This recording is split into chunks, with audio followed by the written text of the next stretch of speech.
here in L.A., Lower Alabama.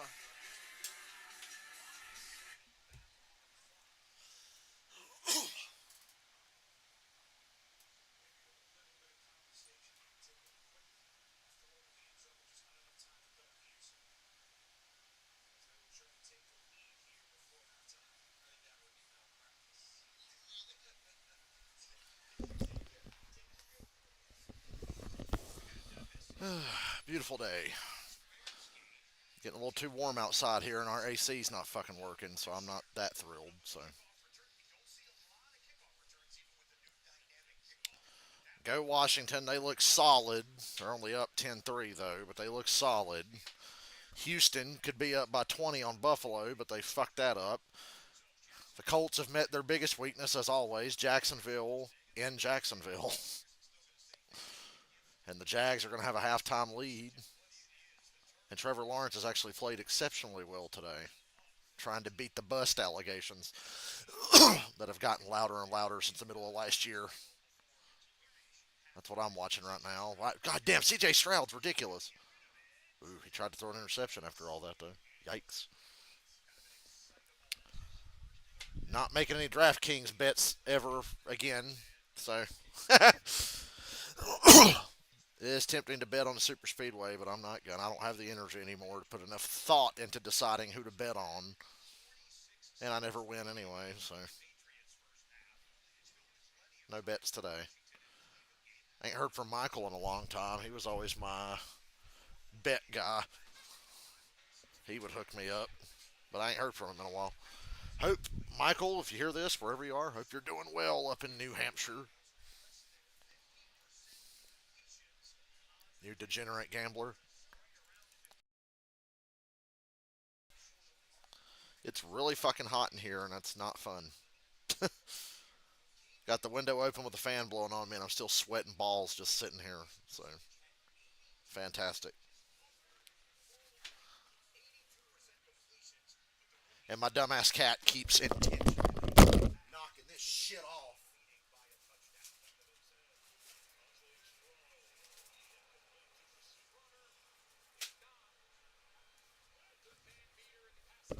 Why I'm complaining. If I turn the air on, it ain't gonna work anyway. Dude, Jaden Daniels is ridiculous. Jaden Daniels is a cheat code. Dude's a cheat code. There was a throw he made to McLaurin earlier, and then the run he made just now is 4th and 3. Dude's a fucking cheat code.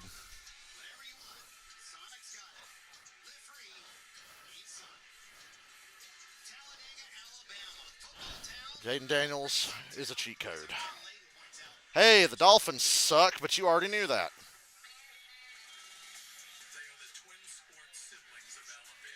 The Dolphins really suck. The Panthers still suck despite playing better recently. They suck so bad they're making the Bears look good, and we know the Bears suck.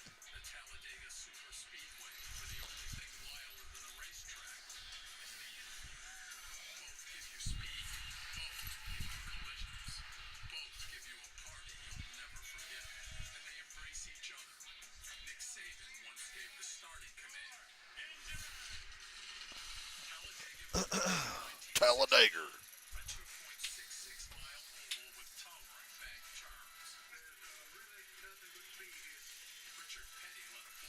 Talladega. Oh, Richard Petty was a hero for the boycott, but Denny Hamlin's an evil supervillain for his lawsuit. It's funny how we keep mentioning the boycott here from Talladega all those years ago, while trying to paint Denny Hamlin and Michael Jordan as bad people. Touchdown, Washington. Second of the day for Brian Robinson. I like that. Panthers going on a 4th and 3 against Chicago, and they will not get it.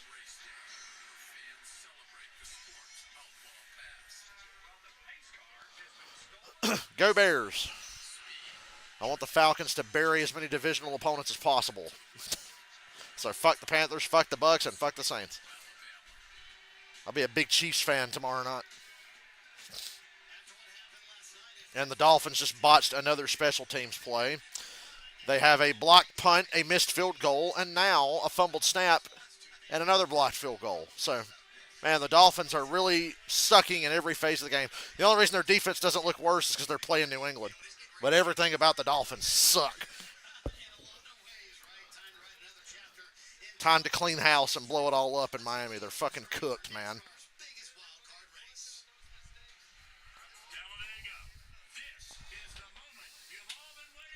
Oh, I was supposed to be at this race. I'm trying to forget that I'm supposed to be at this race.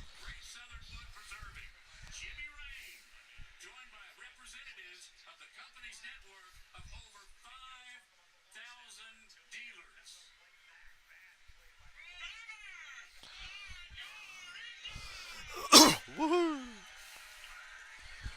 At least this race is starting a bit earlier today. Hooray! They're not starting at 3 or 3:30. Bengals are giving the Ravens a fucking hard time, brother. Oh my God, can you sack this man? No, you can't. But the Bengals are giving the Ravens a fit, and Houston is owning Buffalo.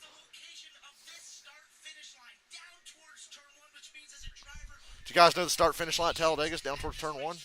I bet you didn't even know that. 17 to 3 Washington, 13-10 Jacksonville, 14-9 Baltimore, 21-7 Chicago, 14-3 Houston, 7-3 New England. And the Vikings beat the Jets 23-17. We streamed that this morning.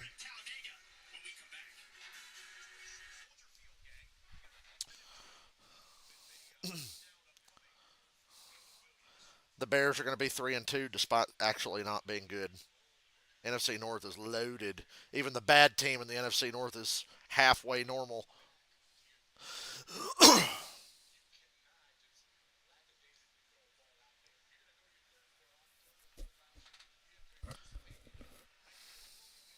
Wish it wasn't fucking hot in here, but wish I had working air conditioning. Too much to ask for these days. Oh, man. If Cole Kmet was faster, that would have been a touchdown.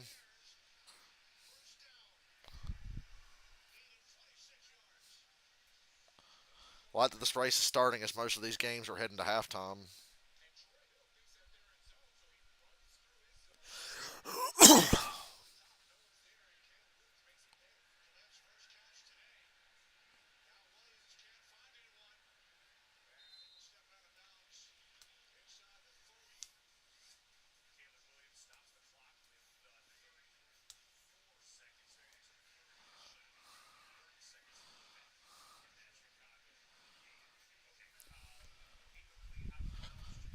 If Denny Hamlin even sniffs that yellow line today, they're going to black flag him.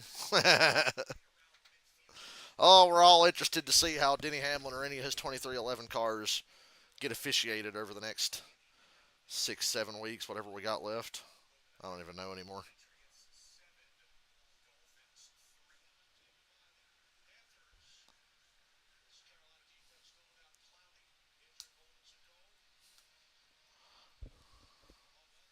I don't even know anymore.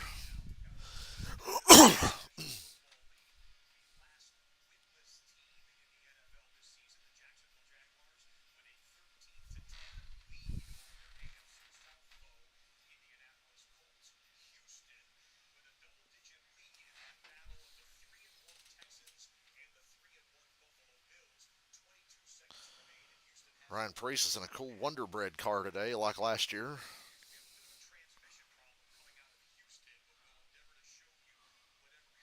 Broadcast trouble in Houston.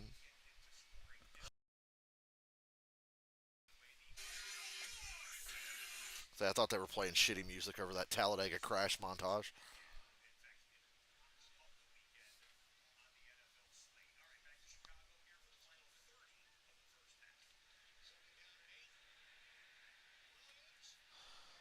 Touchdown, DJ Moore.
Yeah, we'll get there next year, I hope.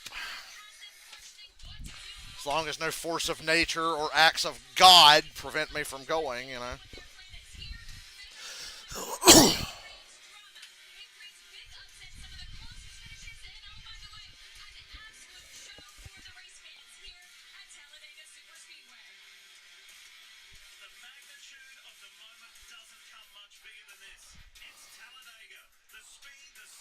Man, Deshaun Watson is garbage.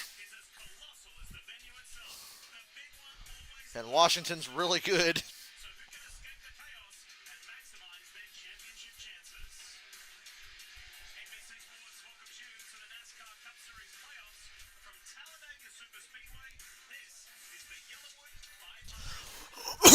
Yellowwood. Good God, what a touchdown for Cincinnati. Flag down.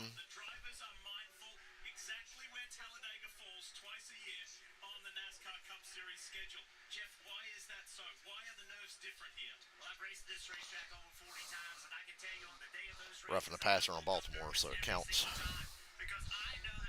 Yeah, Helene would have probably kept me from going anyway, but yeah, didn't help. Three major things kept me from going. And you know me, I'll go to a damn race. Always wanted to go to Talladega.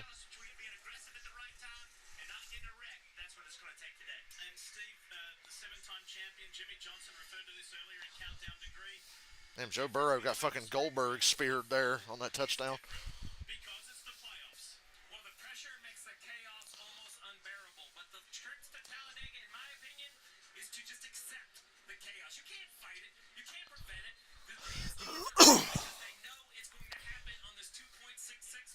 Two point 66.686 racetrack.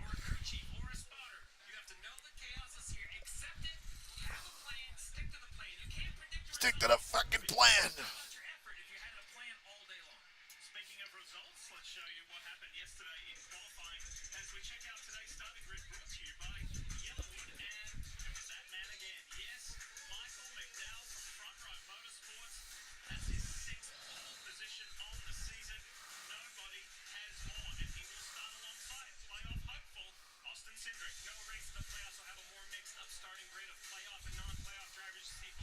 Michael McDowell with his sixth pole of the year.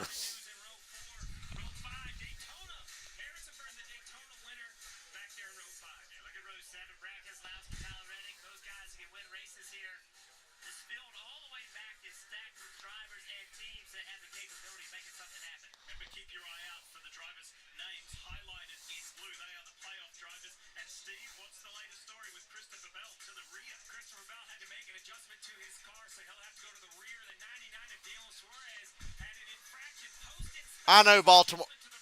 Cincinnati just got intercepted in the end zone on a 2 point conversion, and Baltimore's running it back for two. There is a flag.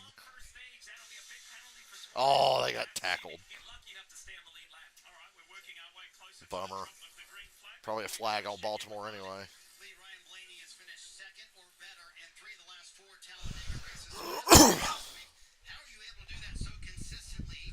Dom's afraid of pinatas. Everybody on Bad Blood last night got shown up by that Hell in a Cell match.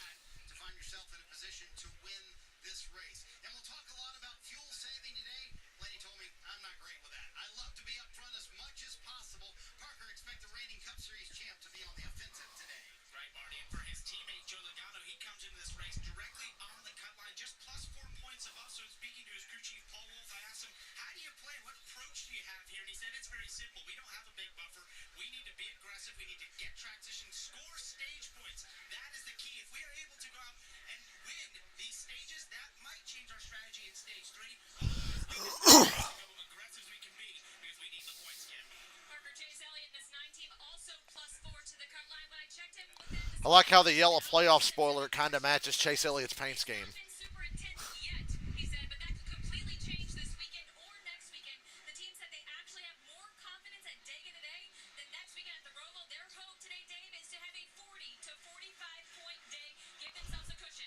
Touchdown Washington. Oh my God, dude. Jaden fucking Daniels. I've never seen anybody like this dude.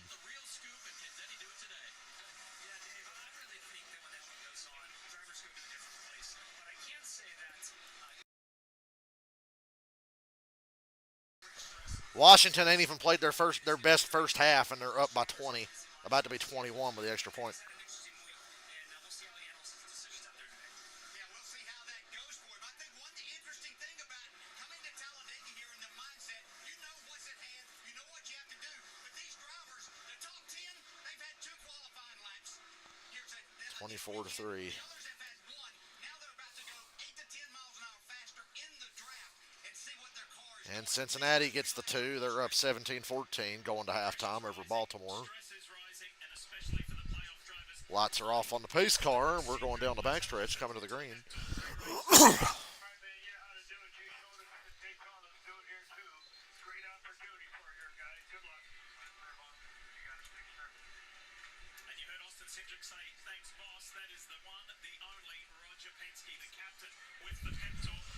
Oh, what's up, Yuki?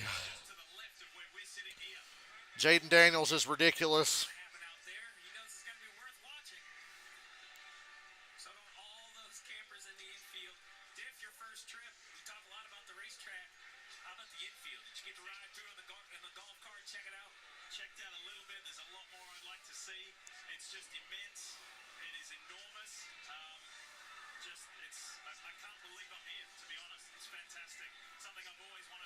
Joe Burrow's hair looks a lot better since it started growing out again.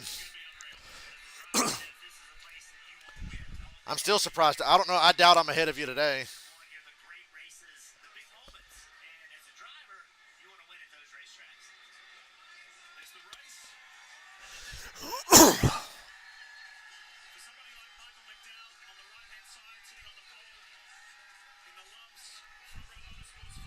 I was supposed to be at this race, but oh well.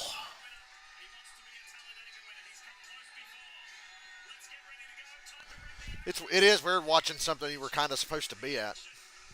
I don't regret not going. I had no choice, and I know I'm more comfortable at home than I would be there.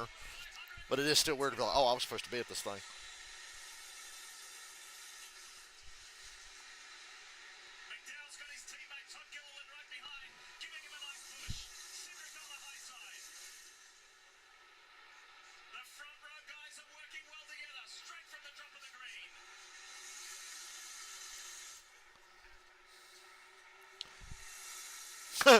The Jags putting Tom Coughlin in the Ring of Honor after the way he run the team into the ground a few years ago is pretty funny.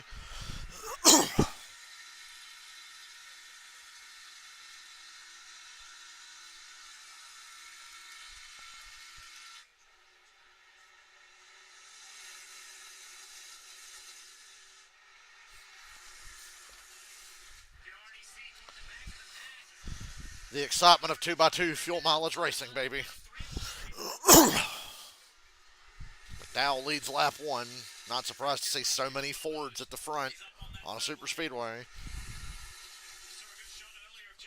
Suarez, with his awesome paint scheme, has to make a pass through. I would have considered having Chastain do a pass through with him. Chastain ain't in the playoffs. What's he got to lose? He was already at the back anyway.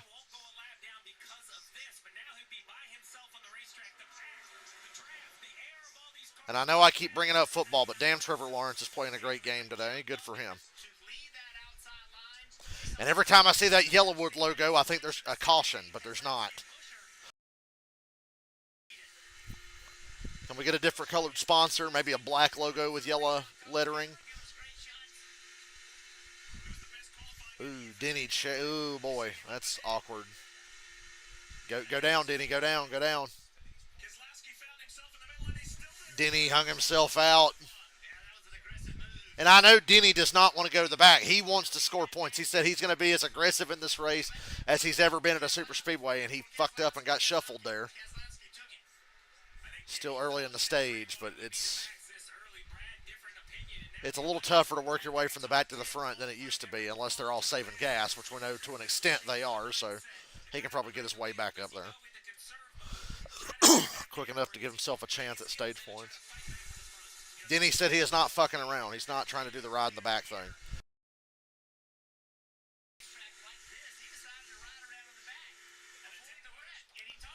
He got burned at Atlanta.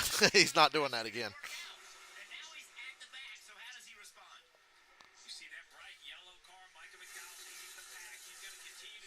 3 wide everywhere. Keselowski, Busher, Cindric, Kyle Busch, McDowell, Gilliland. McDowell 3 wide. Everybody 3 wide behind him.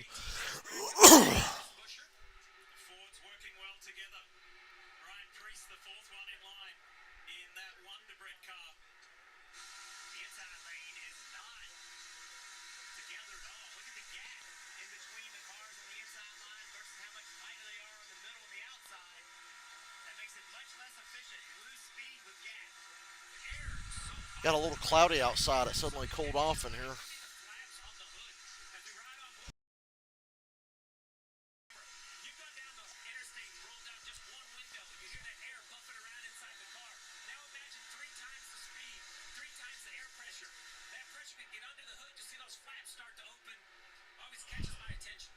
That's an ugly car Noah Gregson's driving. That is one ugly car.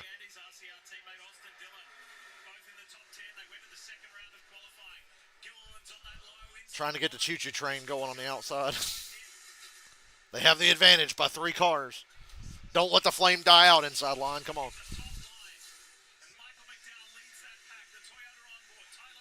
Toyota.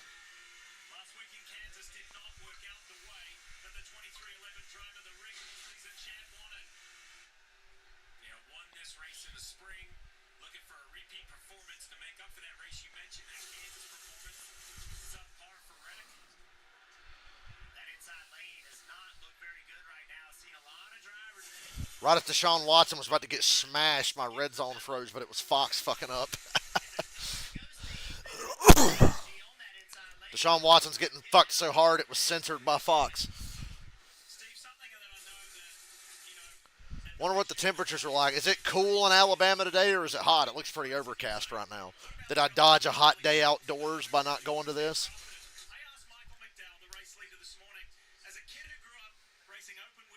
Or is it nice outside?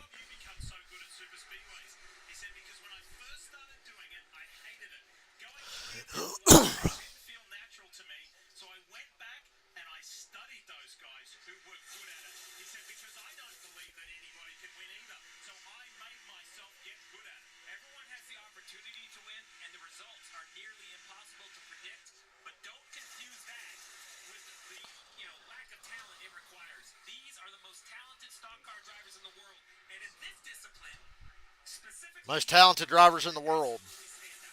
I got a few exceptions in this 40 car field I'd like to point out it as not as talented.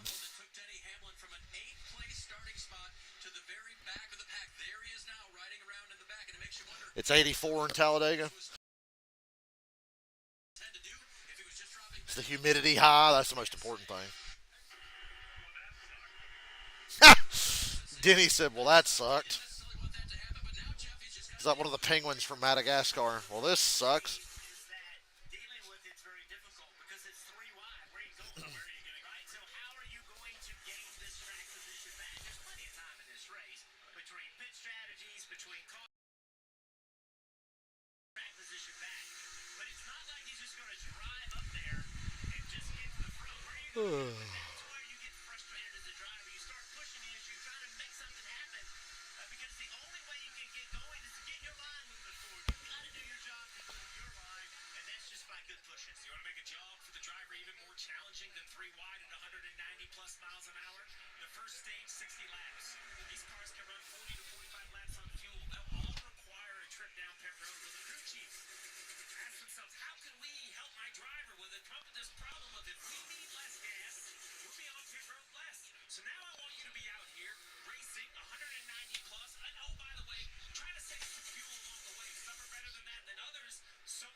Clean race so far, 9 laps in.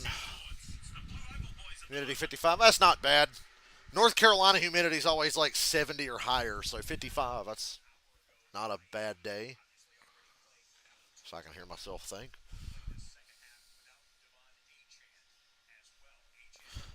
I'll be right back.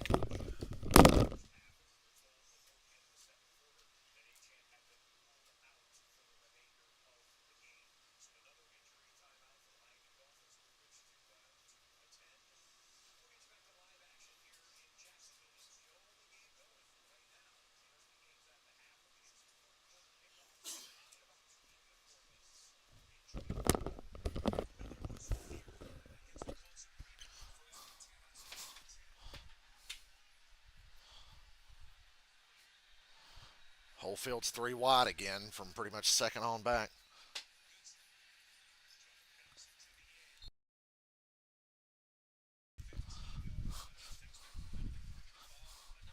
Surprised we're getting side by side coverage this early.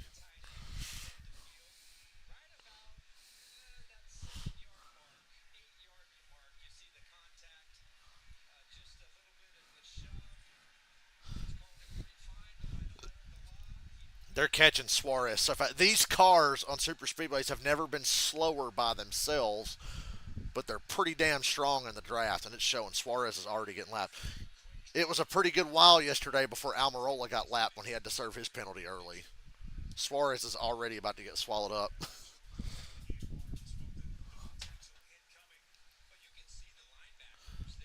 Excuse me.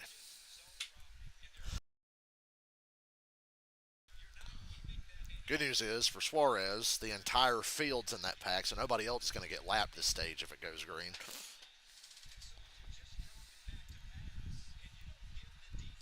And he does the Chastain. He went right to the middle.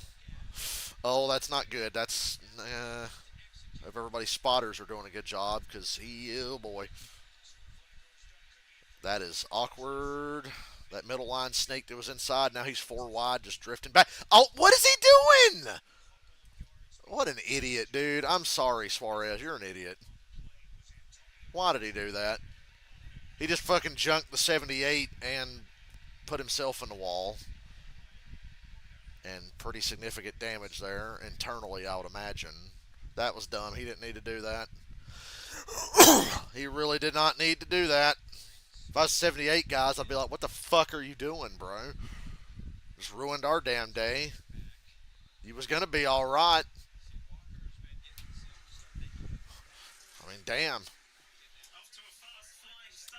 Well, we knew he'd get eliminated in this round if he even made it this far. So, Stephon Diggs' revenge game going on right now. Going well for Diggs and the Texans. Right here, when he went to the middle, I said, okay. And then I see the stack up coming out of 2. And I'm like, okay, they all avoid disaster. And then the 38's like, fuck this, and goes to the middle on him. And then he just shoots up in front of the 78. Stupid. Nearly took out to 48. Could have got to 24. That could have been a lot worse. He didn't need to do that. That was dumb.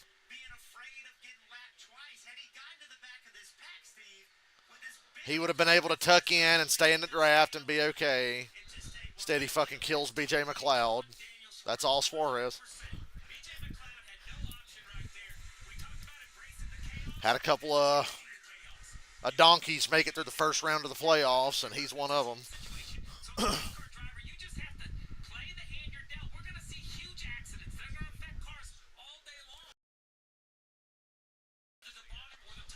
Now you ain't got to worry about getting lapped. You're going to get lapped multiple times if you even are able to continue this race.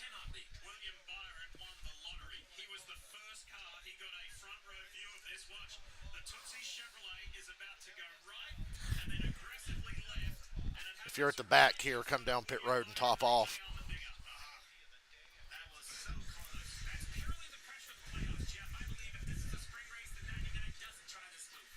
I agree with Steve. Playoffs make guys do stupid shit. At least he made it back to pit road unassisted, so he has a chance of continuing. That tire don't just rip that car apart. It's a beautiful paint scheme, though. I love that car. That is a pretty race car. But look at the right front. He's fucked.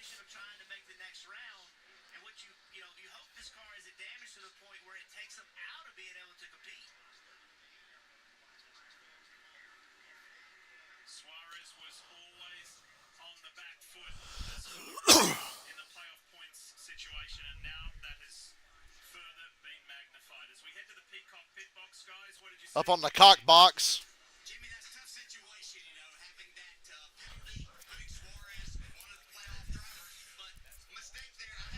He just made it easier for the other playoff guys that are fighting for their lives. Trackhouse never misses with the Trackhouse 2311 and RFK revolutionizing liveries in NASCAR.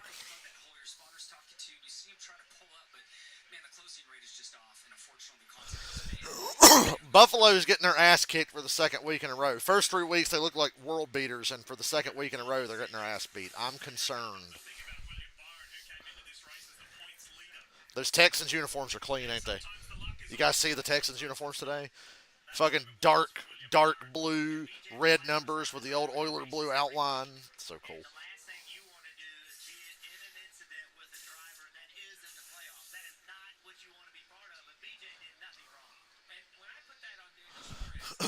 I'd be pretty pissed off if I was BJ McLeod.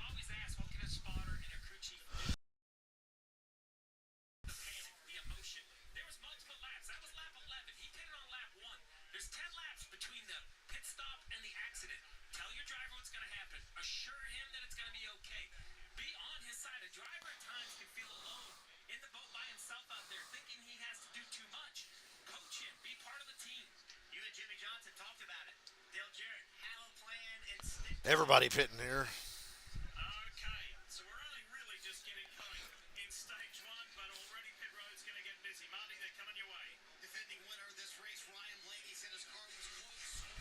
Gas only for Blaney. Gas only for Joey. If I came in outside the top 10, I might change tires here. I don't know. A lot of gas only. Keselowski wins the race off pit road. Everybody gas only. Keselowski, McDowell, Cindric, Austin Dillon, Gregson, Busher.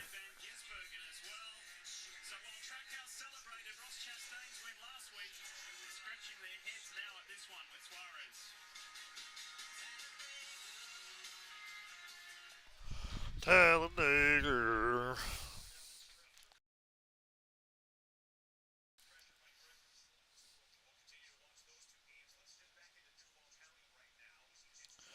Maybe the Jaguars are playing better because they're actually wearing uniforms today that don't completely suck.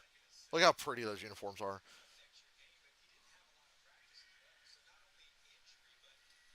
Gold and teal with white and black. Just lovely. Intercepted. God damn it, Trevor Lawrence.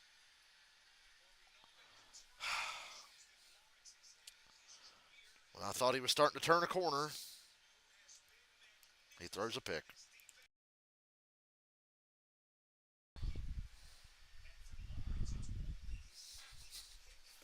I'll definitely be paying attention to that 49ers game.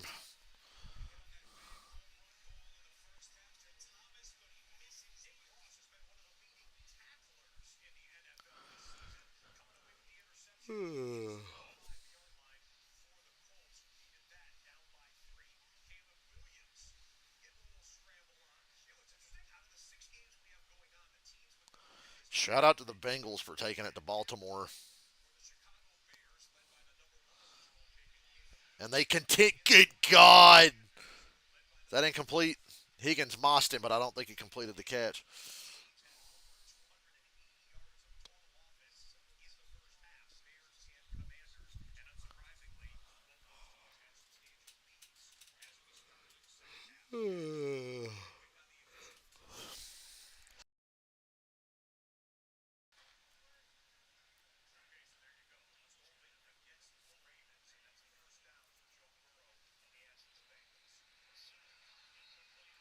This Patriots Dolphins game is just hilariously bad. This is what happens when a stoppable force meets a movable object. Thank you, Suarez, for the early caution so I can pay more attention to football.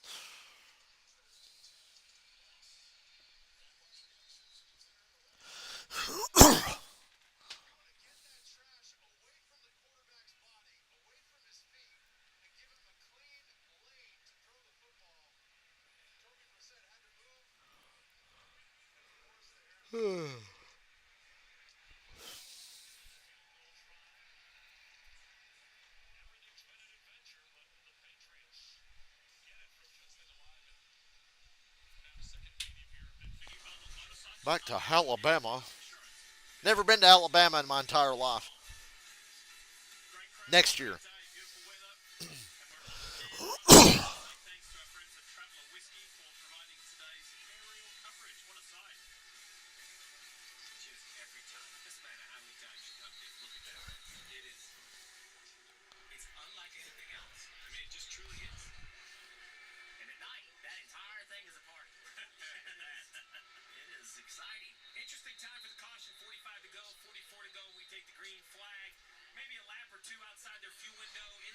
Brad, McDowell, Austin Dillon, Cindric, Gregson, Boucher. That's the front three rows.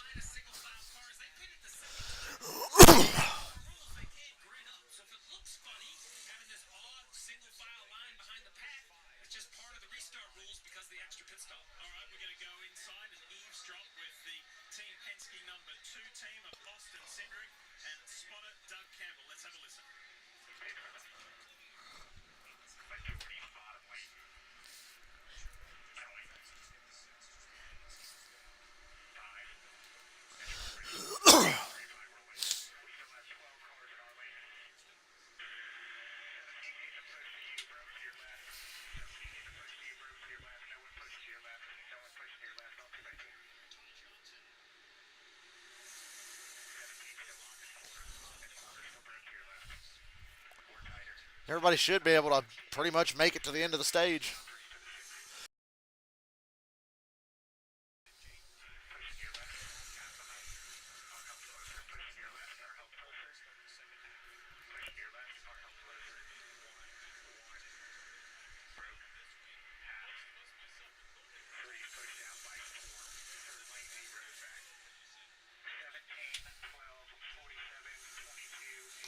The live playoff standings are just.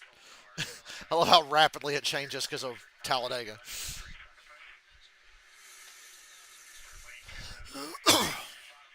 Is Suarez still running?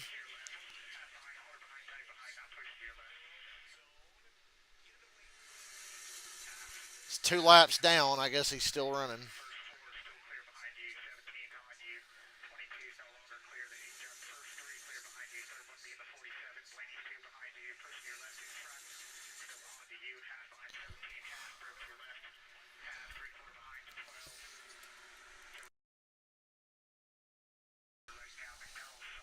Cindric taking the lead.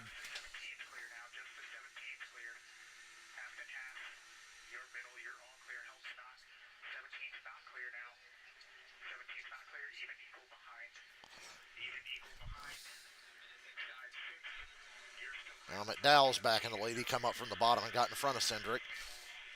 Kyle Busch with a big run on the outside.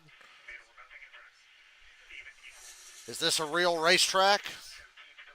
Is it still not a real racetrack, Kyle? Or since it's your best chance to win these days, it's like a real racetrack?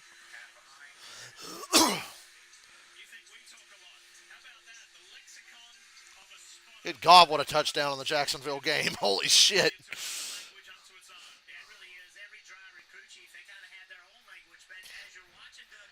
Colts cannot go to Jacksonville and play worth the shit, can they?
I'm directly in front of that fan now. I feel a little better. I'm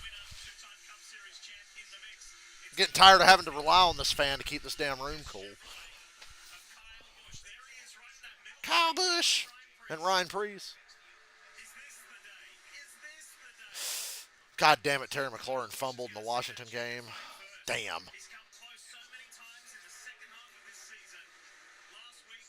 First and goal, Buffalo, down by 17. Touchdown, Buffalo.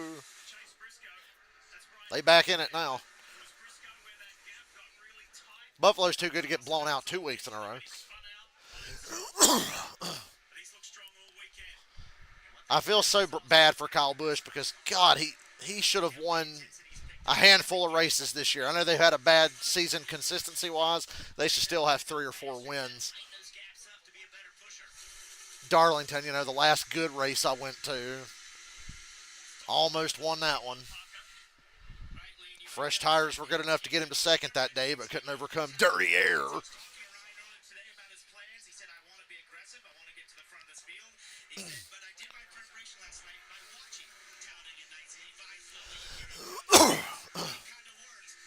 Shake and bake.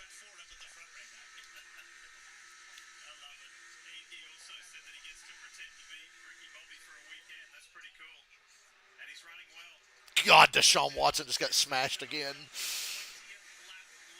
Can't believe he ain't injured. Kyle Busch makes the move to lead the third line.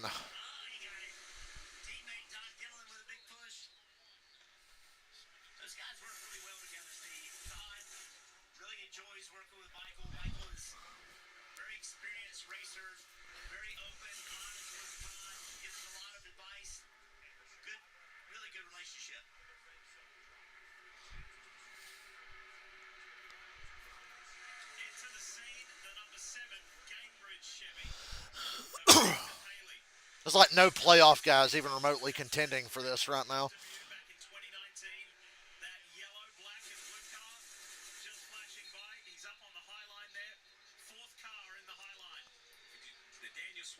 Joe Burrow thinks he's Cam Newton.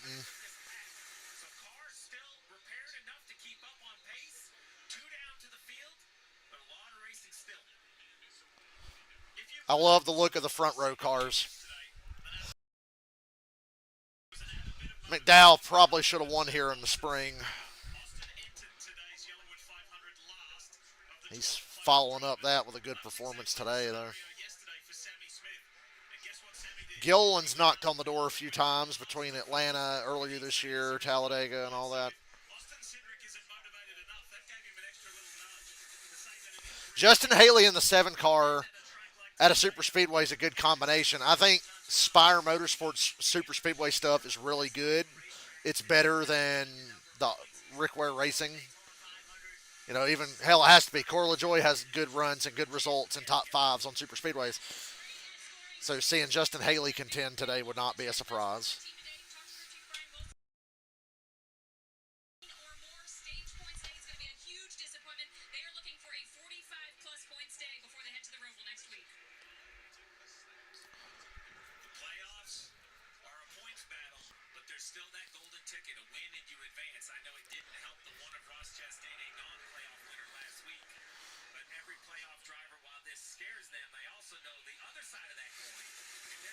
I think Tyreek Hill was out of bounds.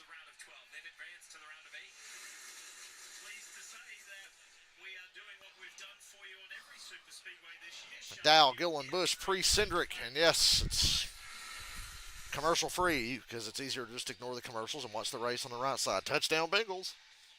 Higgins is having a fucking game and a half. Cincinnati's got a 2-score lead on Baltimore. I can't quite figure out Baltimore.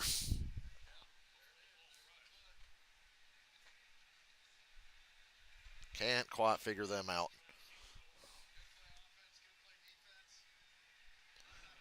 That poor Cleveland Browns fan with his head in his hands. I know how you feel.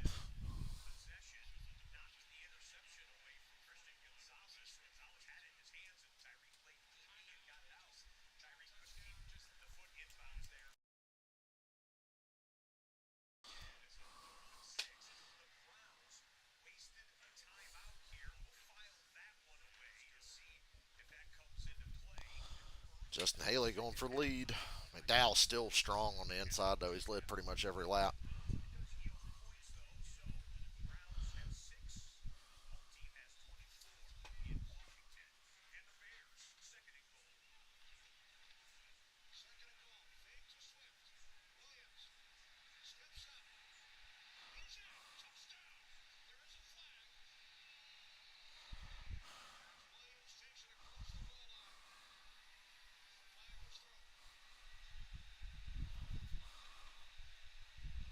Oh, ain't it good to see the 7 car do well?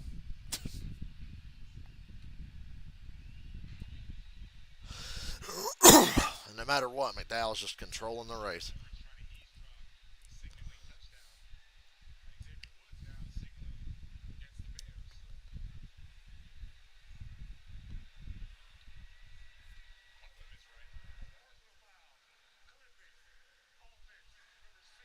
And they called the Bears for clipping. Clipping. Used to get that a lot in Madden back in the day. Madden '08 to Madden 12 was always clipping. It always happened on your kickoff returns.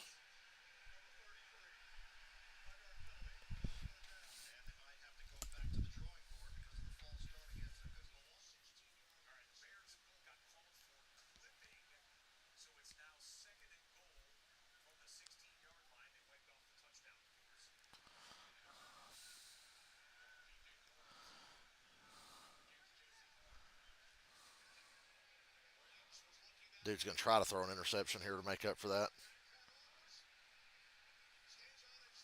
God, they can't get him down.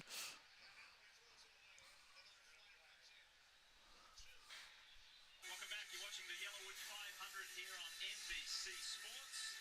We're in the NASCAR Cup Series playoffs. And here at the We are. only Talladega We're in the Cup Series playoffs. operator of NASCAR. And this You're week, kidding. customers can bet $5 Kyle Busch now third on the inside line behind the front row cars. instantly. Download the app. Use the promo Keeping an eye on him. when you sign up. Live odds, Kyle Busch Crown is yours. plus 9, the favorite. Bottom left, who's got your attention, Steve? For their live odds, and I don't know if anything I've seen so far today has changed my opinion of the race. It's a long shot sort of race. You have Keselowski so good here, Logano so good here, 12-1 on your money, plus 1,200. Or you can go even further back. Cindric, McDowell. McDowell's leading at 14-1. So hard to We're only halfway through stage one. Man, this race is too long. the inkling of one of these. Look at all the onboards. So much going on.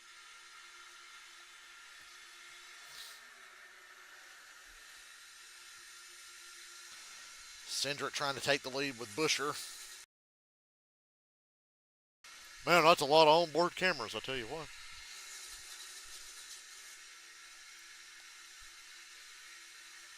Michael McDowell has been out in front for 27, coming up 28. Go, Justin Haley. Hurting fuel-wise. With his future ride pushing him. Burning the pack, you're burning the All rumors. like a train, like a locomotive, right? A multiple engine locomotive. The guy out front doing most of the work. People further back in the pack. This is a two-feet situation. So take a look right here. That is Ricky Stenhouse's feet. Left foot on the brake, right foot on the gas. Watch. Really? The gas is on the right and brake is on the left? No way. That is the top of the gas pedal. Watch it. He's going to move it back. I don't believe you. Now he's going to come back and forth off that just a little bit. They're not driving with a hammer. They're driving with a scalpel. I mean, this takes precision work.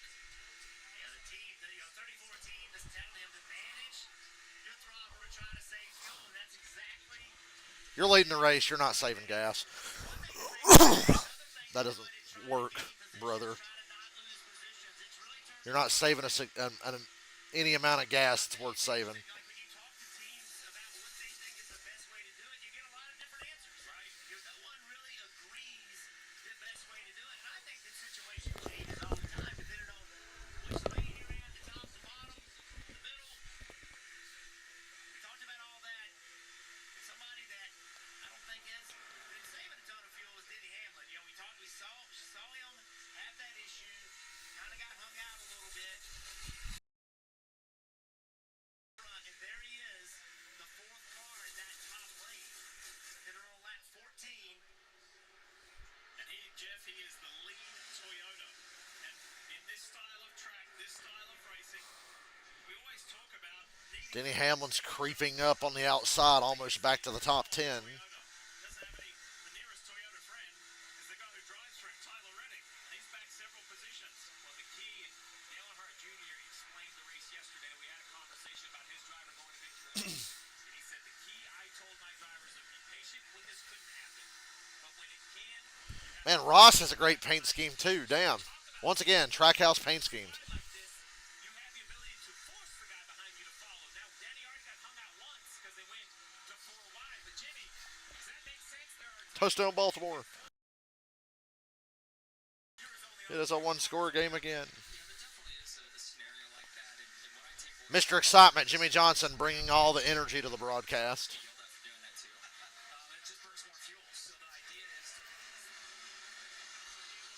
Can't hear you, Jimmy. Oh, those cars are loud. Ricky, thank you for dragging the break a little bit, making me feel better about my display. Yeah, it's a lot of work. I mean, just situations Jaden Daniels is a fucking cheat code again. couldn't be further from the truth with that. And I think the advantage that they have now over years ago, we had to only know and think what we were thinking. Now they can look at that dash and see exactly how much throttle they are giving, and that just helps them to modulate and save more fuel when it's needed and when the opportunity presents itself. Kyle Larson, four wide in the back. Keep an eye on him. A black cloud follows him around a super speedway. Less time on pit lane. It's really, complicated things in some ways and put more in the engineer's hands. What was quite a rhythmic three-wide situation has now been broken up. Zane Smith, Kyle Larson, Reddick is in the middle of it. Ty Gibbs, I should say, is in the middle of it, right behind Larson in the 50. Lawson. Yeah, now it's put Zane Smith forward. McLeod hanging tough. Yeah, after fucking Suarez tried to kill him for no reason. Larson, and Larson took it. You just cannot give anybody a look to your inside or your outside. And then when it is four wide, how does it merge? What's going to be the middle lane? See, they enter turn three. Briscoe got out of it. Briscoe was right in the middle of all of that, and the 14 dropped back. They had some brake issues yesterday in qualifying, and they were pretty slow. They were slower than what they expected. So let's talk more about the man who's out in front with Kim Kuhn. Kimmy? Yeah, that's Michael McDowell. We talk about fuel saving here on the team 12 and before this green flag run. Dalton Kincaid trying to block on the screen just got his shit rocked. Oh my god.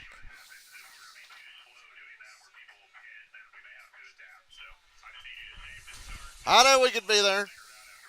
Forces beyond my control compelled me to not be there. They're telling him he still needs to go 70%. They said we need to save 15 more laps, Dave, to go hard at the end. You know me, I'll go to a damn race. Even when I don't really want to, I'll go to a race. I asked crew chief Richard Boswell. He said the brakes were dragging, never seen it before. Should not be a problem today, and Chase's car appears to be fine. I gotta sneeze. Jeez.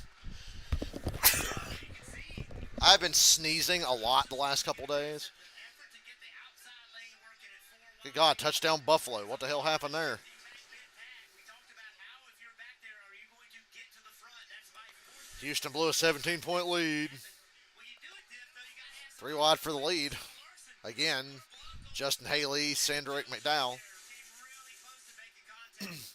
Look at Jones right on the wall. Comes Jones, on that outside. Family Dollar. Wide. Reddick and Gibbs in the middle. Gregson down on the low side. Eric Jones up. Touchdown, Washington. 43. Washington versus Atlanta NFC Championship game coming up in January. Y'all ready? Lines 3 wide. I think Y'all ready? have a very Washington versus Atlanta to go to the Super Bowl. tough is the I don't want none of Washington right now. They're pretty fucking good. They're flawless. Atlanta's very flawed. Washington, though, I don't see any flaws on them last week and now today. right now. You can see the energy starting to build. 23 to go for this stage. And if you're a Kyle Larson fan, you are loving this because he If you're a Kyle Larson fan, you ain't loving shit. He gets wrecked every super speedway, and he's 4 wide right now in the middle. has been flying. So, no, you're not loving this. Yeah, like Latart just said. Me and Latart are on the same page about everything. He's made some decisive moves that have worked. Now, you're right that the move forward is great, but it's almost like holding your breath. Just how long can they pull this off?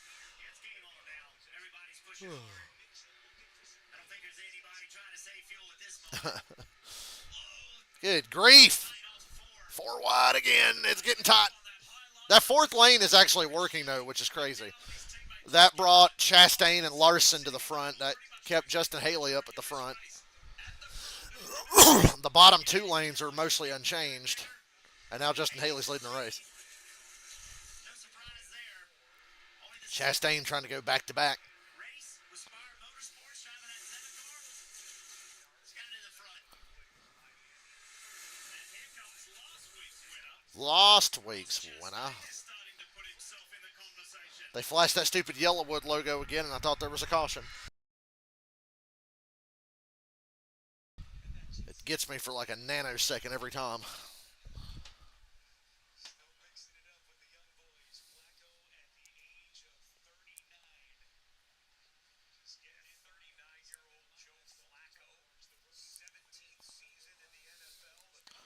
Harder to watch Red Zone when every lap of the race is being shown live. That's a good problem to have.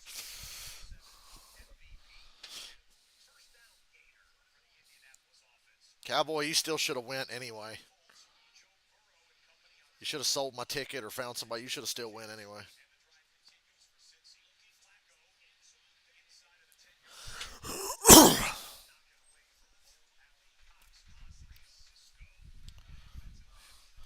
Who causes the wreck? Let me look in this group we got here.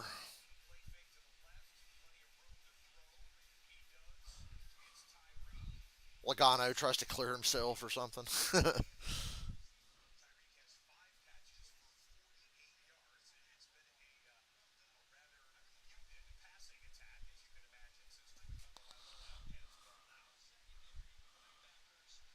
They're on board with Reddick. He'd be a prime candidate.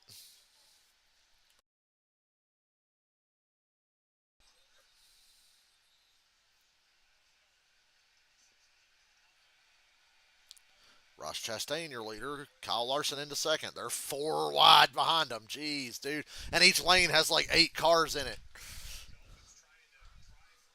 There's going to be a wreck right here. Yee.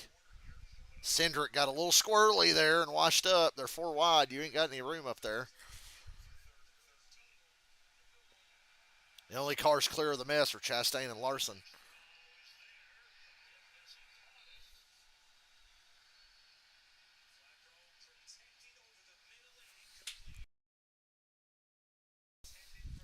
Still 4 wide. Bowman made a move to the very bottom.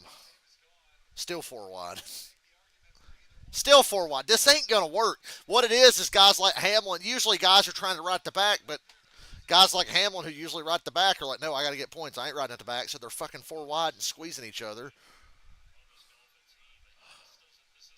I don't blame them one bit. It's Daniel Hemrick with a big run there. And they're still 4 wide. Right where Gibbs and Hamlin are is what I'm really worried about at the moment. Hamlin's in the middle of it. Bell. Could get your playoff altering crash here in a minute.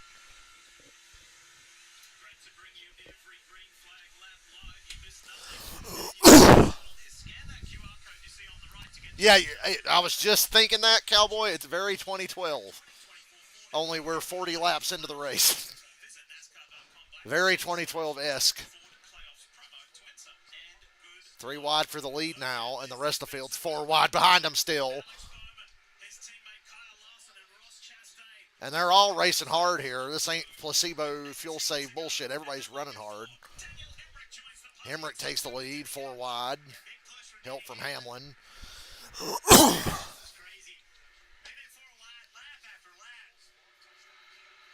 Good grief. I've never seen this before. I'm used to Chastain got a little bump into the tri-oval there, and his ass started shaking. Yeah, if you're behind this, back way off. I mean, it's hard enough to get to the front when they're all 3 wide. When they're 4 wide, it's gridlock. You're not going anywhere. It ain't worth it. Unless you're up at the front of these lines, it's really not worth it.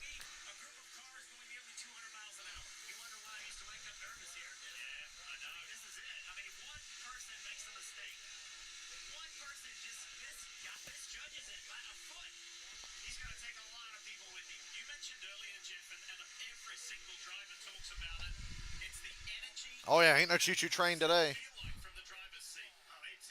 There's 4 of them. Bowman, Larson, Chastain, and Hemrick.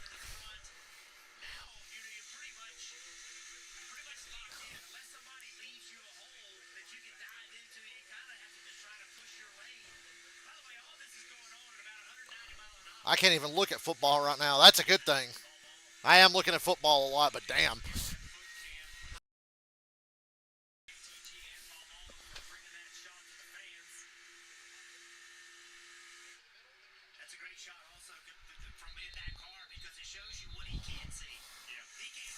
Chastain is clear for now, but still 4 wide behind him. 45 laps in, and this is madness. Every inch of this racetrack is being used. every inch of the racetrack. There is no room spared. Leads here in Talladega. And that one camera shot was 10 of the 12 playoff cars, right? God, what a touchdown for the Colts. And it wasn't that way, seemingly not that long ago. Last Joe Flacco is elite. down in the high 20s, and now they've just slowly worked their way forward. You nervous, cowboy? 50 to go for the lead. Oh, I'm so glad I don't have a favorite anymore. Drivers know that's why It's been a peaceful 7 years not having a true favorite. way to identify the cars that are in the playoffs. We spoke about this briefly yesterday during qualifying, fellas. Almost every playoff driver somewhere in the lead up to this race. Smart and aggressive. How's that working at the moment? Well, they haven't wrecked yet, so it's working out. Deshaun Watson sucks. Washington just took it away again. That is the worst contract in the history of any major professional sport is Deshaun Watson's contract. That's awful. Hamlin didn't win Kansas. Yuki Chastain won Kansas. Michael has been in the headlines this week. Did you forget? Chastain won Kansas. Co-owner Denny Hamlin of 2311 and Front Row Motorsports. And Chastain's not in the playoffs anymore. Lawsuit. He got eliminated after Bristol. An ongoing story. For how long, we don't know. But NASCAR has a 60-day buffer to respond to that, and we'll be following that keenly. But that's a side story. This is the story. What's happening on track is simply incredible. It's interesting to me that that outside lane can't quite get the energy to get up to the front row. See, Denny Hamlin, that 11 car, I think he's not really wanting to be exceptionally aggressive and give those big pushes needed. There it goes. Another big push from Hamlin. That fourth line, yeah, they're right. The fourth line drops back 3 or 4 cars. They can't really get ahead enough to be dominant. But they're making this interesting. McLeod is now one of the cars in that very outside line. McLeod and Harrison Burton and Eric Jones and Vangesbergen and Ryan Preece is tucking up behind them now. 4 wide for the lead again.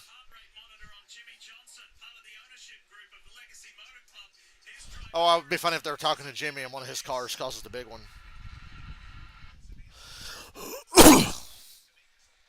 He Mandela'd himself into thinking Hamlin won last week. You're tripping, Yuki.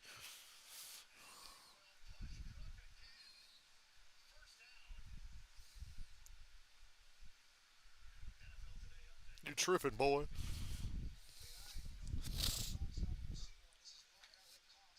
Fucking Joe Flacco to Mo Alley Cox, which is my favorite name in the AFC South. Mo Alley Cox. Which I believe is what translates to what happens on prom night.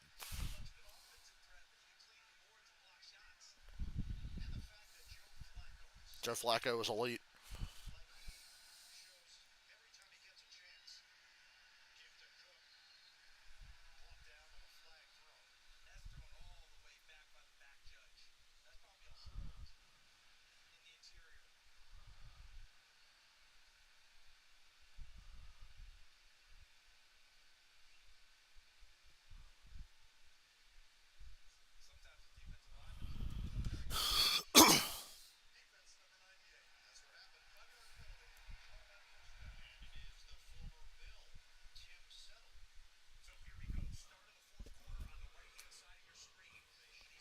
Bengals and Ravens are in a 3-point game in the fourth quarter.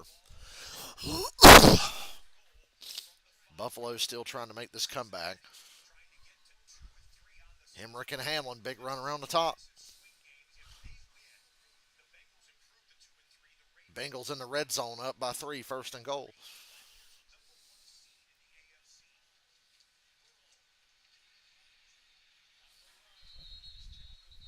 Man, it's not comfortable in here. It is really not comfortable in here.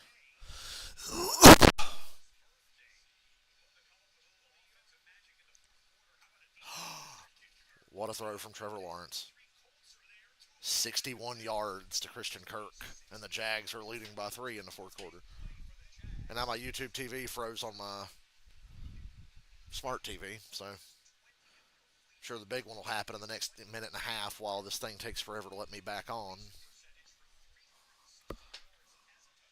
Touchdown, Bengals. It's a 2-score lead again. And my television's telling me I have no internet. I'm getting real tired of that happening every fucking time. My TV just says, you don't have internet. You need to set up an internet connection. Why does my TV keep coming disconnected? It happens more and more lately, and it's pissing me off. Okay, cool. Can I get back on my YouTube TV and watch the race? Is that allowed? Without you lying and saying, you don't have internet. Based on the way this game's going today for Baltimore, Washington might beat the dog shit out of the Ravens next week. Who knows? But yeah, that'd be a real prove-it game for Washington. Because they're kicking ass right now, but you're right. That would be a big-time prove-it game. Why is my TV tuning me to the Bears-Panthers? I had the race on. Look how much of the race I'm missing because YouTube TV and my television won't cooperate with me. Look how much I've missed at a crucial moment of the race. 8 to go. Okay, we're back. I can see again. We're back to 3 wide. Oh, Larson almost got turned as soon as I come back on.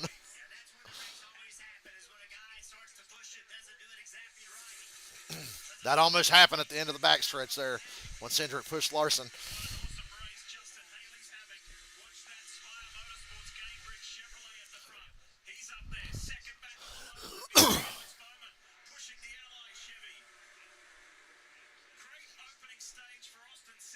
Shame on Baltimore for sucking ass on defense today. Big move from Gibbs to get underneath Chastain. Chastain got loose there. Thank God nobody was on him or around him. What are we going to do when we wreck 30 cars before the first stage is over? Now Larson makes a move. Larson, 48, lift. Come on. Oh, Bowman. Bowman could have cut him a little bit of a break. And now they're 4 wide again. Gibbs is the one in the bad spot because the 2 tucked in behind Larson. Oh, no, and yeah, Hamlin's up there with no help. No, Denny. He needs the points. Touchdown, Jags. 2-score lead for the Jags in the fourth quarter.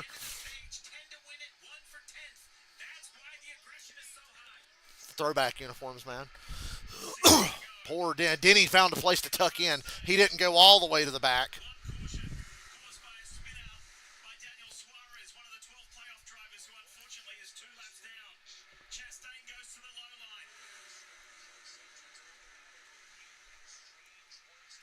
That actually worked out a lot better for Hamlin than I thought it was going to.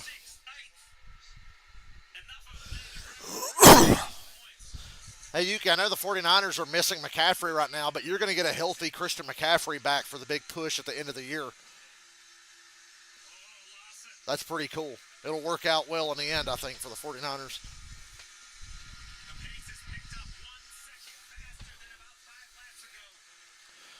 Miami has field goaled their way back into a game against the Patriots. It's 10-9 in the fourth because they both suck.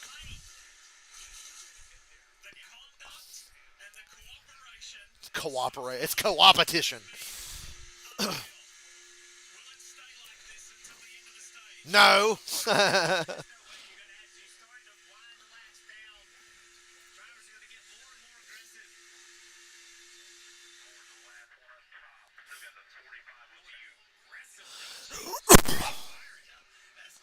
And now it's back to 2 wide. Oh, Larson made a move and nobody went with him. Oh, well, I see some cars going up there. Larson, help is on the way. You're going to lose some spots here, but help is on the way. Help is on the way. That really shook up the front of the field.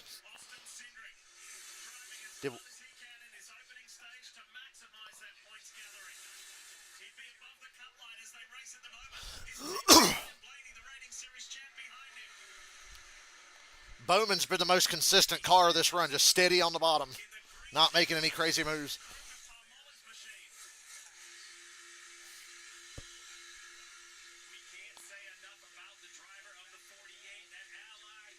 Man, Cincinnati's defense sucks. They're going to let Baltimore right back in this.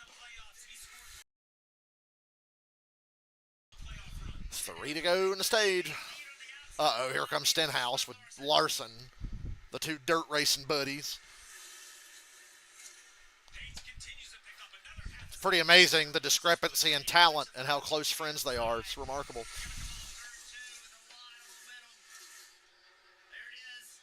Cincinnati's defense ain't going to protect the 10-point lead. We know this. Bottom line, very bottom line's lost a lot of momentum. It'll come back together, but look how far apart the 48, the 7, and the 34 are. And Chastain and Cindric surge ahead, and Stenhouse and Larson are building a run off of 4.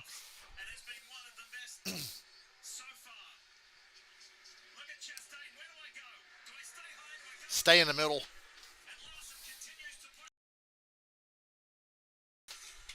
Stay in the middle. The very bottom line has lost a lot of ground. I think they'll get it back in the next lap or so, but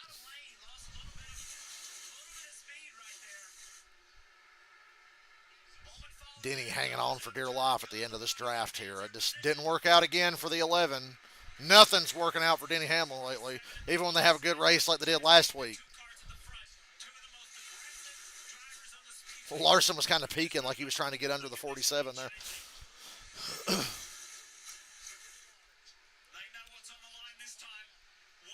Big push. Holy shit, what a run.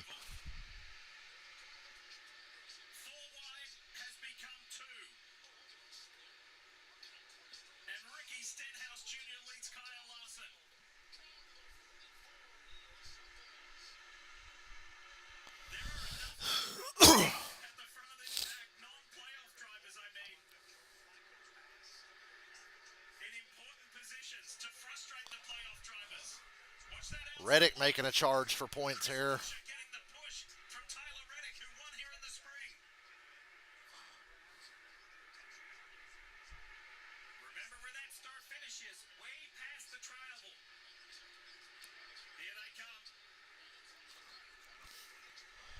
Last lap of the stage. I think Buscher's got it. Oh, don't stack up now.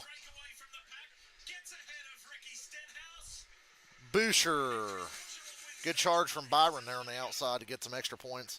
And they didn't wreck. Buscher, Stenhouse, Byron, Larson, Bill. 3 playoff drivers. And then Reddick, 6th. Briscoe, 8th. Cindric, 9th. Blaney, 10th. And Hamlin got no points. Wow.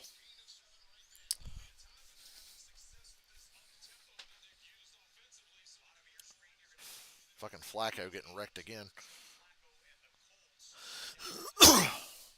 Bengals let the Ravens just march right down the field here. Oh my God, that hurdle.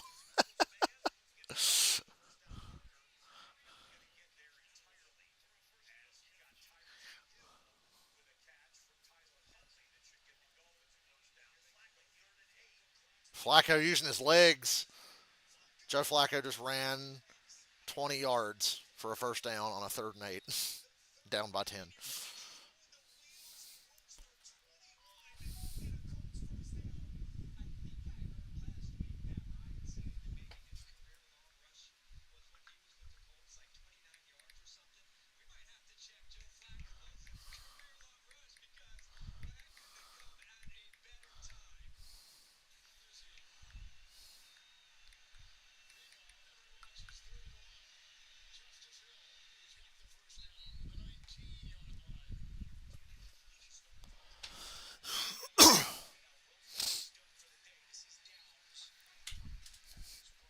Who the fuck names a hurricane Milton, by the way? I know that's kind of off topic, but I was just thinking. Who the hell names a hurricane Milton?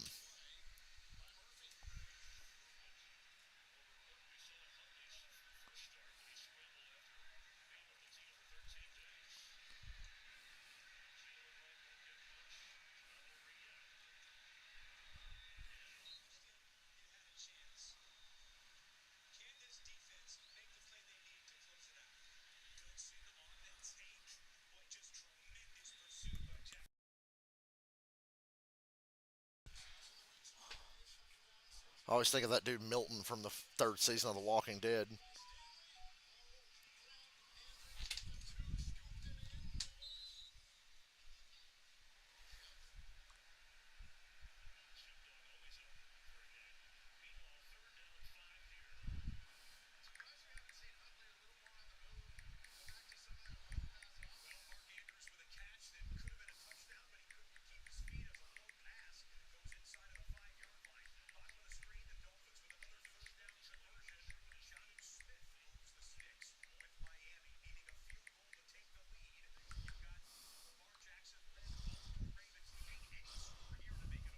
My friend Anna's sending me the link so I can fill out and try to get my 750 fucking dollars for this hurricane bullshit. Touchdown Ravens. Yeah, I'll have to fill that out later. I could use $750. McDonald's.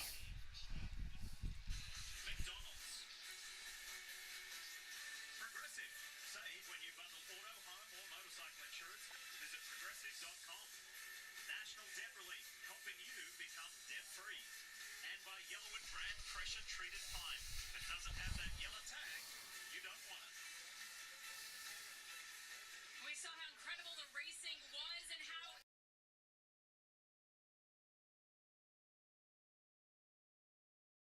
Way more advanced than they want to be. Holy smokes. Yeah. Yeah, we were all on pins and needles there with you. Good job. Yeah, so great job by Kyle Larson scoring stage points, but a little bit more intense than they wanted to see in that first stage. Hold on, I'm filling out this government form to try to get hurricane money. Everybody's pushing and trying to get position. We talked about it. Cindric with a big push to Larson. You know, that save is so big, not just for Larson, but the entire field, right? What if one of these guys in this front row wrecks? They're going to take everybody with them, and it's just so intense to be behind the wheel in the middle of that, trying to get stage points. We talked about the drivers that didn't.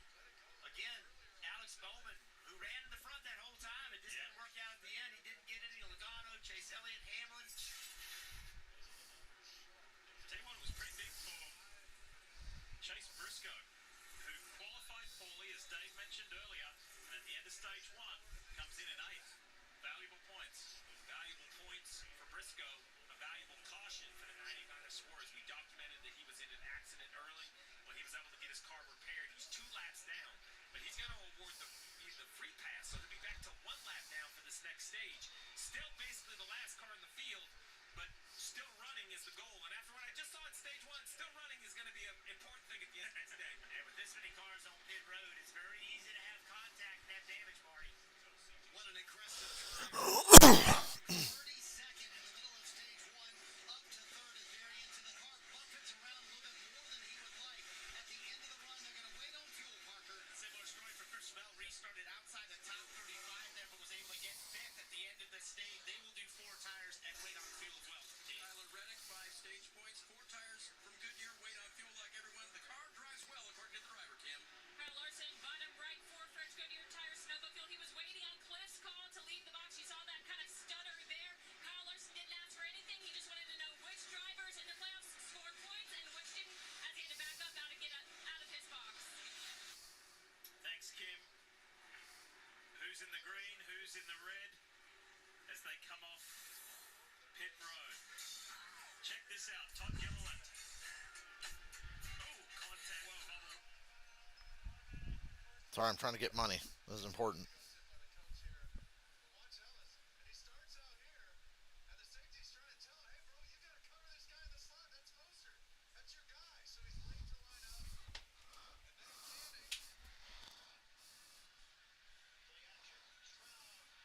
Oh, CJ Stroud just got picked. Oh, dude, that fucking stupid ass hurricane hit.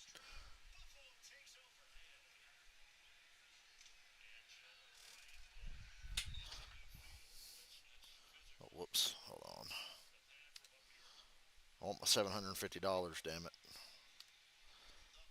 What, that shit hit on the 26th.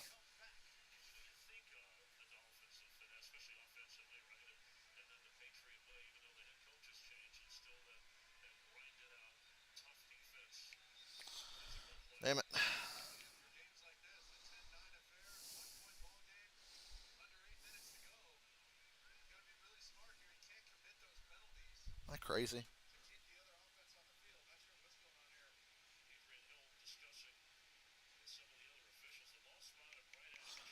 Nine. We'll say 27,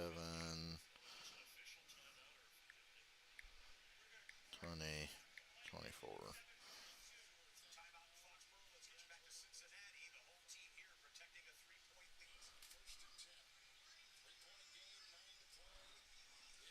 Yeah, it was on the fucking 27.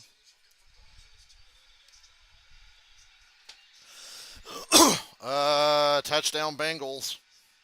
Damn, I'm missing good shit here trying to get this money.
Wish I could do this on my computer right now, but I can't. I'm streaming. Introduces their five-star hero contest winner, Marshall Plants. After a fiery car accident in 1968, Marshall risked his life to save his 11-year-old sister. In honor of his heroic actions, Marshall served as today's honorary starter. Oh my God, touchdown! Dude, big plays are happening all over the place. Go Jags! Full story at yellowwoodhero.com.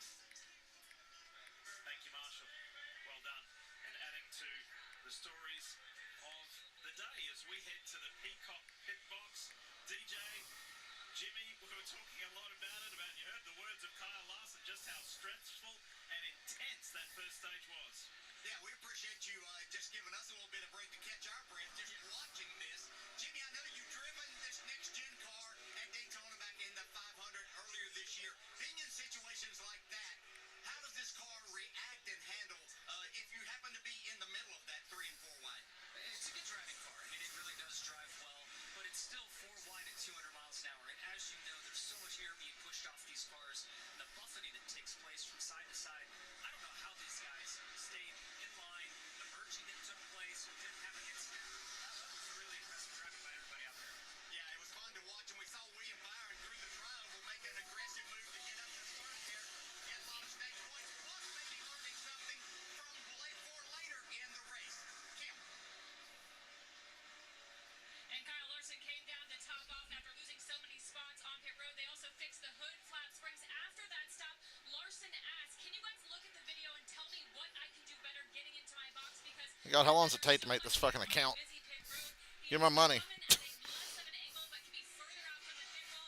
He thinks that still gives the 17 of Chris Buescher enough room behind him, and then the ability to get out of the box behind Noah Gragson, Marty. Kim, in fact, all the Hendrick Motorsports cars came down pit road for a little extra fuel. Steve, tires are never normally an issue at Talladega, but I want to show you the of Todd Gilliam. This right front came off his car, and look at that, Steve. I mean, you don't normally see this at Talladega. How concerning would that be? There are a number of teams that have this same issue. So I'm not super concerned. We just saw a Touchdown Miami. Come on, Patriots. If it's 68 laps in that final stage, if you get behind and you have to get a creative strategy. But then again, I'm not riding in the car, right? As a crew chief, I'm kind of used to seeing a little bit of fabric. That's just what's underneath the rubber on the tire. I actually think even at a track this big, rubber will get put down, ground into those grooves, so it should improve as the I hate filling this out right now, but I got to do it. you see tire issues late. I want to say thanks again to Traveller Whiskey for providing today's aerial coverage high above Talladega Super Speedway on an 84-degree day here in Alabama. We're gearing up to restart. Let's begin stage 2, and we're going to check in and listen to Trey Poole, the spotter for the 9 of Chase Elliott. Here we go.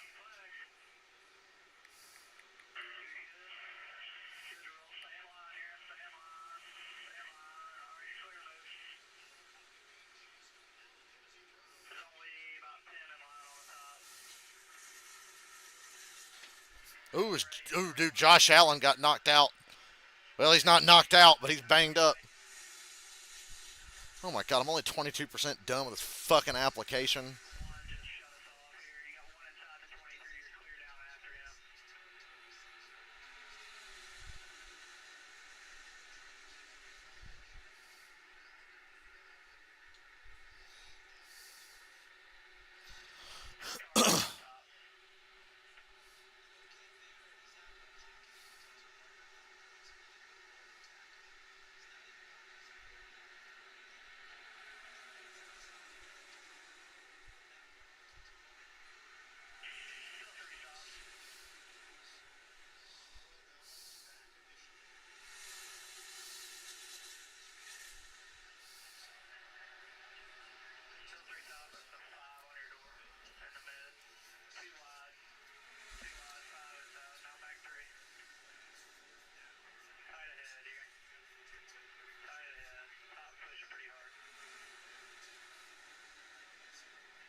The frequency of communication differs from spotter to spotter. Jeff, when you were behind the wheel, what did you want from your spotter, more or less? Everything calmed down. I'm still filling out this application. They did, 10 years ago. That is evolved. This job has become more difficult.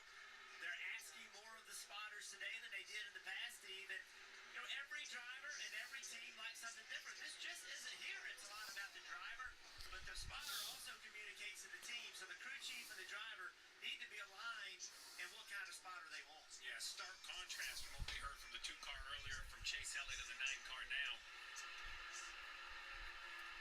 Now we see pretty, I hate to say 3-wide, calm, taut. That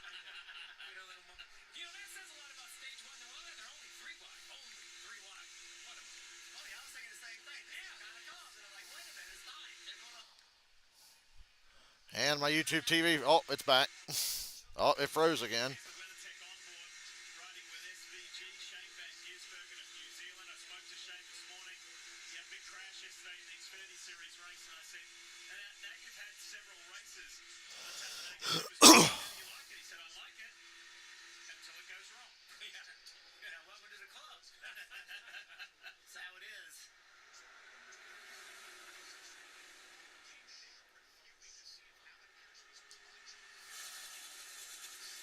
Some good representation by the Hendrick Motorsports Chevys. What you got?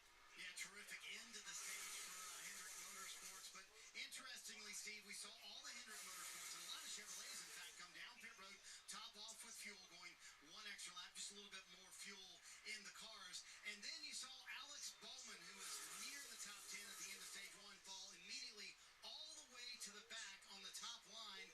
And he was told max save from this point. So what's the strategy here for the Hendrick cars in the max save mode here in stage two? Well, once again, everyone needs a pit stop. So if you save more gas, you just spend less time sitting in your pit box. This is no different than a road trip down the highway. Jeff and I stopped at the local gas station together, and he needs 8 gallons, and I need 4, and we're both in a hurry. I'm to pull away from the pump quicker because I only need 4 gallons. Same thing here. While the pit stops are going to look the same, tenths of a second at 200 miles an hour can cycle you from 30th to 5th or from 5th to 30th. The trick is, and everyone has a different strategy, where do you want to be? Drop my headset. I will tell you, I just want to be where they don't back for you. So, Jeff, if you can tell me where that's going to be, that's where I'd like to ride out and hang out. Well, I tell you who we might look to as far as navigating his way around this track successfully today is the car in second. The yellow number 20 of Christopher Bell, the DeWalt Toyota for Joe Gibbs Racing. Bell got a penalty and was put to the back of the field. throughout that stage one, worked his way into fifth. Unbelievable result. And here he is as we get the God damn it, filling this shit out is a pain in the ass, but I'm doing it right now. Because the sooner I get this, the happier I'll be. back at Bell, Where the fuck's my... who Jeez. says, I'm getting better. And now I gotta get on my phone and sign in on my bank and fucking verify all that. Such a pain in the ass. He's getting better because he's working at it. He knows that you can get a wreck, and there's nothing you can do about that unless you cause it. But you can't look at it and say, well, this is just up to chance, right? You've got to do your job as the driver. He's been studying a lot, been working a lot to be better at this skill set. We're talking about Christopher Bell and his Toyota. Let's give you the Toyota driver update. Obviously, Christopher leads that group. The playoff drivers highlighted in yellow. Ty Gibbs next, but he's right on his inside there. Michael McDowell in the Loves Ford for Front Row Motorsports, the pole setter today. Flanked by Chris Buescher on Yeah, I'm trying to get this money, bro. back to the front. It's one of the questions we were talking about before the green flag dropped. Are we going to get a playoff driver win today, or will it be another spoiler? We've come a long way together. From dirt tracks to super speedways and every track. Damn, the Ravens just scored an improbable fucking touchdown. Where the hell's my remote? I know I'm distracted right now, but damn. How do I find all this shit?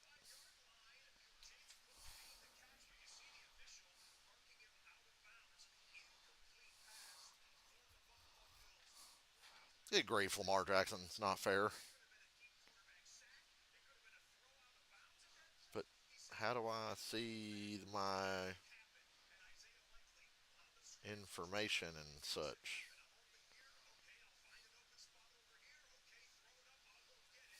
There we go. Okay.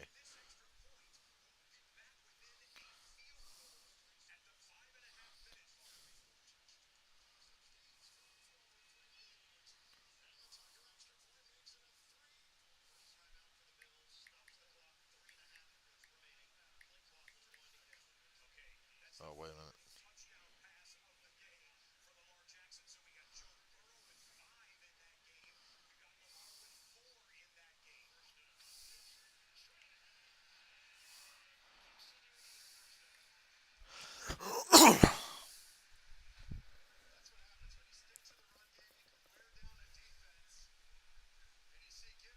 Having to keep track of all this shit is a pain in my ass.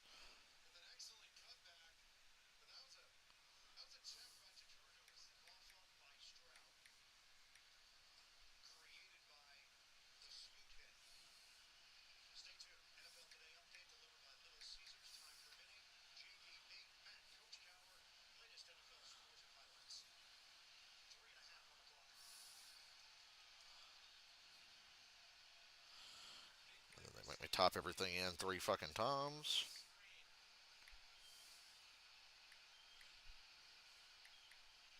Why can't they just give me the money?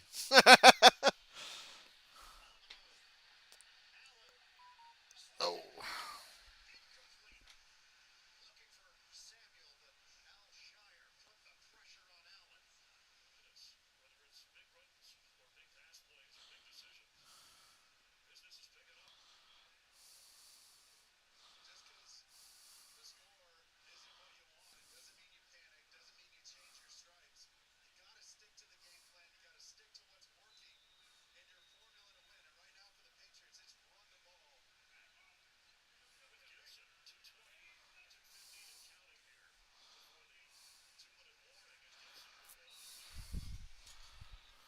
And we're back.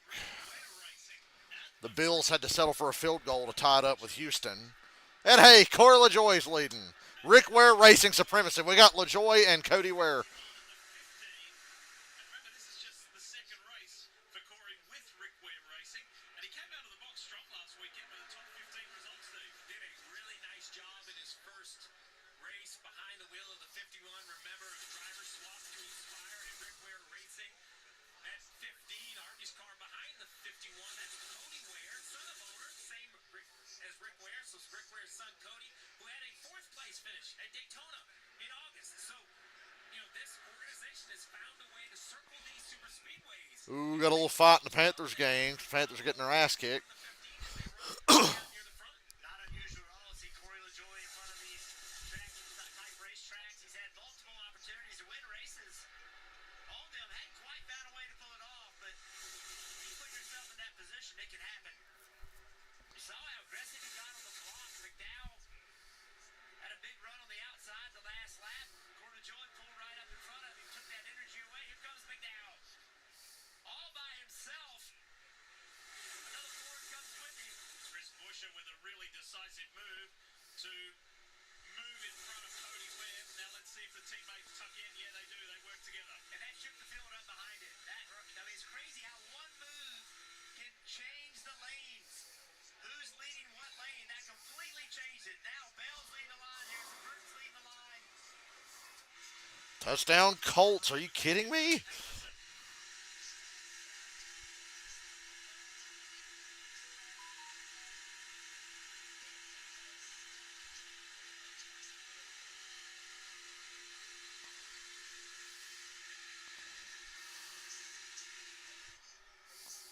3,000.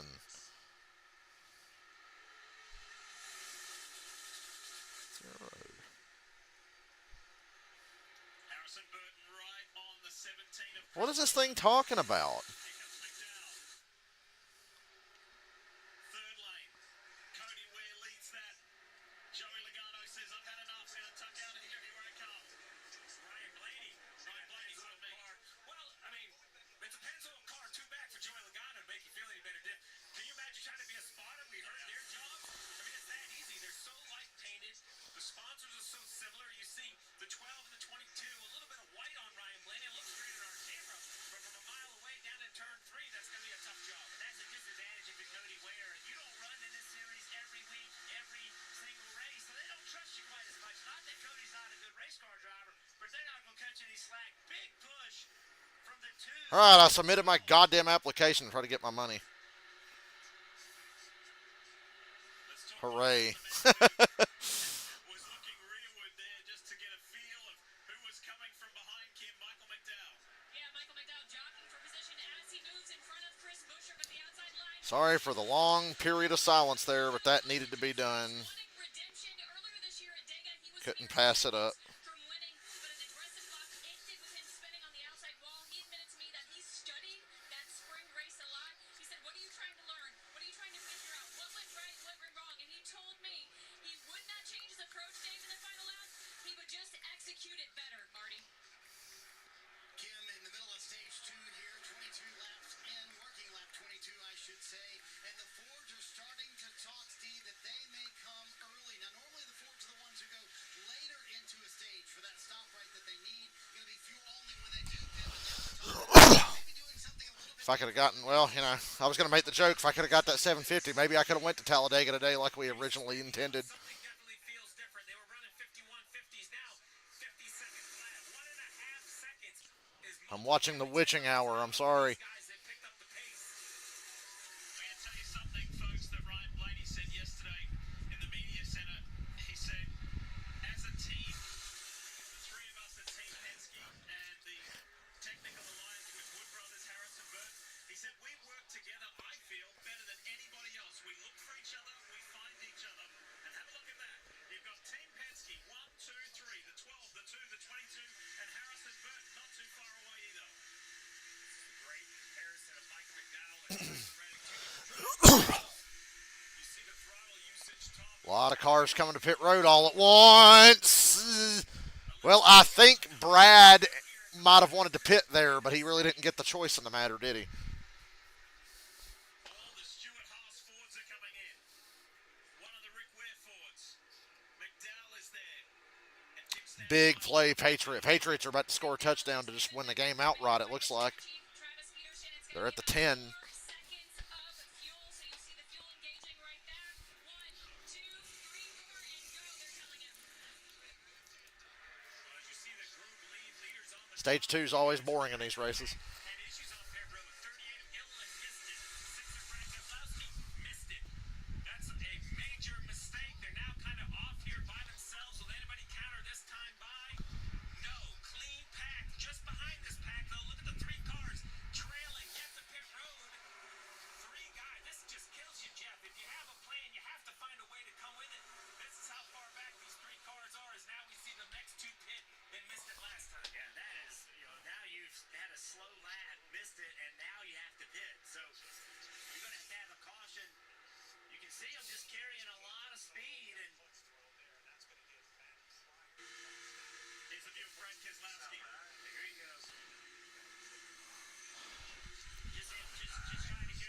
Yeah, I think Brad was trying to pit. And by carrying too much speed, it means he got hit from behind by the 38, who was also carrying speed. Single file, try to be very organized. Come on, Patriots. The Dolphins suck. You should win this game. Wondering how long the lead pack is going to wait. I think they're very comfortable at this point. Until those Fords can prove that they can Touchdown, New England. But with a minute and two left, and they'll only be up by two here. Oh, they should go for the extra, or go for two, actually. really has disrupted Go for this two. entire strategy. It's easy on paper to figure out this is Go for two here, New England. execution is sometimes what gets overlooked. And the reason why it's disrupted is because more cars running together can go faster. So that group back there, they're trying to get single file, but it's not as many cars in that pack. Good luck with the 49ers. Running faster, even though they're 2 and 3 wide. May your game not be as heart attack inducing as the Falcons game on Thursday was. That's a touchdown, New England. Leads the way, and he's on that low line. Hitting the second lane is the WeatherTech Chevy for Corlick Racing, Shane Van Gisbergen, as the Kansas winner Ross Chastain pushing him, and here comes SVG.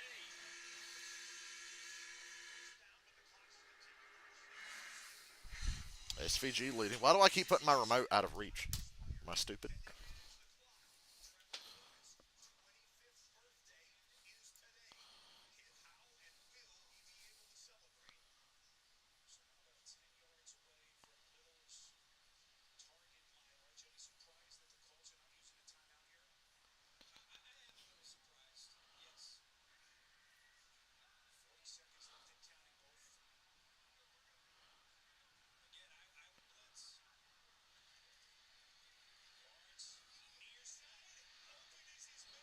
Jaguars are driving down trying to win this thing late.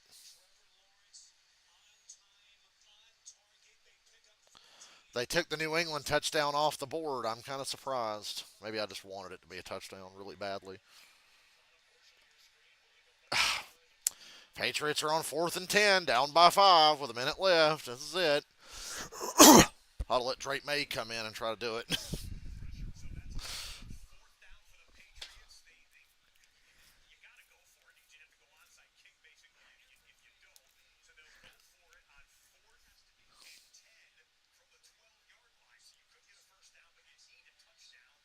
Jags are sitting on the ball in field goal range here, making the Colts burn timeouts.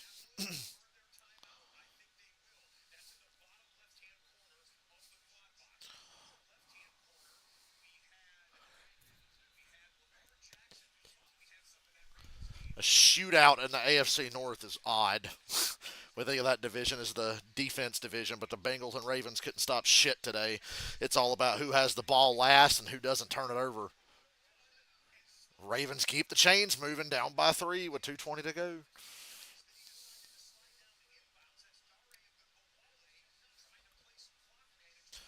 Last chance for the shitty Patriots.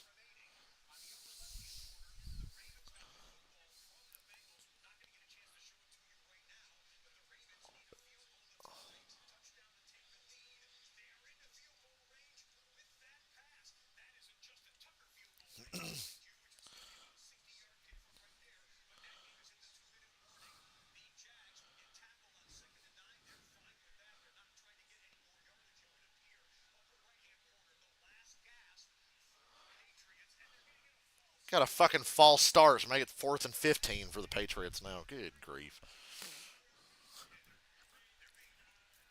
Crowd's booing. Oh boy, how the mighty have fallen in the last 6 years. A Patriots crowd is booing. And Houston's in field goal range with 44 seconds left. They still got all 3 of their timeouts as well. Buffalo does not. So I'd run the ball here, drain the clock, and then try the kick. Come on, Patriots. Dolphins are showing blitz. The Dolphins are going to blitz. The Dolphins are going to blitz. Here they come. Incomplete. Dolphins win. 15-10. What a thriller.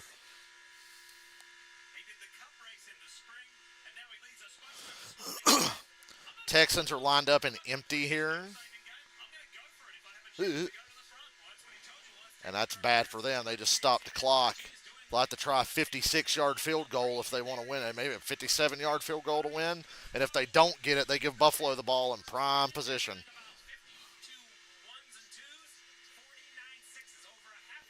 Joe Burrow threw an interception a minute ago, and that's what set the Ravens up with a chance.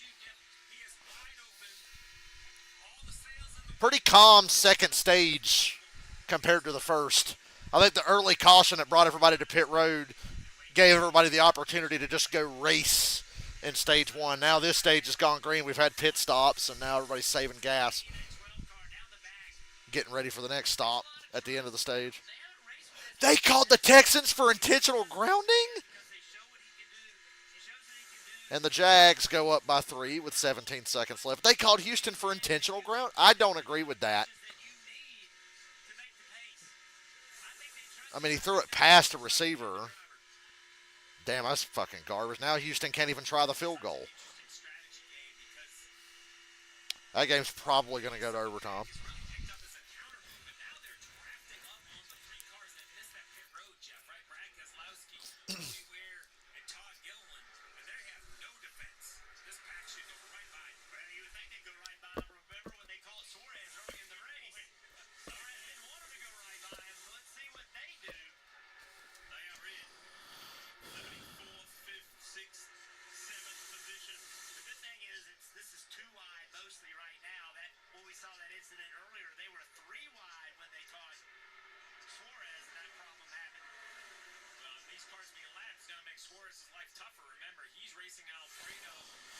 Well, Texans pinned Buffalo at the 3, so yeah, this game's probably going to overtime.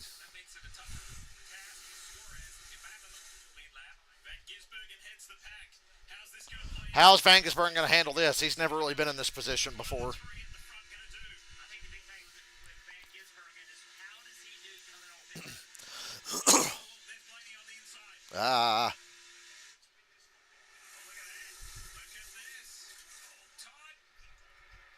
Oh, Gilliland is a menace. Gilliland got fucked by that, and he tried the hardest to make it not happen.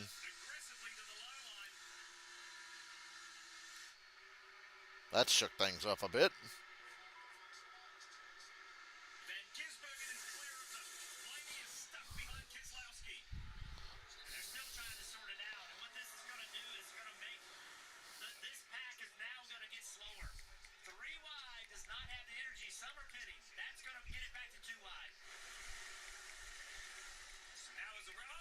Oh, no! Truex got turned coming to the pits.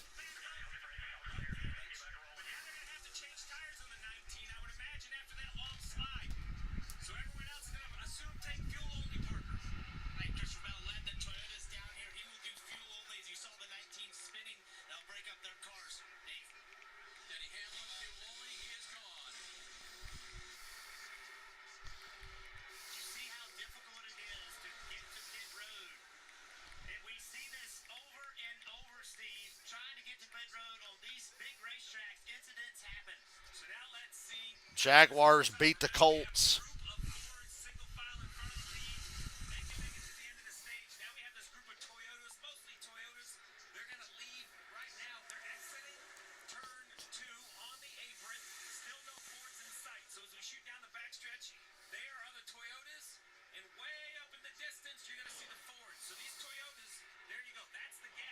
Damn, I thought the Bills were going to make something happen there and avoid overtime. I don't think they're going to. Patriots have the ball back with one last chance. I'm shocked. The Dolphins completely shit the bed and mismanaged that golden opportunity.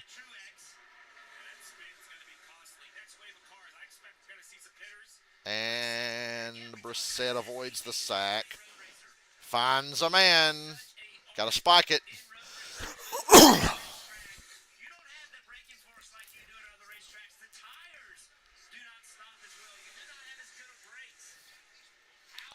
The Falcons had the greatest spike in history Thursday.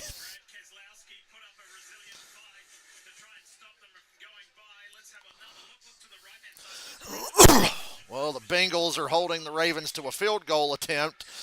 It's about a 55 or 56 yarder, and Tucker's missed a lot of those lately, so this ain't a given.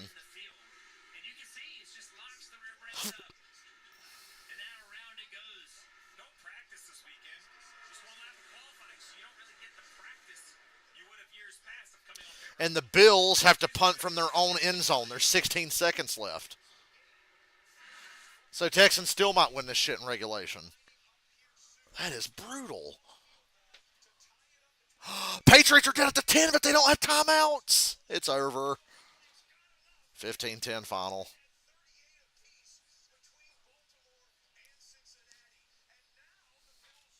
And Tucker made the kick for the Ravens, but the Bengals have a minute and a half left. Dolphins continue to own the Patriots. Never thought I'd say that 6 years ago.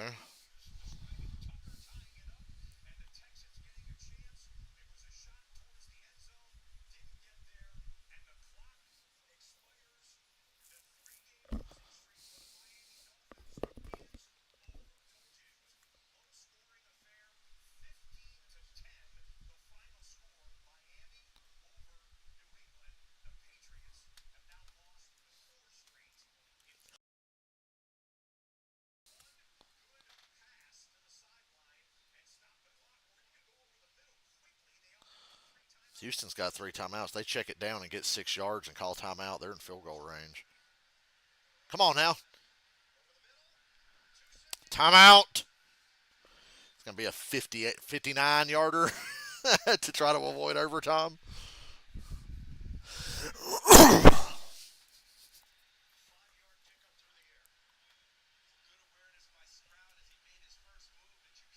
And stage one was so much better than stage two.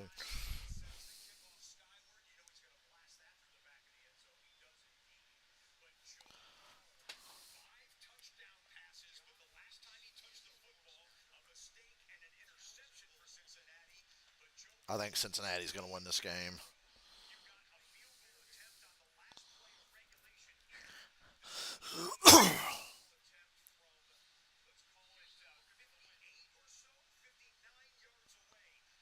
59 yards straight down the middle now.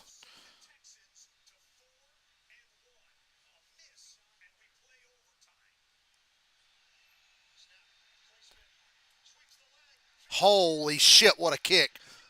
Texans beat the Bills. That was a weird looking kick. I thought it was going to be wide left, and that shit hooked. Wow.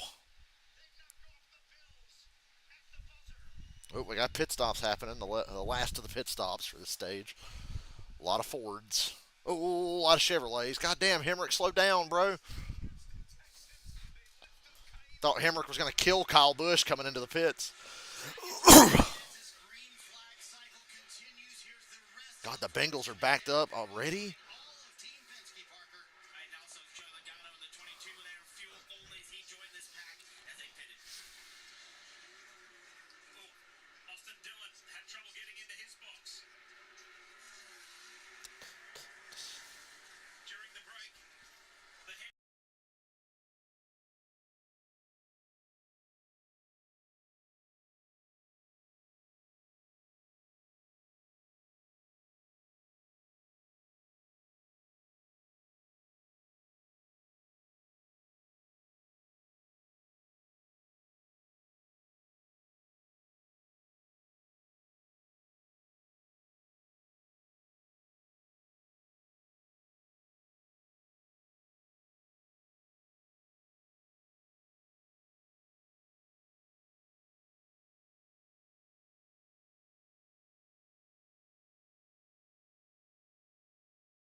Back, y'all.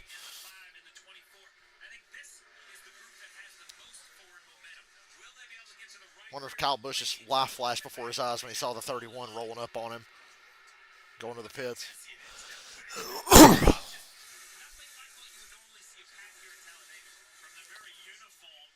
Oh, look, garbage time touchdown for Grover Cleveland, and the Redskins win 34-13. Washington is 4-1, pulling away from their NFC East brethren. Broncos Raiders game just kicked off. We could just kind of efficiently pull away, maybe settle this stage amongst ourselves. Traffic in the Wow, Denver. Wow, Denver. What the fuck? Touchdown Raiders. 23rd. How many games have the Raiders won against Denver in a row?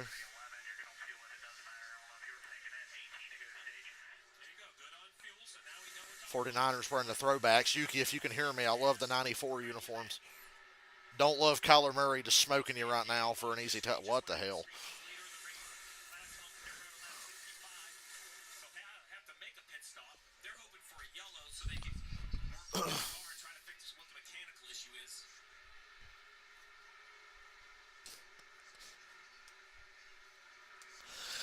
Now these guys, they're gonna stay single file as long as they can. They know if they can stay single file, it'll get them away further. It'll keep them safe from getting in wrecks. They're gonna make the run come from behind. Now, who is going to start a double foul? Because when this second group catches Kyle Busch, what is William Byron's going to do? I don't think William Byron's going to just stay in line. I think he's going to try to force the issue to get double foul going. Can't believe how calm it is right now. We saw the 19 spin out coming to pit road, but it was adventurous for other drivers as well. The 31 of Daniel Hemrick, here he is kind of in the middle of the mess. How did Hemrick? Did he speed? How did he not speed? He's fortunate, and Kyle Busch is thankful that the 31 somehow figured it out. And then Oh, 3 car got screwed on pit road. That's funny. that's the man who leads the race in that discount tire Ford, Austin Cindric. So here you go. Here's the start of double foul. Breaking news right now in western North Carolina. Buncombe County officials are We're getting press conference. I can see the race on the left side of the screen, but they're showing a news report on the right side. Baptist, Basilica of St. Lawrence, and Walmart in Arden. We continue to share out these locations as they are updated. As of this afternoon, 73,000 customers remain without power in Buncombe County. Both Duke Energy and our emergency services personnel ask that unless you live in one of our small communities that have been so badly damaged by the storm, like Swananoa, Barnersville, and Garin Creek, please stay out. The traffic volume is severely impacting crews' ability to respond. We also want to remind our community Blaney making a move here. until the EPA has been Yeah, I able might as to well provide mute this. I can't hear the race. I can see the race, but I can't hear the race. Blaney checking it. Getting checked up by his teammate there.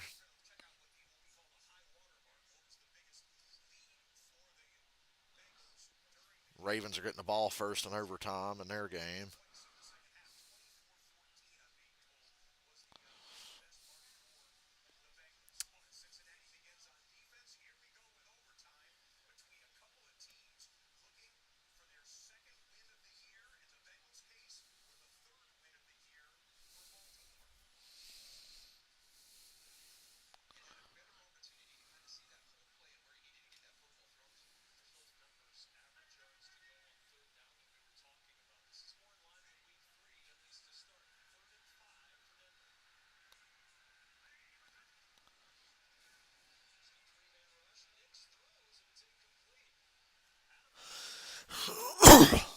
Go, Chase, go. Vangersbergen up here like he belongs. Driving a good race.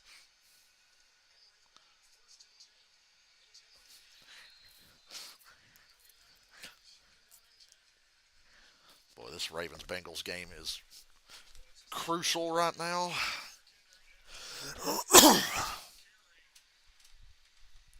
44 car way out against the outside wall. I don't know what the hell that's about.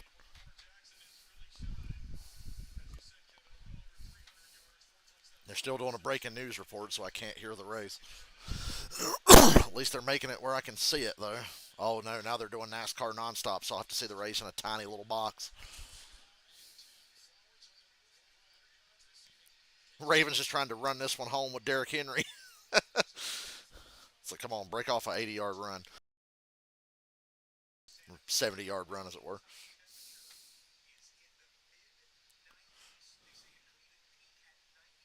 Missed tackle for Arizona. And Ayuk is free in the red zone.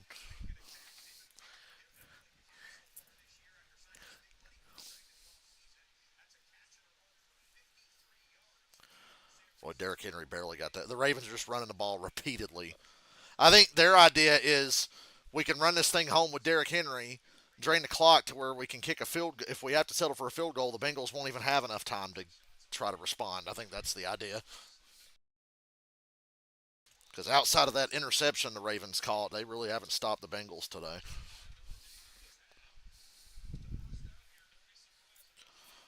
Second overtime game of the week. The second most entertaining one, though. Nah, this game's pretty crazy, too.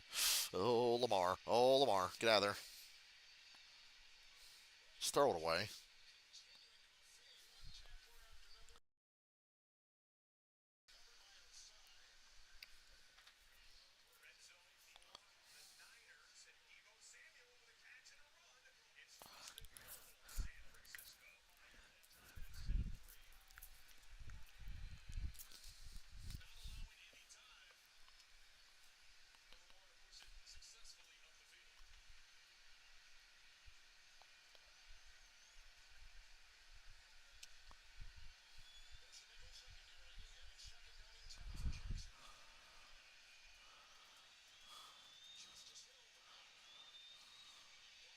Yee!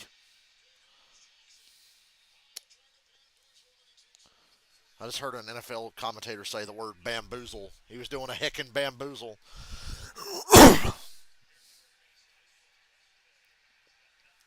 Cindric's going to win and make the round of eight. Would Cindric be the worst driver to ever make it to the round of eight? Like the least deserving? In this brain dead championship format we are currently in.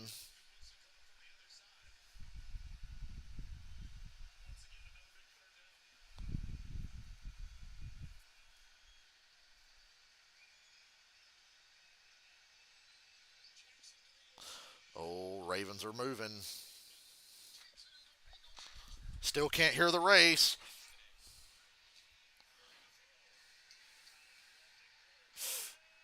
Hmm. There's 9 to go in stage 2, but I can't hear, but I can see.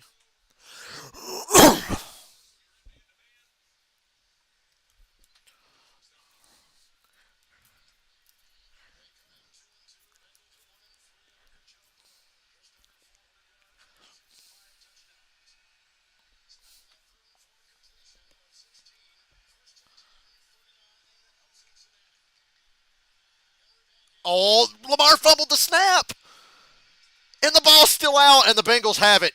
The Bengals have it and run it to field goal range. That is insane. Get the fuck out.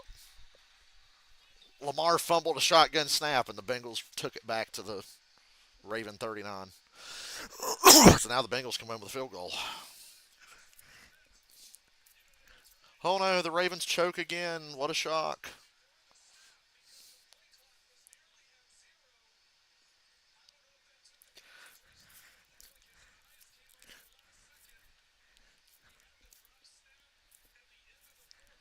And Brock Purdy just got sacked on a third and goal. Sorry, Yuki, if you can hear me.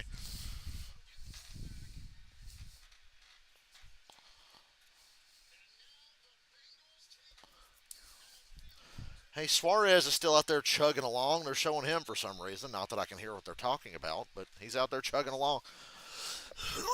One of these 30-car pileups, and he's back in the game. Excuse me.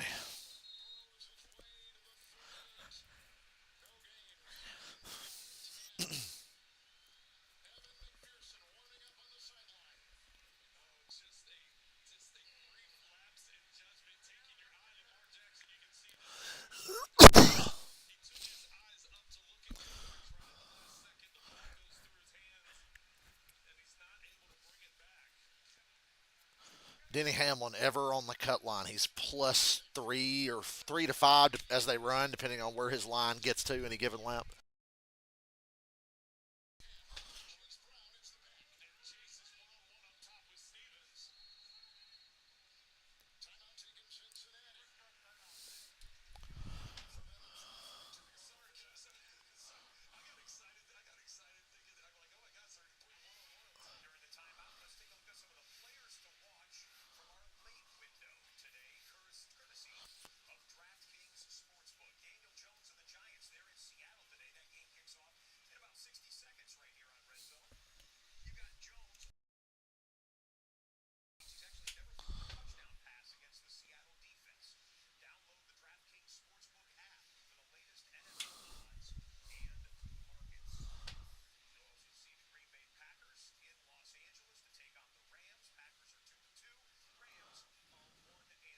It's 2x2 push pull racing at the front. That's what happens when they actually start racing and nobody's saving.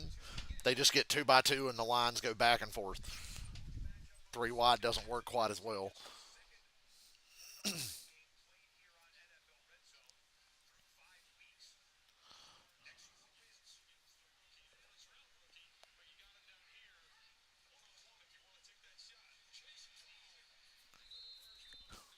Bengals just trying to grind some yards and try to kick this field goal and go home.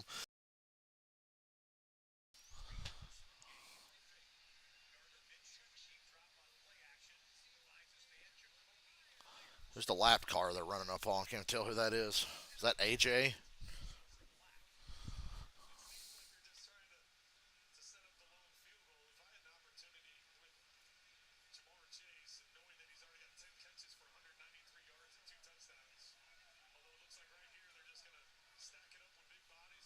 Yeah, it's AJ getting lapped.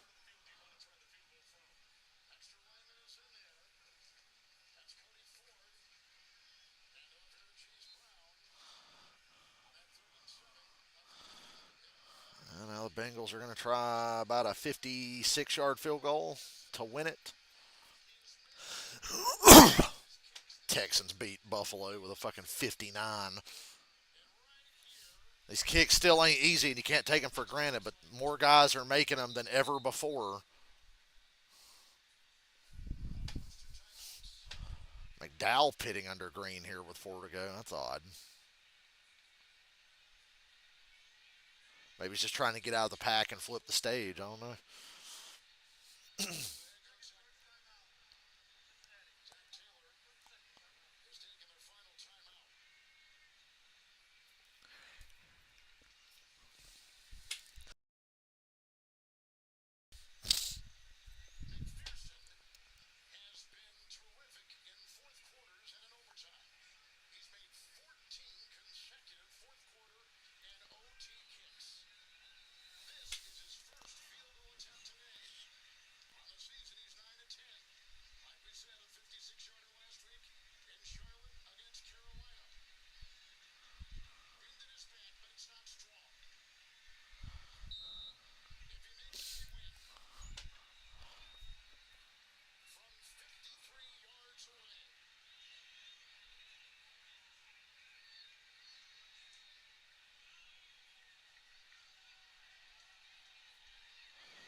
Watching this kick in the Bengals game. Bad snap. No good. What the fuck? That was a bad snap, bad hold, and the kick was wide fucking left.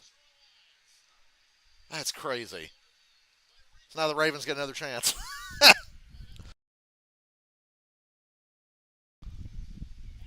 Oh, buddy, the Ravens. You seeing this right now? Bad snap, bad, really just bad hold on the kick, and McPherson pushed it to the left. It's a 53-yarder, and now the Ravens get the ball back. I have the race on in the background. I can see the race. There's 1 to go on the stage, but I can't hear the race because they're playing a breaking news update about Buncombe County, North Carolina after the hurricane. So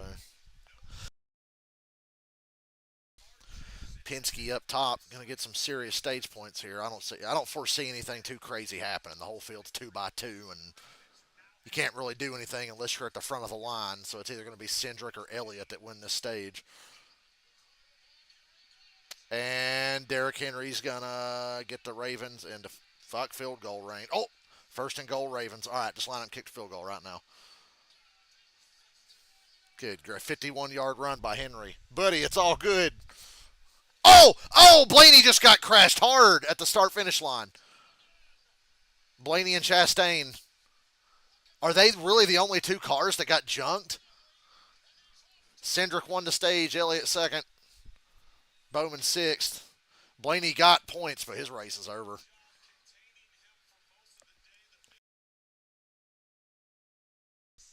Blaney and Chastain are junked.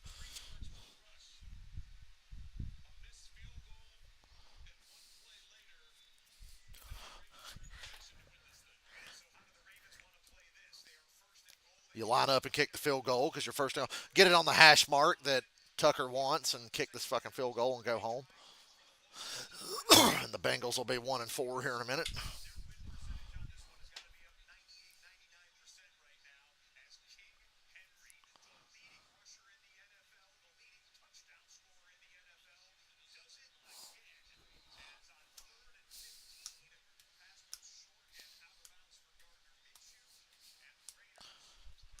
Is Ross okay? He looks kind of shook. He's all right. He's walking away. A little sore.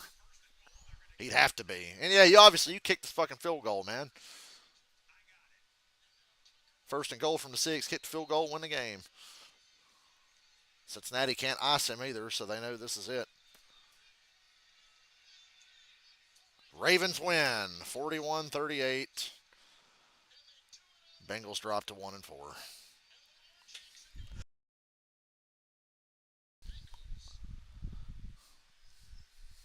Joey Logano almost got a big pick. I think Joey got through relatively okay, but he was right behind that wreck. Sorry to accidentally spoil it, but the Ravens win.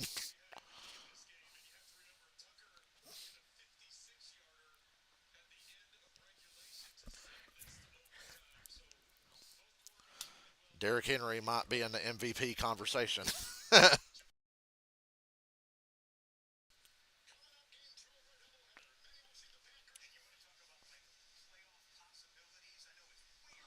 Bengals are fucked, man. 10-0 Raiders early on the old Orange Crush Broncos. So far, the Broncos are playing like they did in that Super Bowl back in the 70s when they wore those uniforms. I thought the Giants were going to bench Danny Dirk. Good God, he just tripped and fell and fumbled the fucking ball. Good God.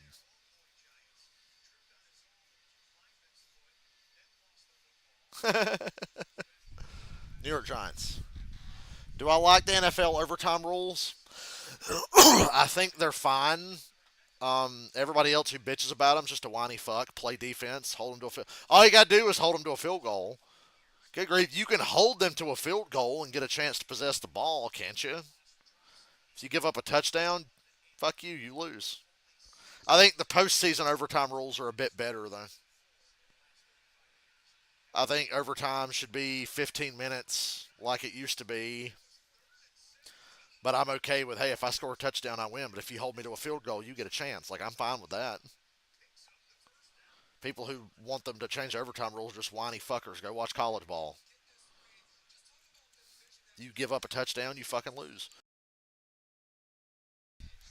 If the Falcons had lost Thursday, I wouldn't have been bitching about the overtime rules. Just like I didn't bitch about the overtime rules when the Falcons lost the Super Bowl. So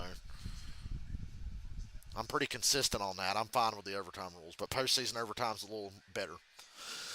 I think ties are fucking stupid. Play till we get a winner. That's the only thing I'd change. The Seahawks just got burned on back-to-back screens. One of them was like a 3rd and 20. Races and commercials. Who gives a shit? When I unmute the race, this is what I'm hearing. They won't play the race audio. It's really annoying. I don't live in Buncombe County, so I'd like to hear the race. Shit's bad here in Rutherford County. I don't need a news update on how bad it is somewhere else.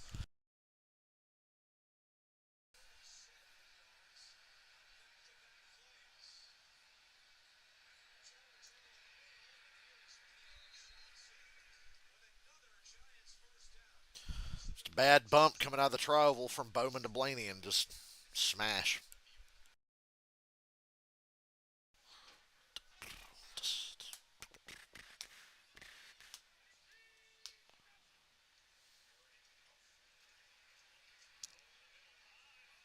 What a catch by Ayuk in the 49ers game.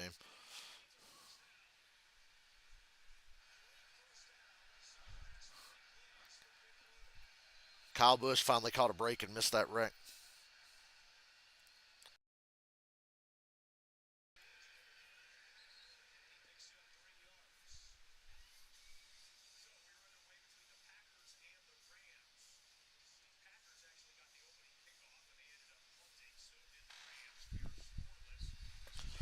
Coming to pit road. Wish I had some audio to play for you in the background. Brandon Ayuk is killing the Cardinals.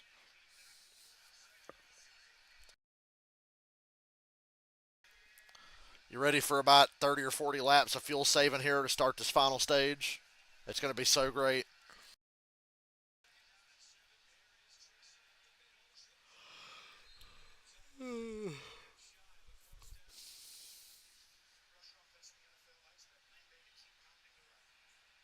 Kyle Busch wins the race off pit road.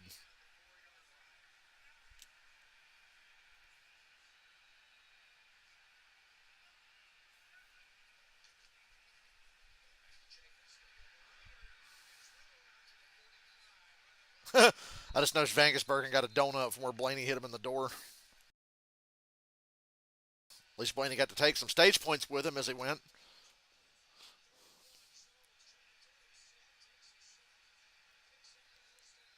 He did not pick up the first down. Are you blind? Whatever.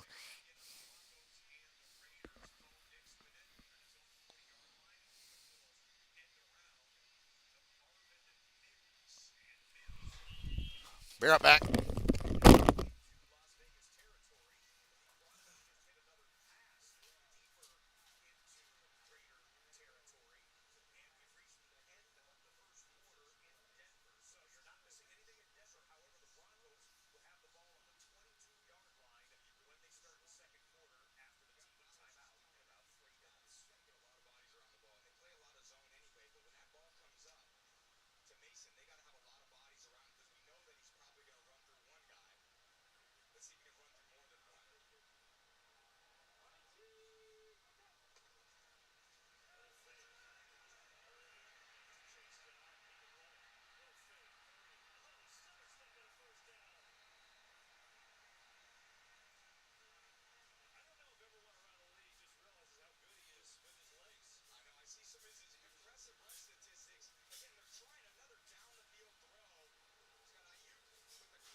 I hope the race is in full screen commercial, and that's why they're showing this fucking news report again.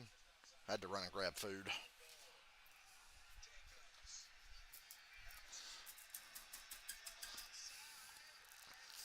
Touchdown Packers! Oh, now the race is back, but I still can't hear it.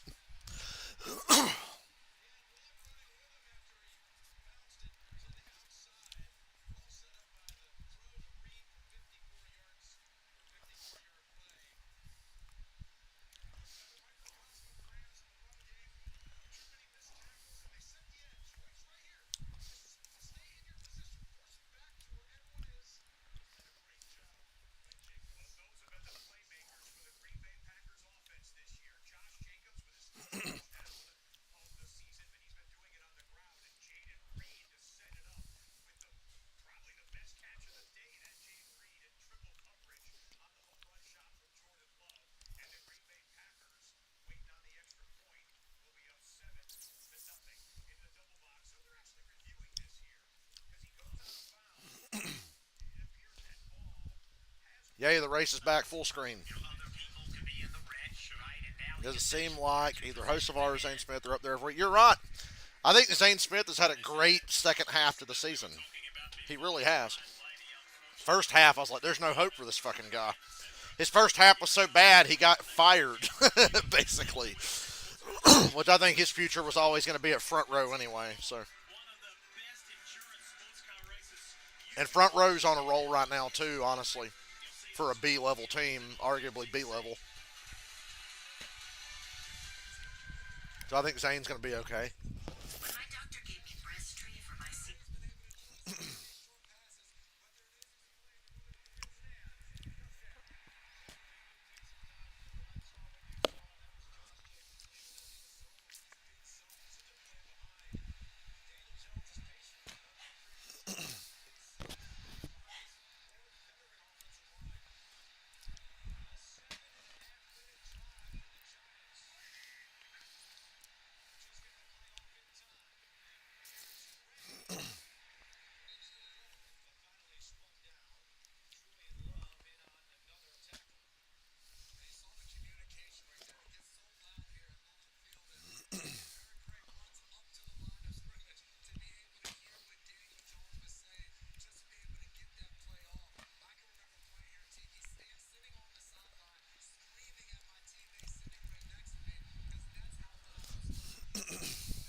Appreciate y'all hanging out with me and being patient today. I had to go quiet for a little while because I was filling out that FEMA form to get my damn hurricane relief money because I'm the only working person in the house and power was out at my job and I couldn't go for days and we really couldn't get food for a few days.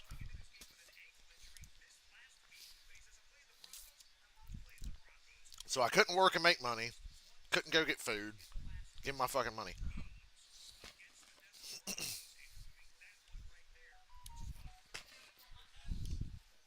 Yeah.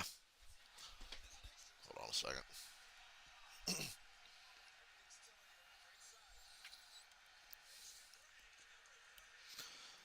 Touchdown, Giant. No.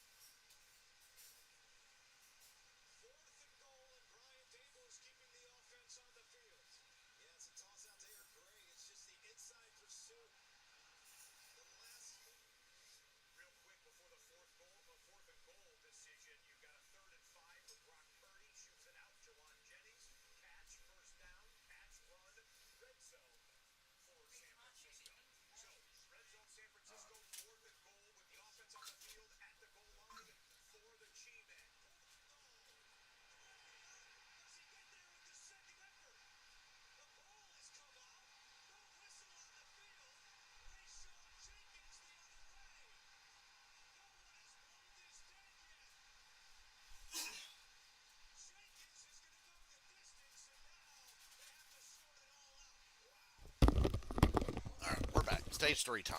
We ready? I'll try to be more attentive since I'm not filling out a government form in the middle of this segment of the race. Racing there at the end. You can see things really ramp up, Jimmy. Was there anything else that stood out to you in that second stage that we might look forward to here in stage three? Yeah, I think the four wide's really dependent upon guys that are saving fuel, and then you have others with a lot of fuel that can push and go forward, and it creates that four wide racing. It's just crazy that they can run four wide without an incident, and then here coming to the finish, we end up with the crash that we had. Down to you, Dave. Hey, Jimmy, another playoff driver to keep an eye on that had damage. Shockingly, none of Jimmy's cars have been torn up today. Pretty solid hit to the nose. So when they came down pit road, they made some repairs to that and gave him 4 fresh tires and fuel. Remember, Tyler came in today below the cut line after starting Kansas last week above the cut line. The roller coaster's going in his direction right now. We'll see how fast the 45 can get back when they go going again. 61 to go. We take the green flag. Had a racing repeat. The final stage also needs a pit stop. Kyle Busch, Bubba Wallace, William Byron, Austin Cindric, Van Gisbergen, and Chase Elliott. Van Gisbergen having a really good race. Ready to get to go. The Yellowwood 500. The final stage. Let's do it.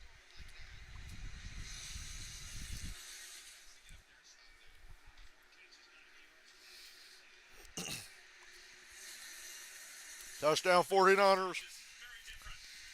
Pretty much formation and rhythmic in the first stage. Second stage had varied strategy and was certainly more mixed. What are we in store for here over the next 61 laps? Chaos. So that's what my guess is going to be. Fuel saving, which means three wide. So at least it'll look cool. At least the race will look good. You'll get lots of video and highlights for next year's commercial. Up on the high side.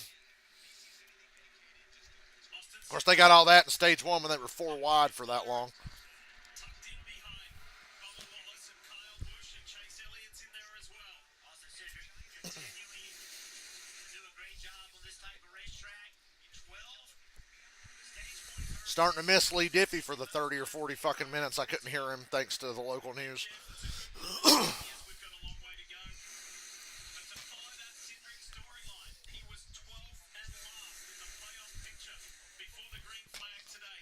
As the points run, Austin has dragged himself up to 7th and above the cut line.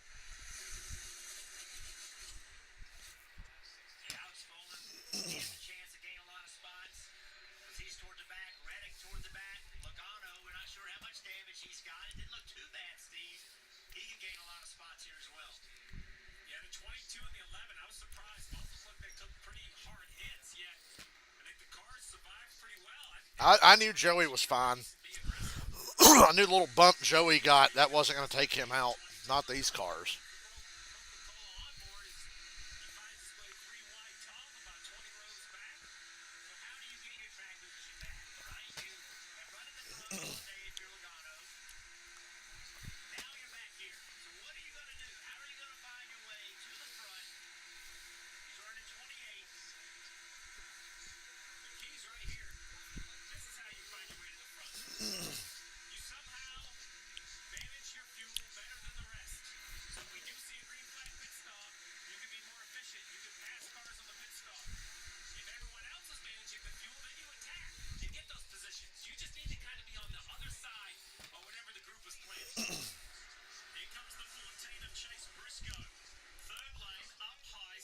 Briscoe's minus 13. Never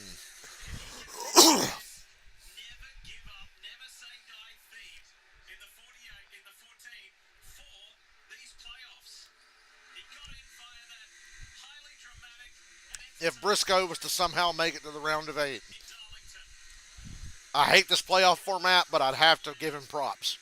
I'll never knock anybody for being successful in this format. I will praise them. I just hate the format.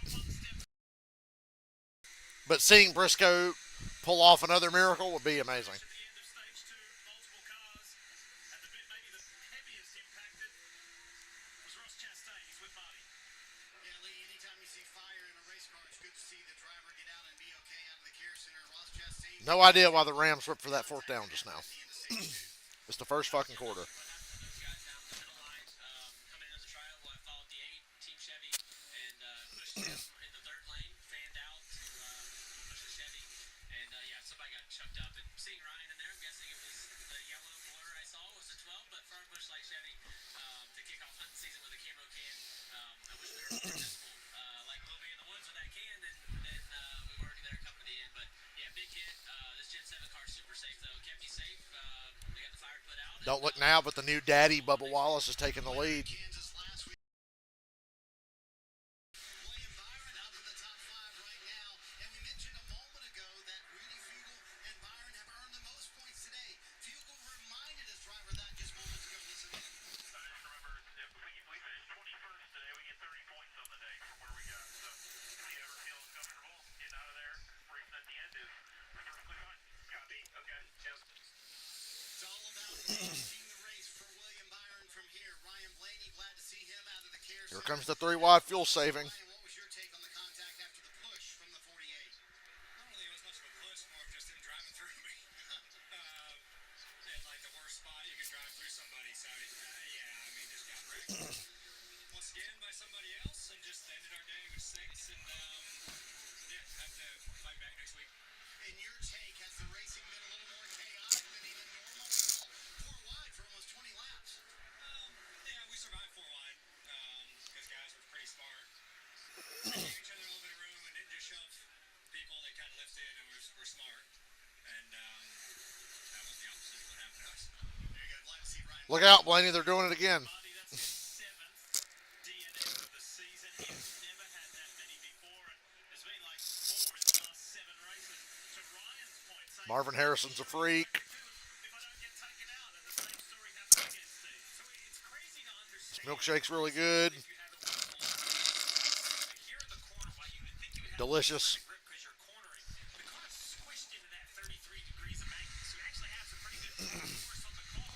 The straightaways the car get light, but Jeff, you've said it time and time again. It's right here. The trial is awkward corners without a lot of vertical load.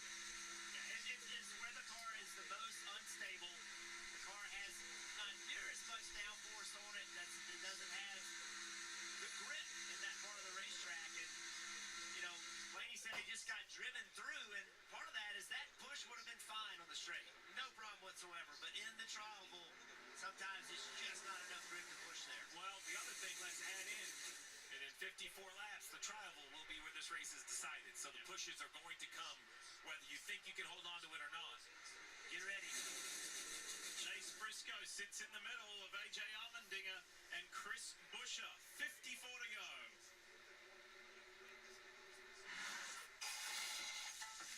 Dude, what are you doing? I'm protecting my car. That's too much work. WeatherTech is so much easier. Laser measured floor liners up here, seat protector and cargo liner back there. Nice. Out here, side window deflectors, and mud flaps, and the bump step to keep the bumper dent free. Cool. It's the best protection for your vehicle, new or pre-owned. Great. But where do I order? WeatherTech.com. Looking for a reason to try the new $5 meal deal at McDonald's? Here's 1, 2, 3, 4, and the race. Damn, did the Broncos just score on a pick 6 and I miss it?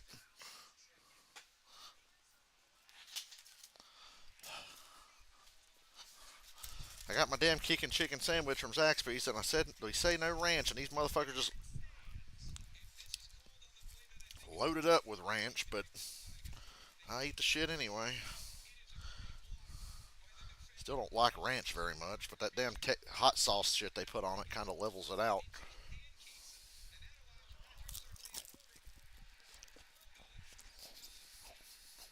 I'm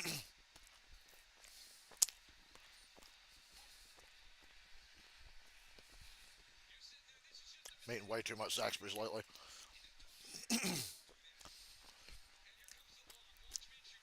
Yep, Gardner Minshew still Gardner Minshew, y'all.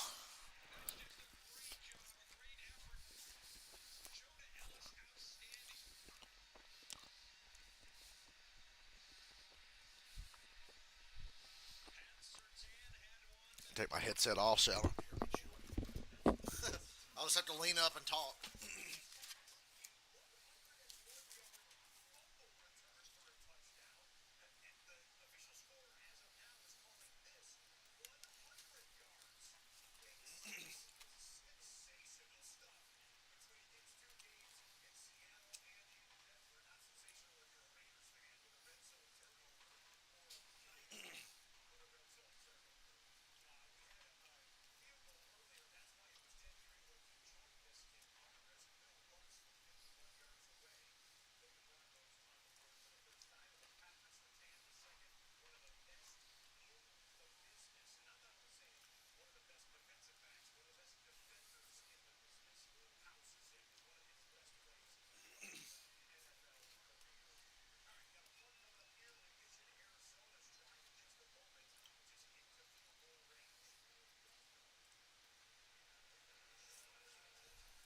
Sign up for the NASCAR newsletter to stay up to speed on all the latest from the track and get your chance to win 2 tickets to next season to a race of your choice in the 2025 calendar.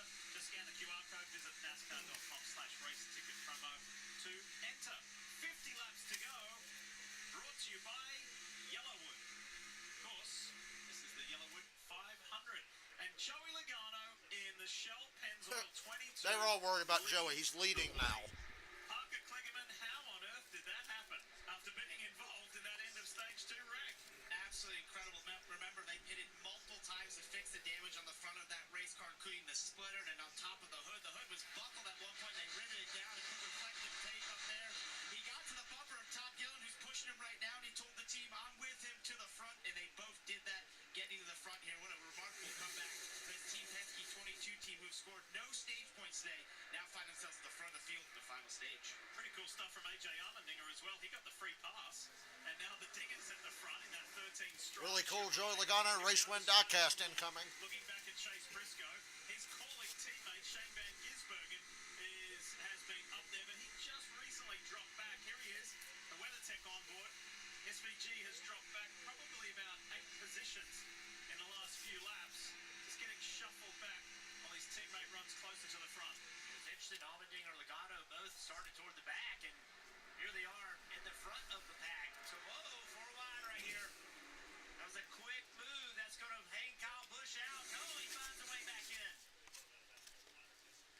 Stenhouse drops down to that middle lane.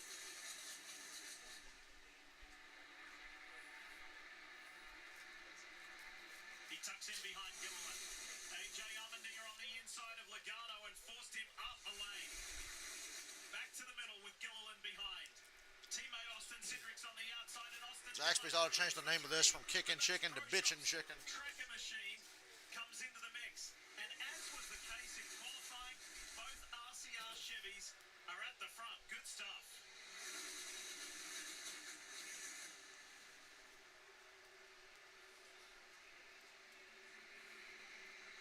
Logano trying to pick a lane. Pulls up in front of teammate Austin Cindric. Steve, this has got shades of stage 1 all over it. It really does. You have 3 cars very patient, taking care of one another at the front of the field. Everyone just trying to be very efficient with their cars, positioning themselves for the last 47 laps, also positioning themselves for upcoming pit stops. They can run much further, but they must stop in this stage. When will they decide to do it? We saw green flag pit stops really break up the pack in stage 2. Yes. Yuki, I'm cheering for the 49ers like you. Speaking of stage 2, how about round 2 of the playoffs? AJ Van Gisbergen 1-2 finish on a super speedway. I'm here for it. 2.6-mile monster that is Talladega. And next weekend, we're in Charlotte, North Carolina at the Roval. Let's go on board, the Palmolive on board with Ricky Stenhouse. This is the third car in line in the middle. Now, the second car in line, bright green car, middle row. You see on the left, the steering, on the right, the footwork. Left foot taps the brake, right foot out of the gas completely, or maybe half throttle. Continue to try to work that throttle. 192 miles an hour yet. Off the gas a little bit. Two reasons. One, to not hit the car in front of him, but also save a little gas. And watch as he gets to the rear bumper of the car in front of him. He'll slowly come off the throttle. This looks cool, but there's really not much to talk about until final pit stops. Now he's got gap in the throttle, as he starts to gain on the car in front. Now he has to ease off just a little bit to keep that gap right.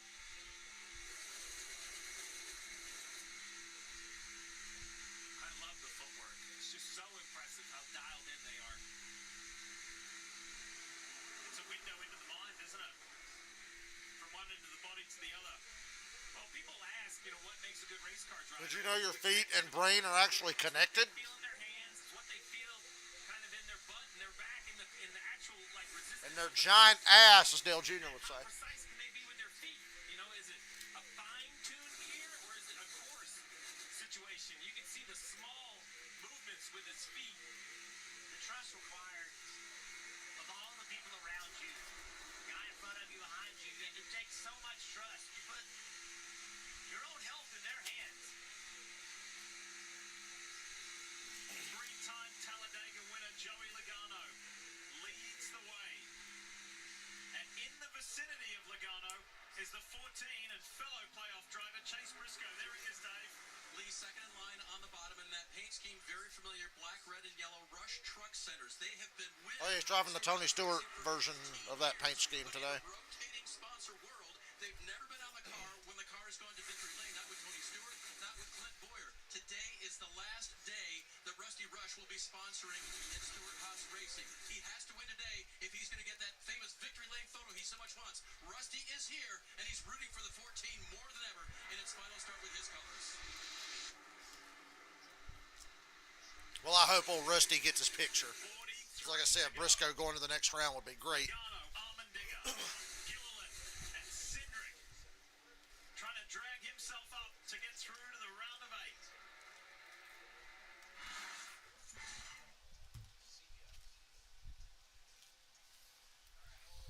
Colleague up here in a good position to get a trophy with AJ.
Oh, what the hell?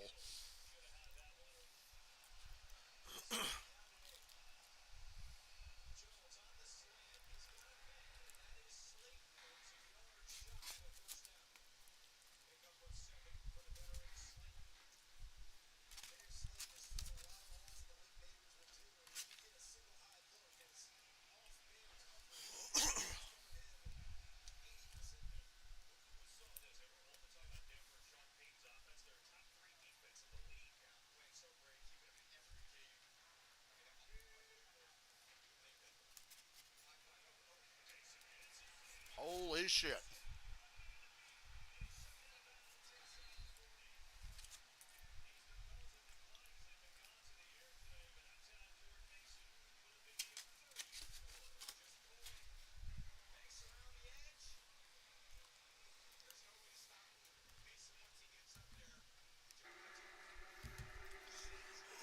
Time to bring you the Xfinity fastest lap, and it happened back on lap 102 when we say well done, John Hunter Nemechek, the Legacy Motor Club, Gear Wrench Toyota.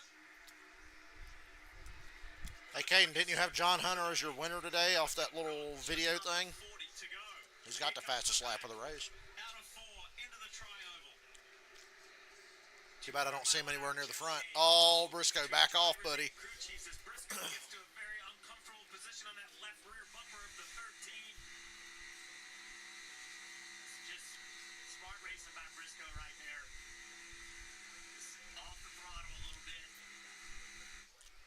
Recognize the situation. Don't get him spun around. Talk about all these playoff guys. Denny Hamlin coming to this race. A lot of talk about him and his ability to potentially win this championship. No stage points today. And he is mired back at 27th. And that is not where you want to be. He is Denny Hamlin's tied with Cindric for dead last in the cut line. at some point, 39 to go and a pit stop left. At some point, somebody's got to start forcing this four-wide issue. Put yourself in positions you don't want to be in. Let's take you inside the world of the race leader, the 22 of Joey Logano, and have a listen to his spotter, Coleman Presley. Here we go. You're clear to it only. There's a fourth lane starting about 6 rows back. Nose ahead up top, you're clear to it. Middle and top the same, middle and top the same. Middle and top the same.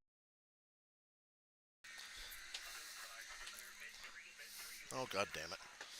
Mid 3, you are clear to 30, it is not 30, H2 ahead of his helper.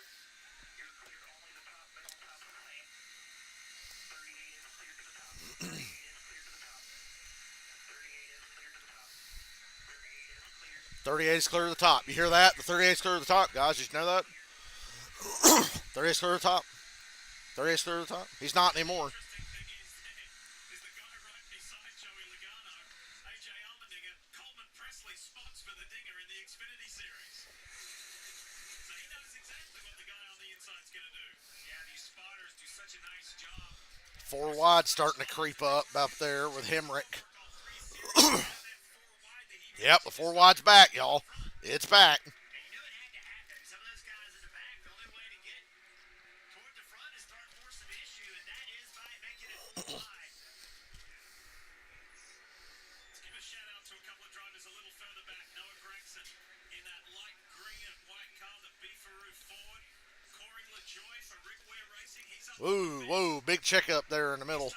You see that where Kyle Busch, Larson, and Burton were? doing a good job. Everybody's still got a pit, though. The 71, he's in the mix mid-pack. Chase Elliott, the first car, one of the first cars to make it 4 wide. There he is. That is not the situation he wants to be in. Points right now. He would love to be 2 wide or single file, not 4 wide. Still 36 to go. Build submarines on board.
Yeah, I'm not even like reacting to the fact that the entire field's four wide.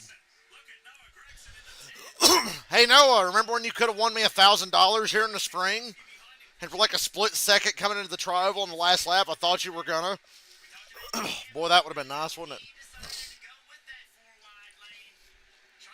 Oh, whoa, whoa, whoa, whoa, whoa, whoa, whoa, whoa. Almost got hooked by Keselowski.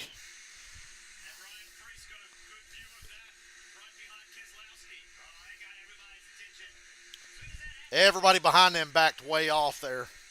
And then Brad just shoves him off into one again like it never happened. If we make, oh my God, Priest and Bowman back there. If we make it to green flag pit stops, there's probably going to be something happen when people try to pit. That's when I suspect a wreck. Like it could obviously happen before then. Look at how they're driving and how they're running, but the green flag pit stop worries me. Huh.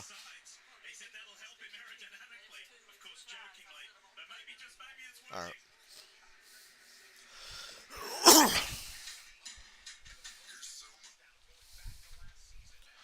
Oh man.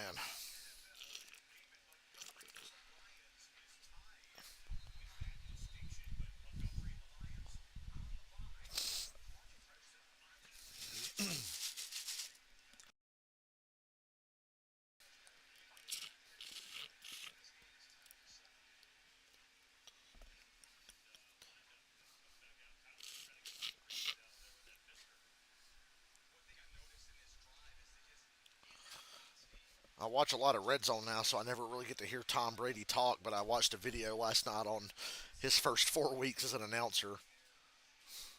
It's been a mixed bag, but he'll get better. Oh, Kittle almost made it to the goal line.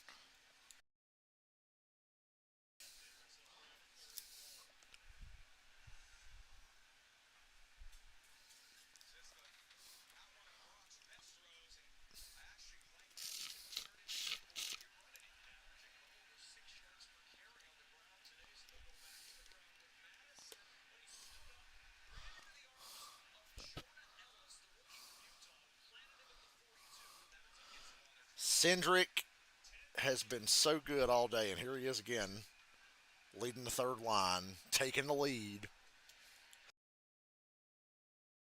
What the fuck is Brock Purdy doing? What the fuck is Brock Purdy doing?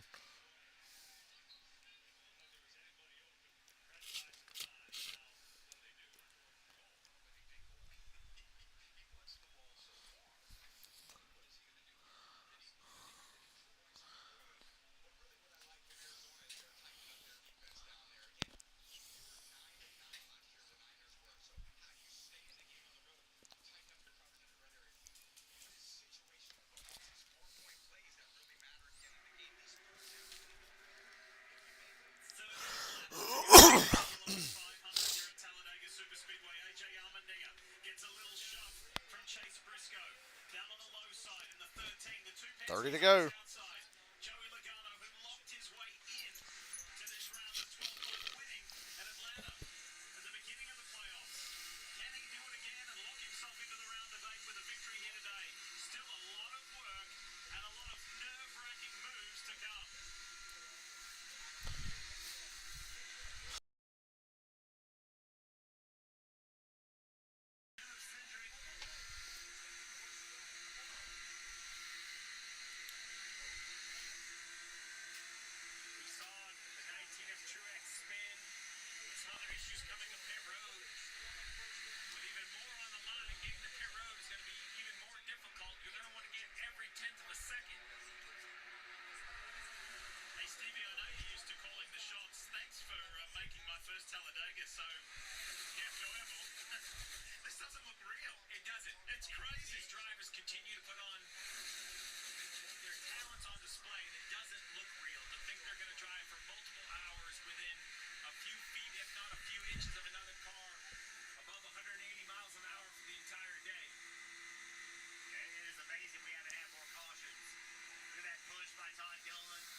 ain't counting nothing until the pit stops are done. They're hitting him so hard, it's deflecting the rear bumper.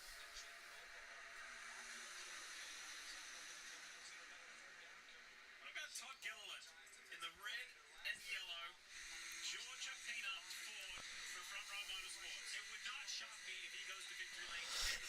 Todd Gilliland seems to always be at the front at these speedway races. Sometimes just didn't have quite the right moves coming to the checkered flag.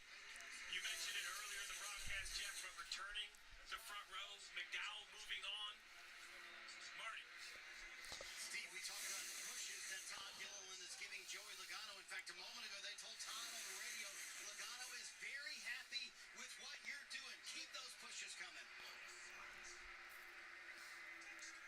We're going to squeeze in a quick round of stops. The Digger leads the way. And they crashed. No, I'm just kidding.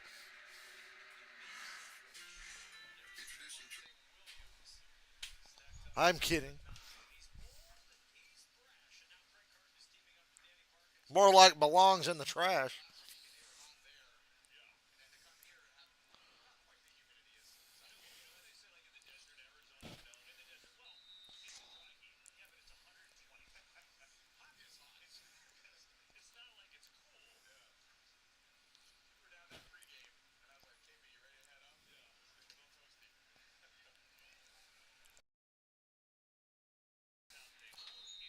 Tom Brady getting to call his first game, his first close game as an announcer.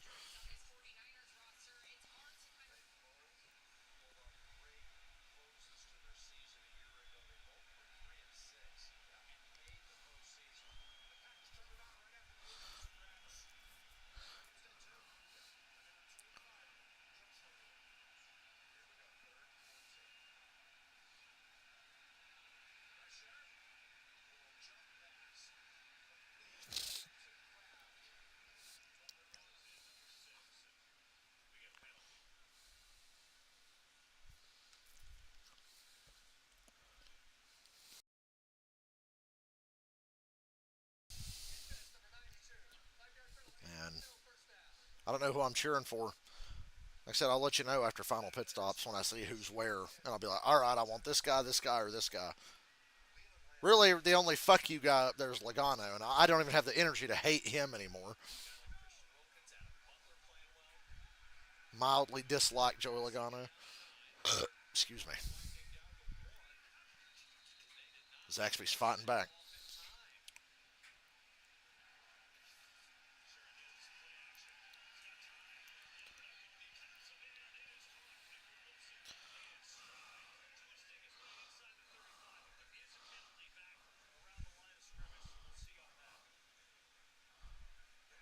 Oh man, Auto Trader. Why are we showing a NASCAR commercial during the NASCAR race? We're watching the NASCAR race.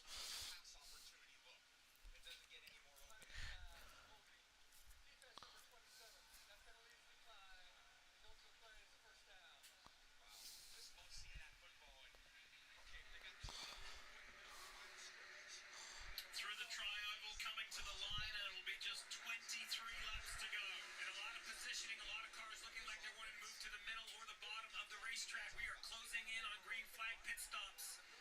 Who comes with who? Is it manufacturer base? Is it up near the racetrack? How soon do the crew chiefs inform the drivers? Hands out the window in the backstretch would be the signal for we've seen multiple incidents on pit lane entry, Jeff, today. Martin Truex Jr., Brad Keselowski missing it. Other drivers missing it. Who's got the finesse and the discipline to execute this final stop the best way? And now late in the race, the consequences are even higher. So How long are they going to run before they start trying to pit? It's getting to be that time. We're like 40 laps into the run.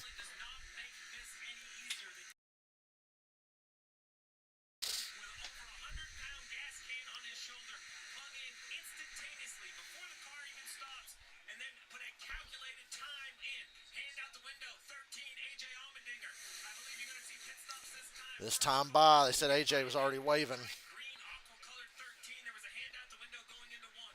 So watch. If he fits this time, there it is. Hand out the window. See it? That's the indication. So watch what happens behind him. Watch who Wonder if Carl Edwards is watching. It's on NBC. He doesn't have cable, but he gets NBC.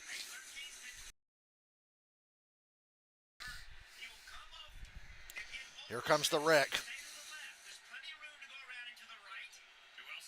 Not many came with him, just the colleague cars, really.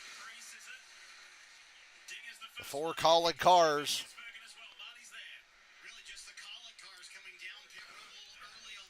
Now, if they were to catch a yellow right now, holy fuck, what a break.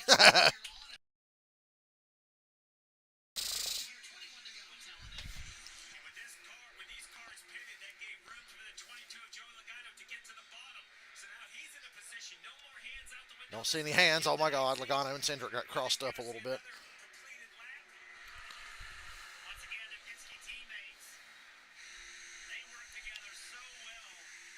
Oh, the 49ers blocked a field goal and took it back for a touchdown.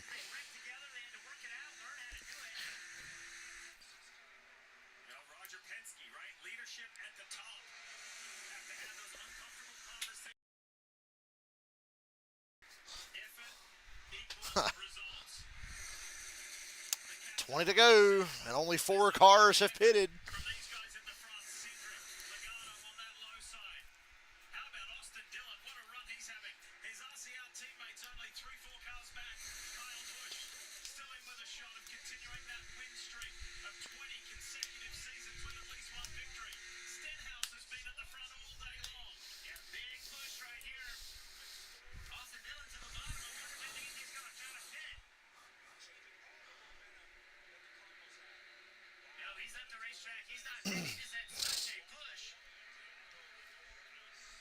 Got some takers in the back.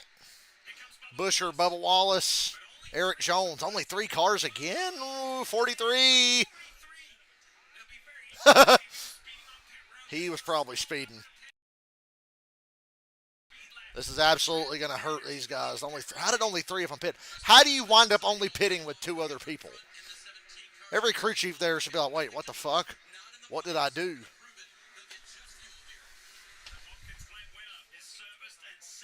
Now watch a whole fucking crowd of guys pit this time.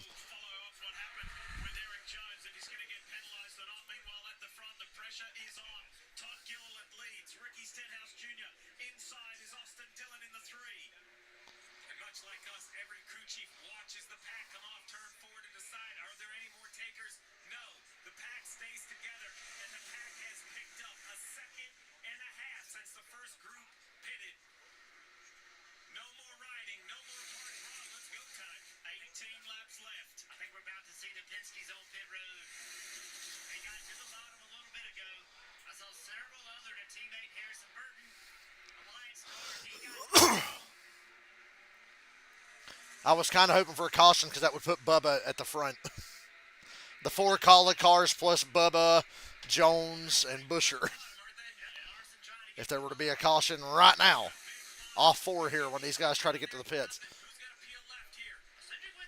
A lot of cars moving around all of a sudden. And, oh, what a crowd. Big crowd, big crowd, big crowd. Stenhouse, Austin Dillon, a lot of Chevrolets. A lot of Chevys.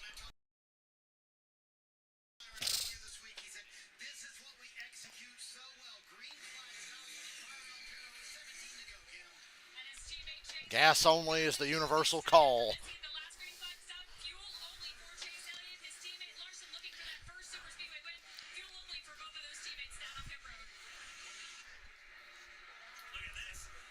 Good God. 3 wide coming out of the pits. How's that going to work?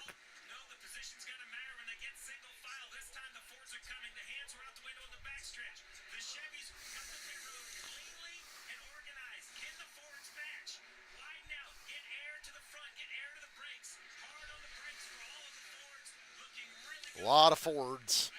Pretty clean. It's amazing how cleanly they can pit with that many cars. Note the Toyotas tacked onto the Fords here and came to pit road with them.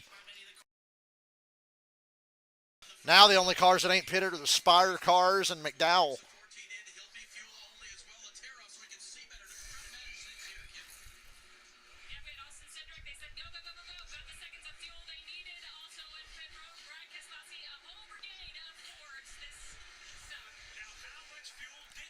Denny Hamlin tail into that big group there. These cars off pit road. Ricky Stenhouse Jr., the light green and white car at speed. First That's a lot of cars coming up. continue every position. The Toyotas are fucked. But on the backstretch, how much will the Track position wise, they're completely screwed. The Chevrolets are really organized. But the Fords cycled through way out front. And Todd Gilliland got a penalty. Ricky Stenhouse goes around Ryan Preece easily and effectively. Look how single file those top four Fords are. Did a nice job of getting organized quickly. You're clear everywhere. Oh, wide open, you're clear everywhere. Stenhouse takes it to the right side. Gilliland. Big momentum here. 14 looking to move up. Then double foul. Watch this. Oh! Four Fords. And the 8 pulls out of line, which hurts the 9 and the 12. That's going to hurt that group there. That saved the Fords. Briscoe made one block. Kyle Busch saw it and jumped out of line. That just killed him. Kyle, you can't get back in there. They're there, Kyle. They're in there. McDowell's coming in. That's the yellow car on the Ooh, God, the way they had to get around McDowell there at the end of the back stretch. at the front of this. Oh, Lord. Go. A lot of snaking around.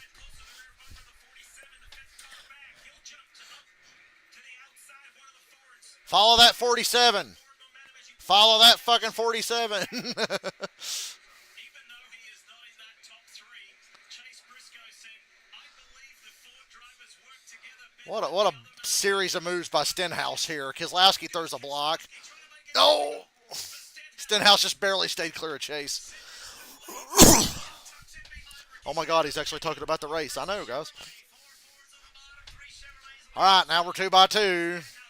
They're just going to keep pushing back and forth now. You are where you are.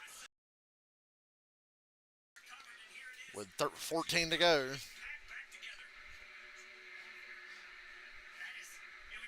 Cindric with a crowd of Fords on the bottom behind him. Excuse me.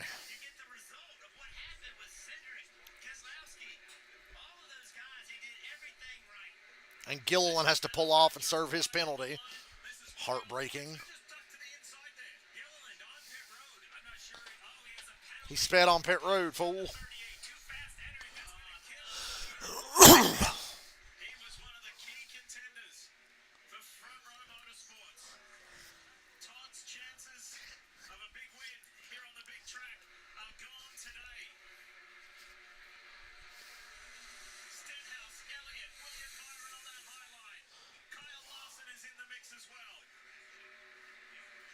Chevy versus Ford in those lines. The Coca-Cola Rumble with Joey Logano. Fords are just the better pushers. They've just always been the better pushers.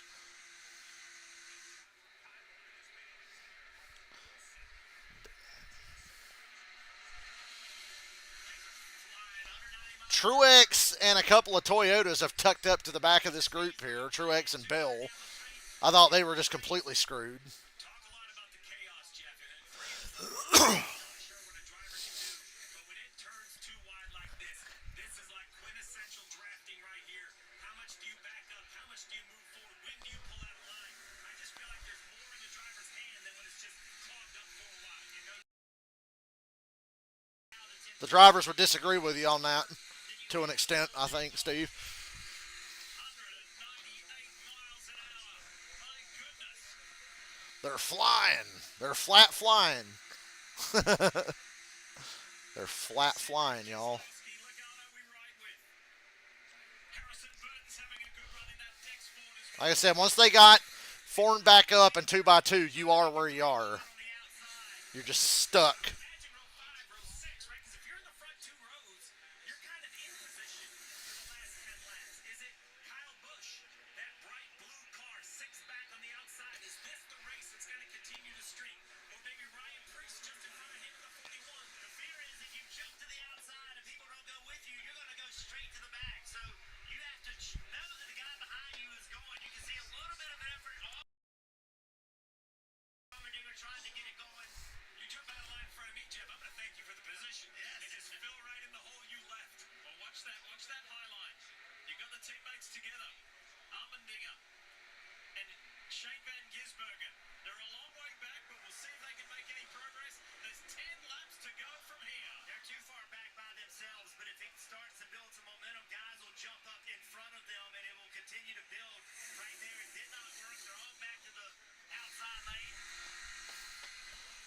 I'm locked in right now with 10 laps to go. Denny Hamlin is 17 below the cut line. Now 12. Like I said, it's going to fluctuate, but wow. You've been working this entire race, Diff, to get Blaney out of the race is still ahead by a couple of points. everything to get in position. That third lane worked earlier today for Eric Jones. He just popped the Dollar Tree car out there to Pop the Dollar Tree. go with him. They did it. Austin Cindric is and he goes from last place in the playoffs to win and lock NASCAR's coming in their pants over Cindric being up here with a chance to go from 12th to 1st on the playoff grid. They love this shit. He is not afraid to I'd be nervous with Brad pushing me. You know you're going to be fast, but like they said, he's a very aggressive pusher. He has a tendency to push a little too hard, if you know what I'm saying. We've had a couple of close calls today with it. so many super speedway wins. Elliott, Logano, the group always finds their way to the front. Harrison Burton ahead of Chase Briscoe. William Byron ahead of his teammate. Look at the Hendrick cars there. 1, 2, 3 in Elliott, Byron, and Larson. Then Ryan Preece, Kyle Busch, and Tyler Reddick. About the opportunity for a third lane to form up. These guys do not want to see that. They want it to stay double file. That allows them to understand how they can attack. There it is. There's an attempt. See if they can build the energy needed.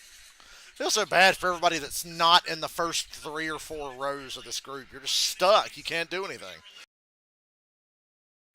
The only thing you're going to do if you're not in the first 3 or 4 rows is fuck somebody in those first couple of rows out of the win. You're probably not going to get it yourself, but you could jack up your lane at the wrong time and just hand it to whoever's leading on the bottom or whoever's on the top if you're on the bottom. 3 wide. Eric Jones trying to lead it. It's not worked yet. And as a crew chief, this is when you have become a fan. You can't be on the radio. Oh yeah, pit crew chiefs, it's out of your hands now. It's been out of your hands 7 ago. What are the odds of an overtime? Any ground. They are a little bit. Not alive yet, but a few. If these bottom 2 rows, if they start to have a little bit of issue having to lift off the throttle, then that outside lane will get some serious momentum. Let's see if it happens this time. All those damn Fords on the bottom. That's going to be hard to overcome. Those cars that can just push like that. Ooh, Keselowski backed way off into 3. He must have got loose. Or felt something he didn't like because he lost some speed there. Tempted to try it. Not yet. With 2 or 3 And you see it here. 47 is going to lead the lap. He better stay up there with his fellow Chevrolets, though. If you get to the bottom, you're a sitting duck. You pretty much just have to stay in front of Chase and hope that the push gets to you at the right time. it is firing. You are doing everything to stay calm, remind yourself to breathe, focus on all the work you've done. What do I need to fix? Car 47 out in front, and we've had 47 minutes of There was just a brutal pick 6 for the Rams against the Packers. Talladega. To be clear, my heart rate through the roof right here.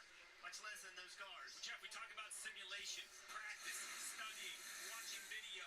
You cannot replicate this. You do not get many attempts at this. That is where Logano and a Brad Keselowski has the experience. That's where it helps you. I almost can't watch. That lap car ahead. Oh, Gilliland, yeah, had to do his penalty. Yeah. No reason to jump up there like Suarez this late in the race. You're the first car lap down. They'll probably wreck any time now. They're stacking up. There goes Cindric. There goes Burton. Chase Elliott spins. Don't hit nothing. Big one. That's pretty much everybody. A lot of cars did make it through. Chase hit the inside pretty hard, I think. Stenhouse, Keselowski, Byron, Larson, and Kyle Busch made it through. Good God. I thought Chase might have been okay, but he obviously hit the inside pretty fucking hard.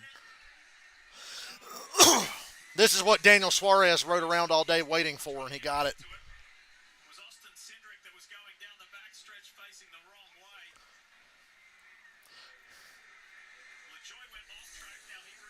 Corey LaJoy, Bubba's backing up. He's going to try to back at the pit road. Reddick is fucked.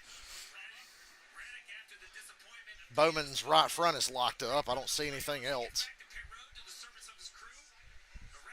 Well, cue the red flag.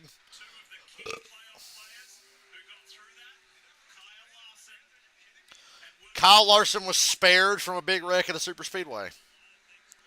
Denny Hamlin made it through, I'm pretty sure. I want to say Denny made it through. I don't see him over there.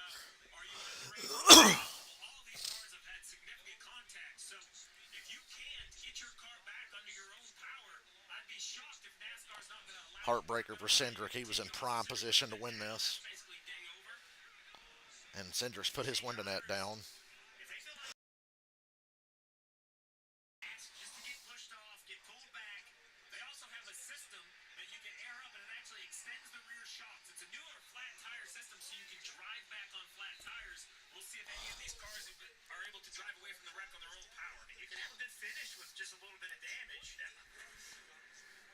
Hey, Gilliland should get his free pass now.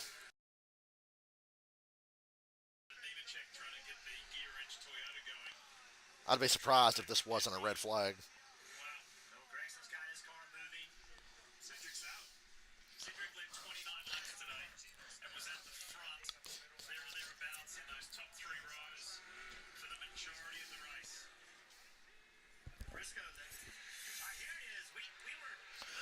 I was. Yeah, when they start stacking up there, I was like, what the hell is this? And then Logano just shoved Brad through Cindric, and the two was so far ahead, and then Joey pushed Brad into him, and there you go. And yeah, I don't see Denny Hamlin anywhere near this wreck. So NASCAR's fucking you know the meme of Arthur clenching his fist? That's NASCAR right now because Denny Hamlin made it through this wreck. And yeah, they are red flagged.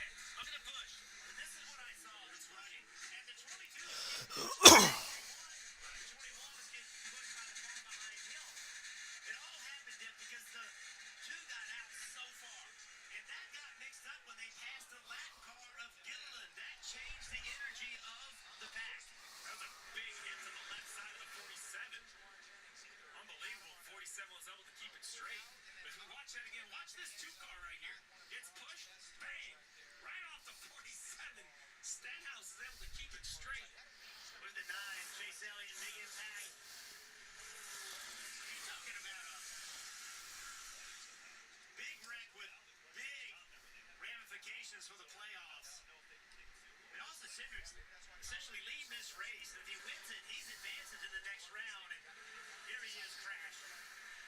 Kyle Lawson and Kyle through. Here's the view from the 47. Wow. Logano's car, he saw it hop up in the air.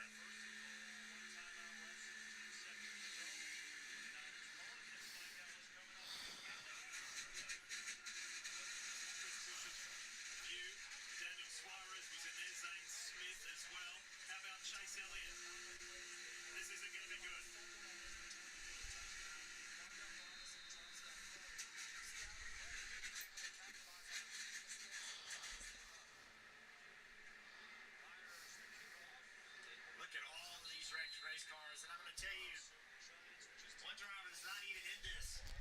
Matter of fact, he's been done for a while. Ryan Blaney. That was a massive. And Blaney's still running. It's a huge deal for him. Remember, he was crashed. He was out of this race. And all of these cars are going to have poor finishes. That is going to be a big help to Ryan Blaney. Tyler Reddick's view.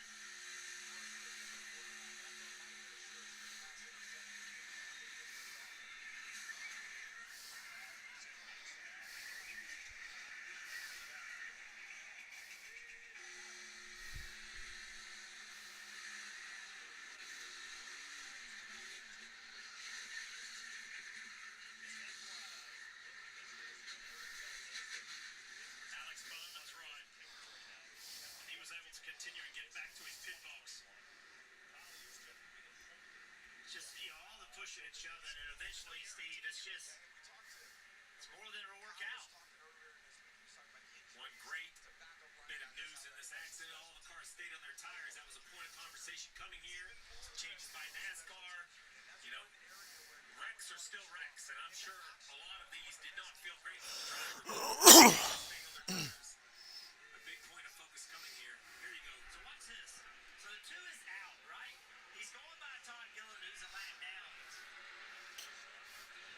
God, how did he just get way out there like that? The sixth. Stenhouse just bounced off of Cindric and kept going. The six into the two. We talked all day, Diff, about the drivers behind not being able to see the car in front. And that is a great example right there. And did they really see, if they could really see that two car, they all would have been checking up a little bit. But when you're three cars back, two cars back, you have no idea that that car is that far out in front. And the car that could see the two of Austin Cindric the best was the six of Brad Keselowski. Let's take you back to some radio.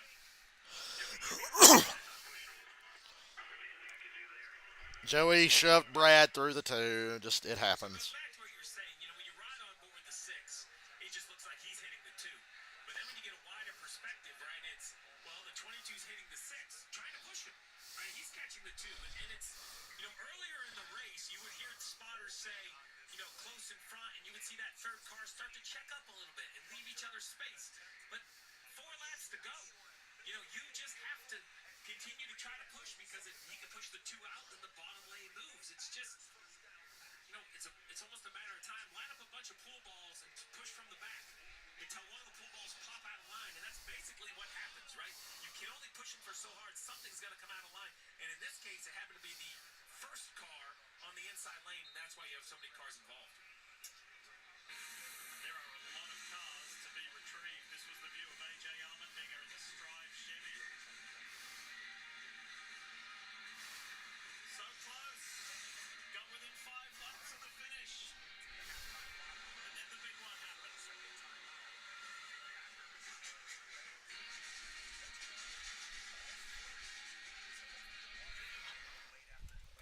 Crazy.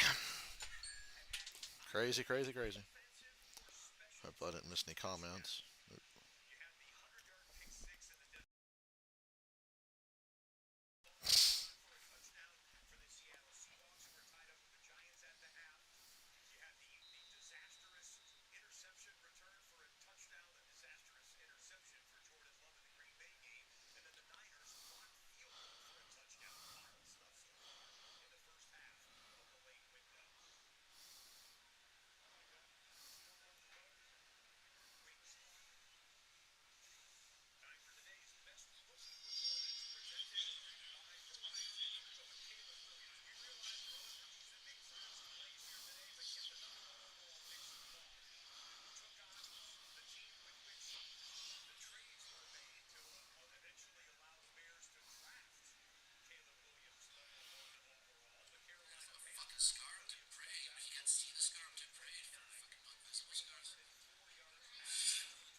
Oh God, I'm watching them staple Drew McIntyre's head back together from last night. Fuck.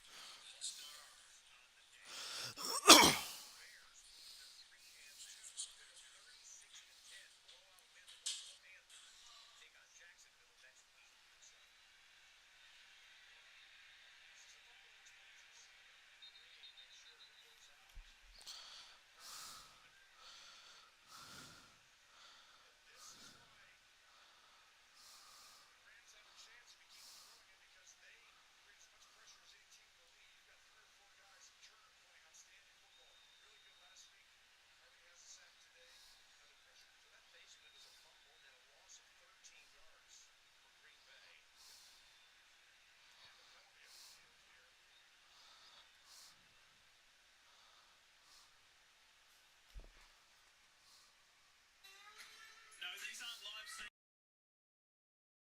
That's Dale Jr.'s graveyard. Cars that have seen better days here at Talladega Super Speedway. Over Nah, that's the one at Talladega. to With some old C. That's pretty cool. a lot of history.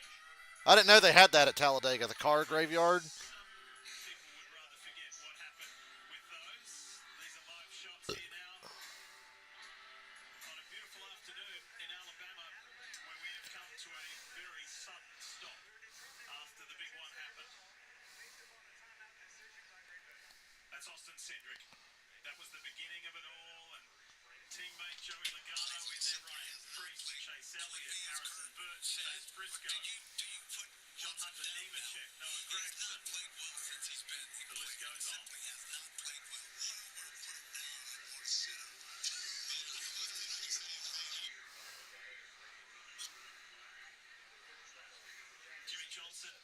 And now we wait.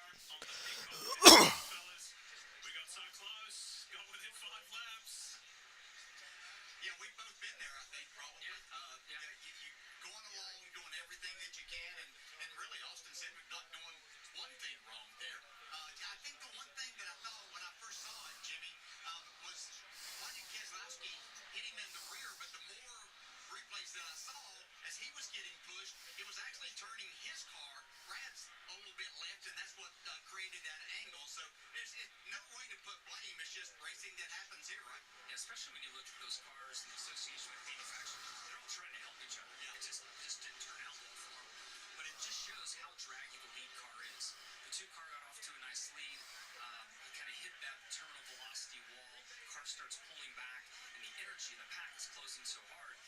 Brad saw it coming, and in my eyes, Brad tried to check up a bit, but the train was rolling, and they drove right on through the two car. And you can see this is all happening is that Todd Gilliland, who had to serve a penalty for speeding coming into pit road earlier, he got out of the way, but Cindric had got that. And as you pointed out, the manufacturers want their guys to run together. Well, the bad thing is if there's something happens, then they're going out together too. Yeah, it totally is that way. And then what I think a lot of these guys will fall back on, and I know Ryan Blaney's name was back in the conversation because of all the stage points he had. You start now looking back on the day and wondering how many points are going to carry you through. With all these cars tore up, what it once was, unless you're Victor Lynn, of course. Now you have the stage points to worry about, and that's what really Stevie do all his calculations up there in that crew chief world that he lives in. Yeah, and this is so unfortunate because we saw just magnificent racing. But the one good thing and another good thing about this car is the safety of it. And I think Parker has one of the drivers involved here. Right, DJ catching up here, Dale Hemrick, who's been tracked and released from the Infield Care Center. So what was your view of this massive wreck down the backstretch? A whole lot, Parker. Just seeing here on the replay, it looked like the two was out a little bit, and 6 didn't quite square up. Looked like with the two, it kind of.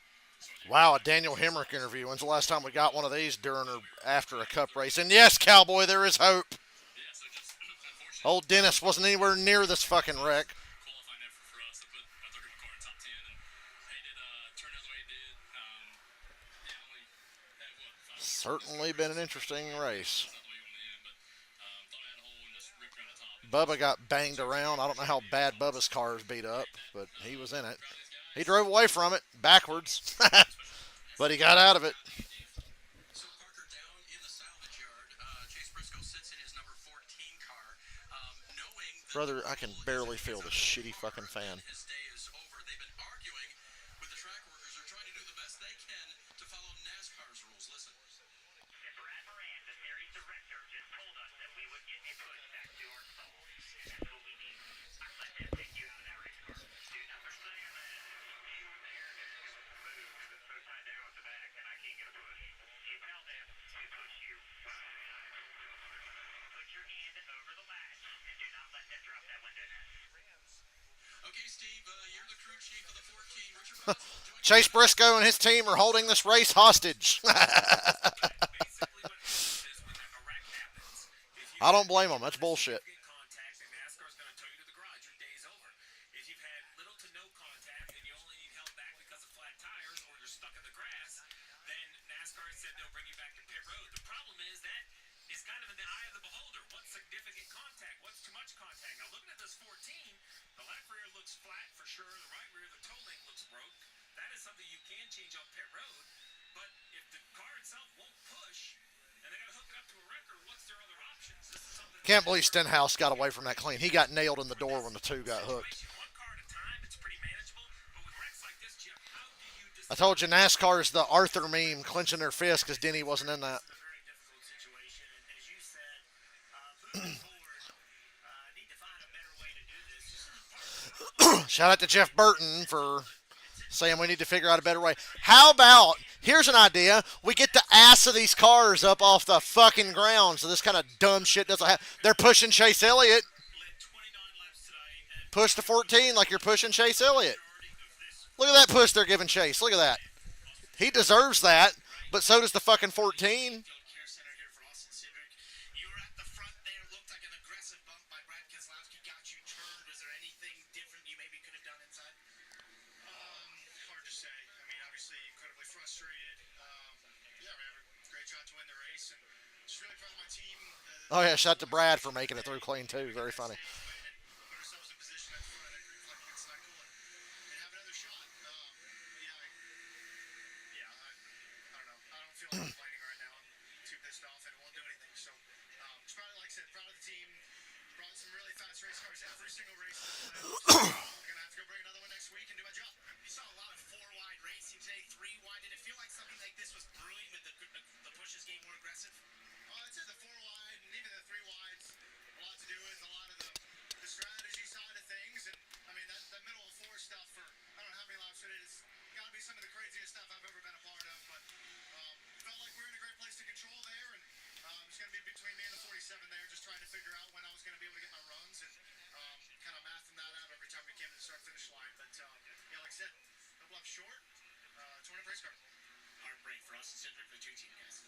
Sure is. He will leave Talladega still on the wrong side of the playoffs cut line and a crucial race next weekend at the road will be shut. They're still cleaning cars though. I'm surprised they put the yellow back out with cars still being stuck over there.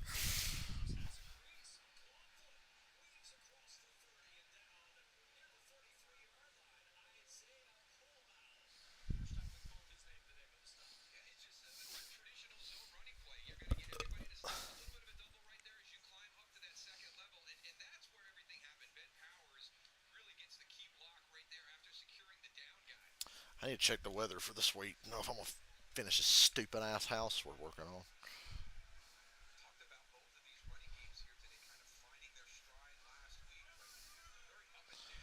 Another good week of weather here, and it's supposed to be in the low to mid 70s after Monday. Tomorrow it's supposed to be low 80s again.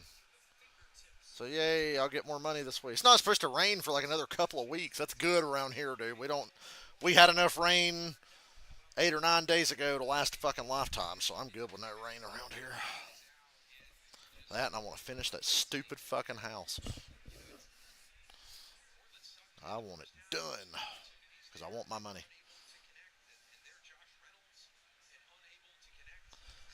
Well, they pushed Chase, and now they're towing him in. They're towing the 14.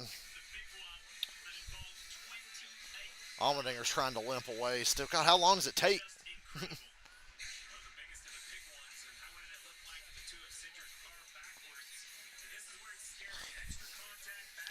I took a shower this morning, and I don't feel like it because I just sit here and sweat my ass off all day with no air conditioning.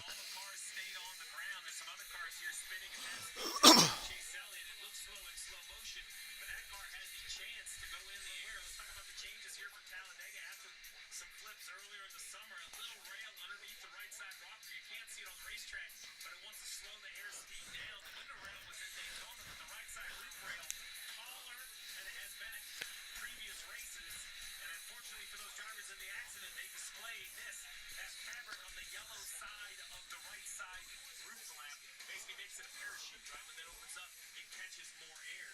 And the whole concept is when this car is built and designed, it's designed for racing, which in this direction right here makes a tremendous amount of downforce. When the car turns sideways, it goes from race car to airplane wing. And the air is so fast over the top of it, and then the air is able to get underneath it, that it lifts the car and flips it over. So there's a great look at that fabric on the 22. It's kind of out of the roof flap right now, so you're trying to slow the air down over the roof of the car and reduce the amount of air going under the car. Changes, at least in this accident, seem to be okay. Still more racing to go, but thankful to see all the cars stay on their tires.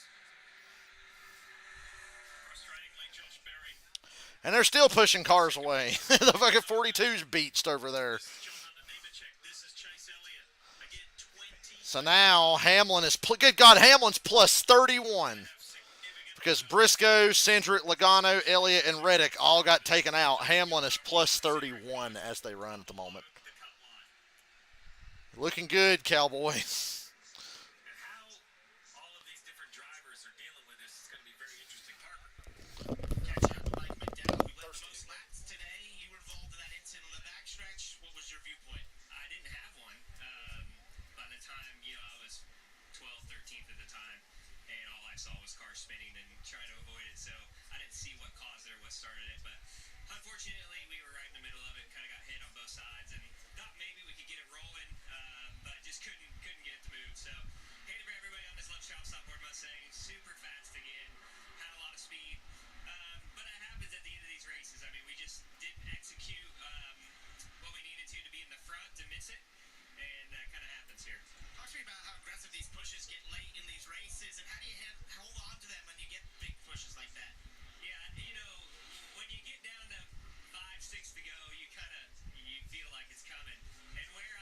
me on the racetrack, I was like, I don't know how I'm going to avoid this. You really want to be in those first 2 or 3 rows. And I don't even know where it started. It might have happened in the first 2 or 3 rows.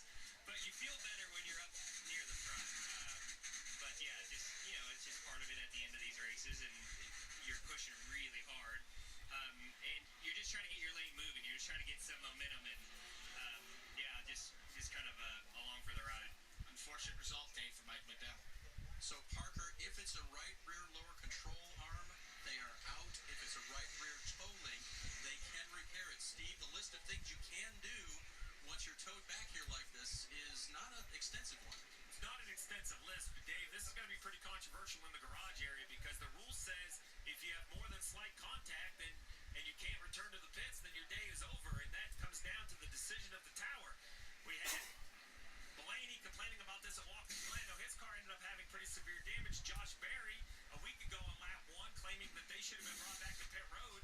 And now we have the 14 and the 9 of Chase Elliott, who has been towed back to pit road. Kim, what are you hearing on the 9? Yeah, Chase Elliott, he had to wait because there were so many cars in that accident that he was one of the last to be serviced by the crew. He felt like he was just wedged on the banking, that the car was going to be okay. Got a tow to his pit stall. They're working on left front clearance is the first priority. Then they're going to check the suspension, but they do think they're going to be able to go back on the racetrack. Chase being towed to his pit stall after a lengthy wait on the crew. Now, the goal of the damaged vehicle policy is not to take cars off the racetrack that can compete. The problem is it has to be clearly written that it can be officiated the same for everyone. 28 cars is about as big as I've ever seen here. And before Austin Dillon wins again. I can't tell you who had light contact or heavy contact and how much damage they have. So, what is I feel like they maybe should have red flagged this race a couple minutes longer, given everybody getting towed out of it. 3 cars being towed back. Hendrick crew go to work on the 9.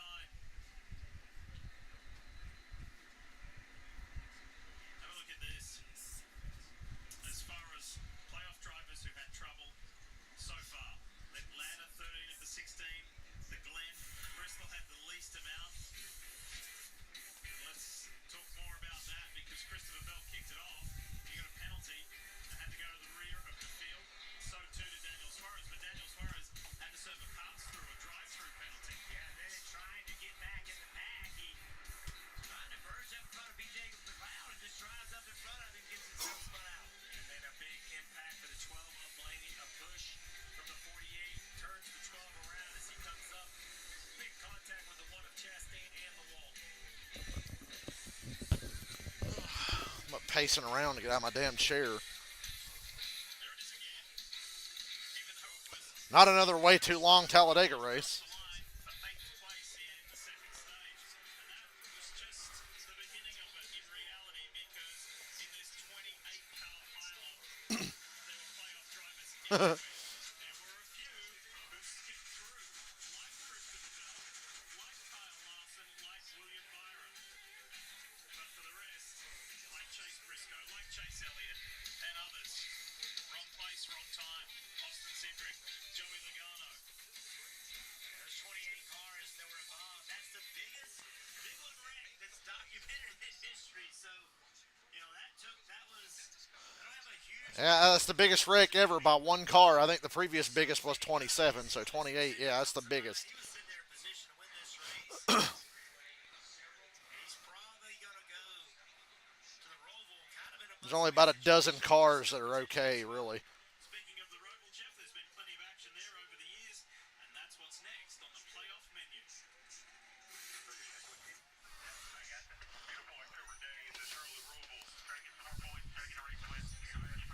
Why can I not feel this fucking fan now?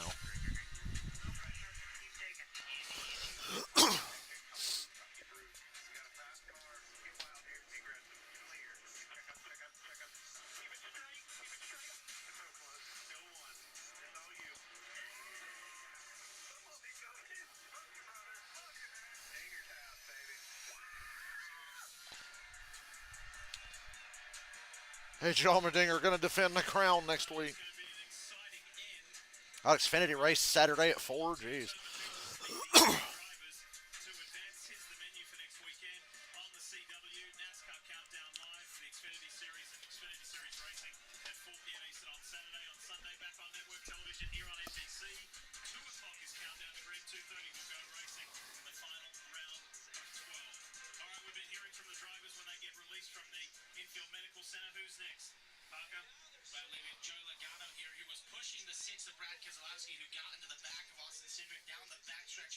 Did you know how big a run that you guys were creating there, and could you have done anything different? I don't think we could have done much different. I mean, we had the bottom kind of working fairly well, and our timing got a little bit off from what we have been doing. Look how far the 21 backed off to stay off of Joey, and Joey just plowed through Brad. Bad angle. Off he went.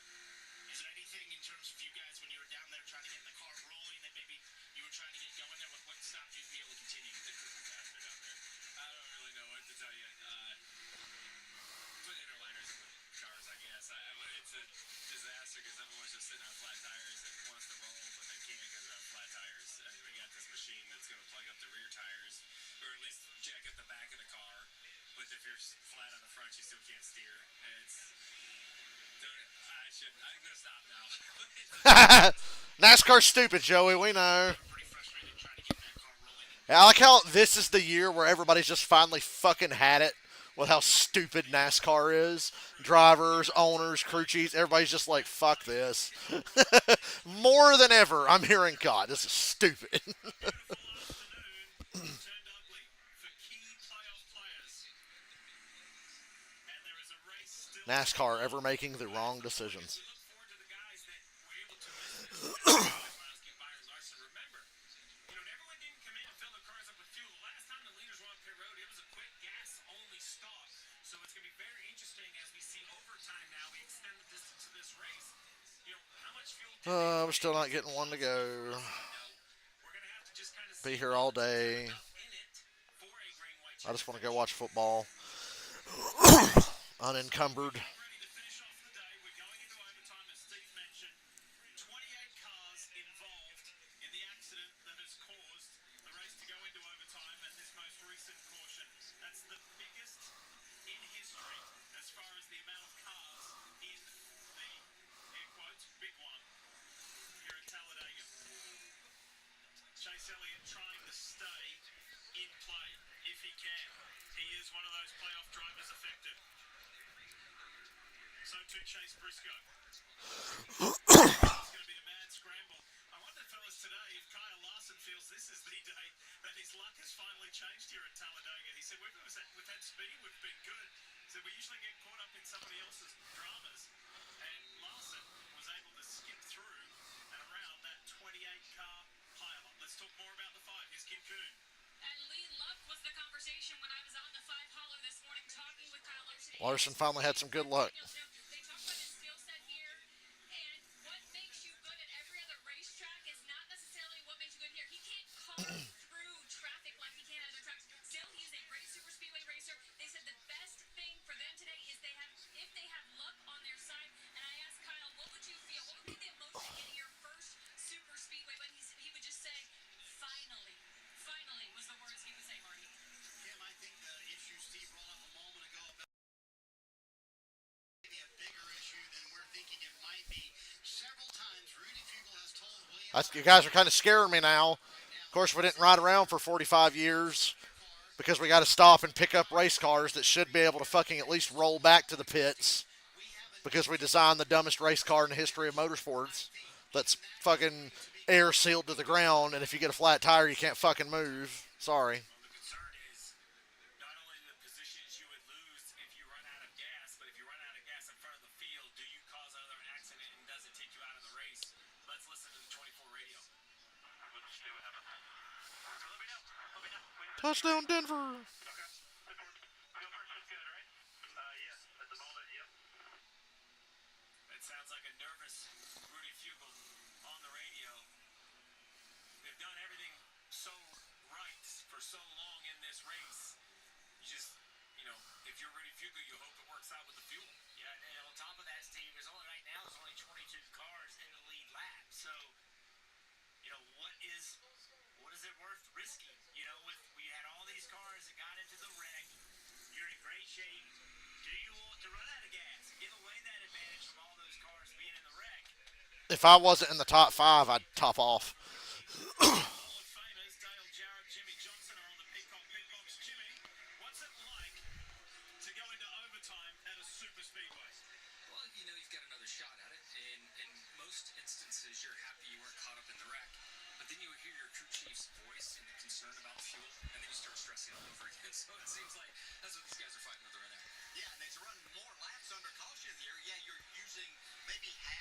Wish this race would end. I need to go to the bathroom. My experience too, late race restarts after big wrecks. You think, okay, everybody's going to be a little more calm here. Not the case whatsoever. Going to be the pushing and shoving is going to continue, correct? I totally agree. I'm not sure what the odds are or how to place a bet right now. Well, with so few cars, it should be a little less bad, Ron. Thank you guys. If a Hendrick car doesn't win this race, I'd be kind of upset at Hendrick because they should have the advantage. But the day was exciting with the 3 and 4 wide racing for a long More Chevrolets than anything right now. almost 50 minutes of green flag racing until the big one. So the field was in a good rhythm. Can't believe they ain't been kicked off NBC and sent to USA yet. It was all playing out. There was a lot of variability. So now, how do we execute this? Ricky Stenhouse Jr. has won on these types of racetracks. He is going to pick.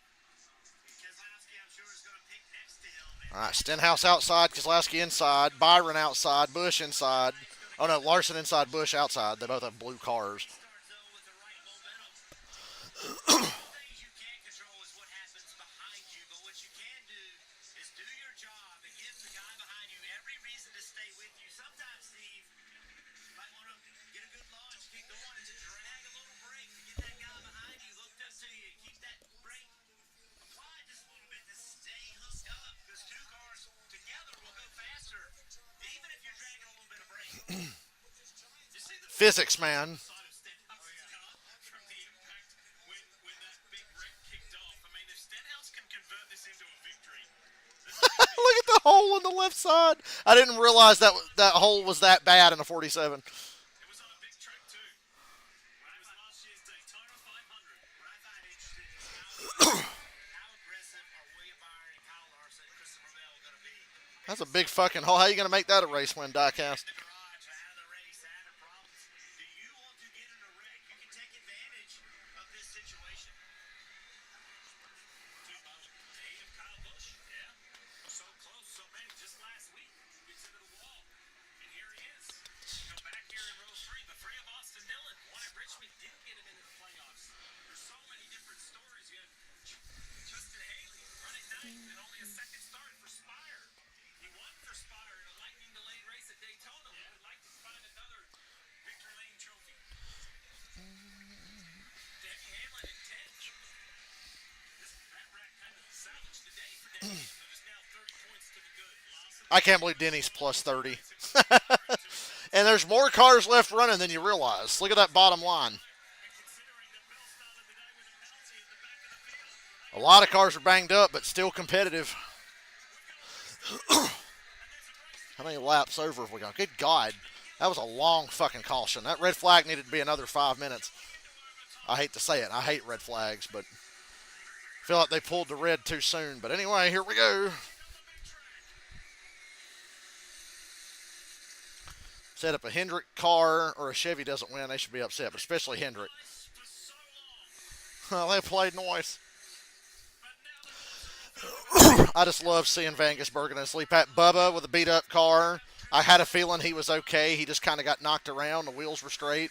He's in this lead group in pretty good shape. Look at Kyle Busch, that blue 8, Got a lot of cars in front of him though. doing what he can. Eric Jones, 47 with a big fucking hole in the door. Keselowski on the low line. Larson needs to sandbag on the bottom right now. I hate to say it. I don't want to see Larson push a Ford to victory. I'm going to be that guy today. Won here 6 times. Oh, wait, we can't let Brad win. He's going to break the tie with Gordon and Dale Jr. No.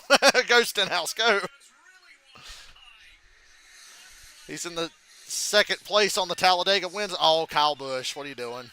Ain't nobody going with you. I don't know why they didn't. Presented by Credit Bank.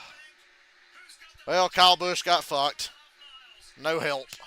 He's been sent back. Damn. Stenhouse in the green and white machine. William Byron. Eric Jones going to do something. He ain't going to sit there and just push. And that might be the key to Keselowski winning this race because Bell's kind of trapped, can't go anywhere. 43 would try to get a run and go around the 24 and the 47.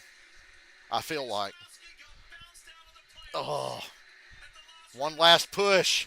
One last put. I can't believe Brad didn't go up and block that. 47's going to win the damn race. Here comes Ricky Stenhouse Jr. Or is he? God, they're going to be door to door. Keselowski Oh, he got squirreled up.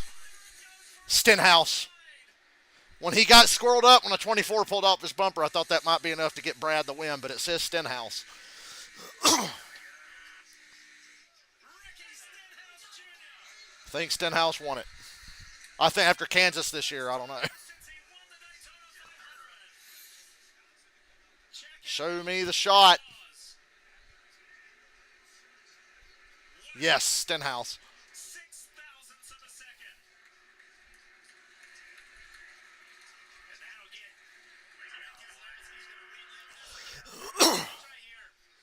Yay, Brad didn't break the tie with Dale Jr. and Jeff Gordon for second on the Talladega wins list.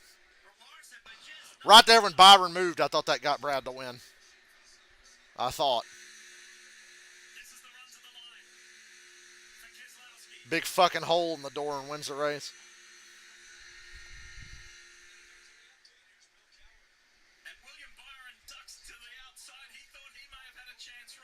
Byron made that move a little too late.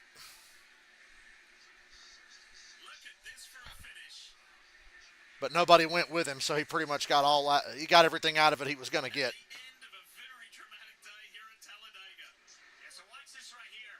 Kyle Larson pushes Brad Keselowski, pushes him to the lead. At this point, Brad has a decision to make. What am I going to do? Am I going to block or not? He puts no defense to the 47, gives the 47 a clear path. I thought he was going to get by with it here. I thought his patience was going to pay off, but it just simply doesn't. Not enough push from Larson to get him back in the lead. Well, remember the spring. It was a block between McDowell and Keselowski that caused the big wreck and eliminated both. Stenhouse, the super speedway merchant. But good for him. Oh, Brad Daugherty's going to be thrilled.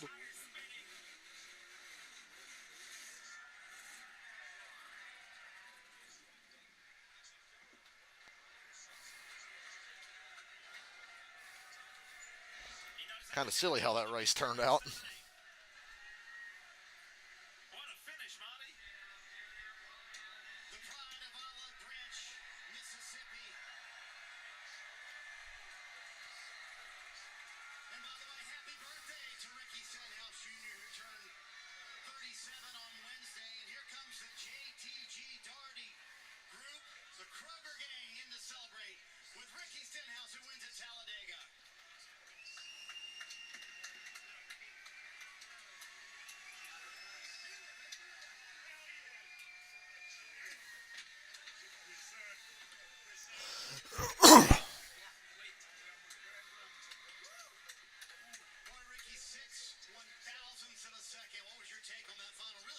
Oh, that was a big lead for a Talladega finish. No, I'm kidding.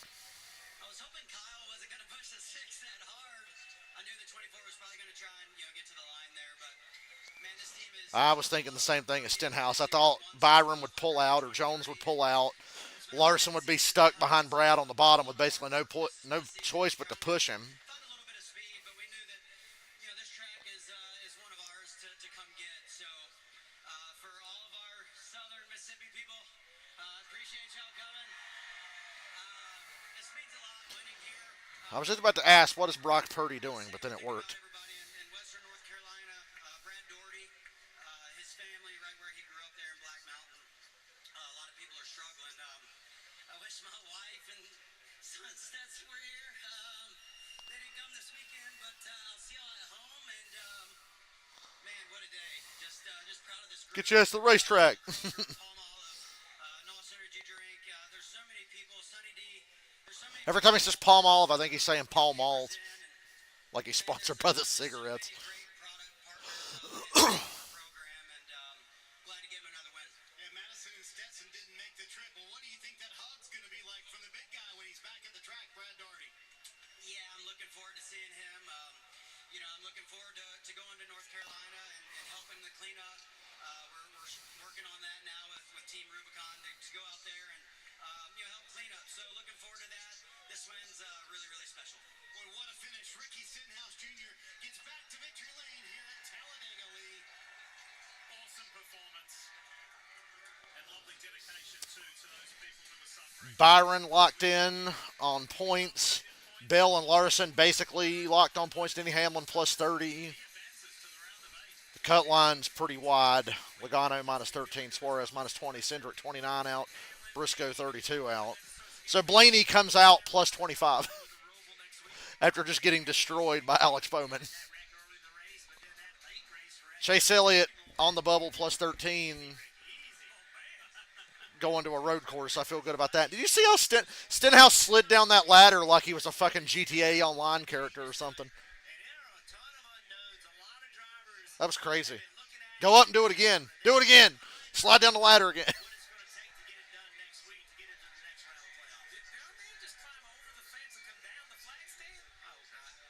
What is he doing?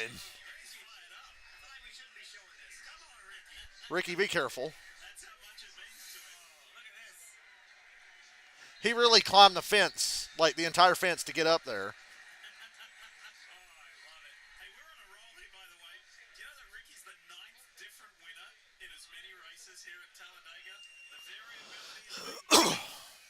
And then he goes to the flag stand and slides down the ladder like he's a video game character. That's crazy. Involving 28 cars.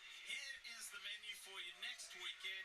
The important times All right, y'all. NASCAR Xfinity Series on the CW on Sunday. I know that stream was pretty lackluster, but I'm out. I'll be back later for Sunday Night Football. It's the final race in the Good for Ricky.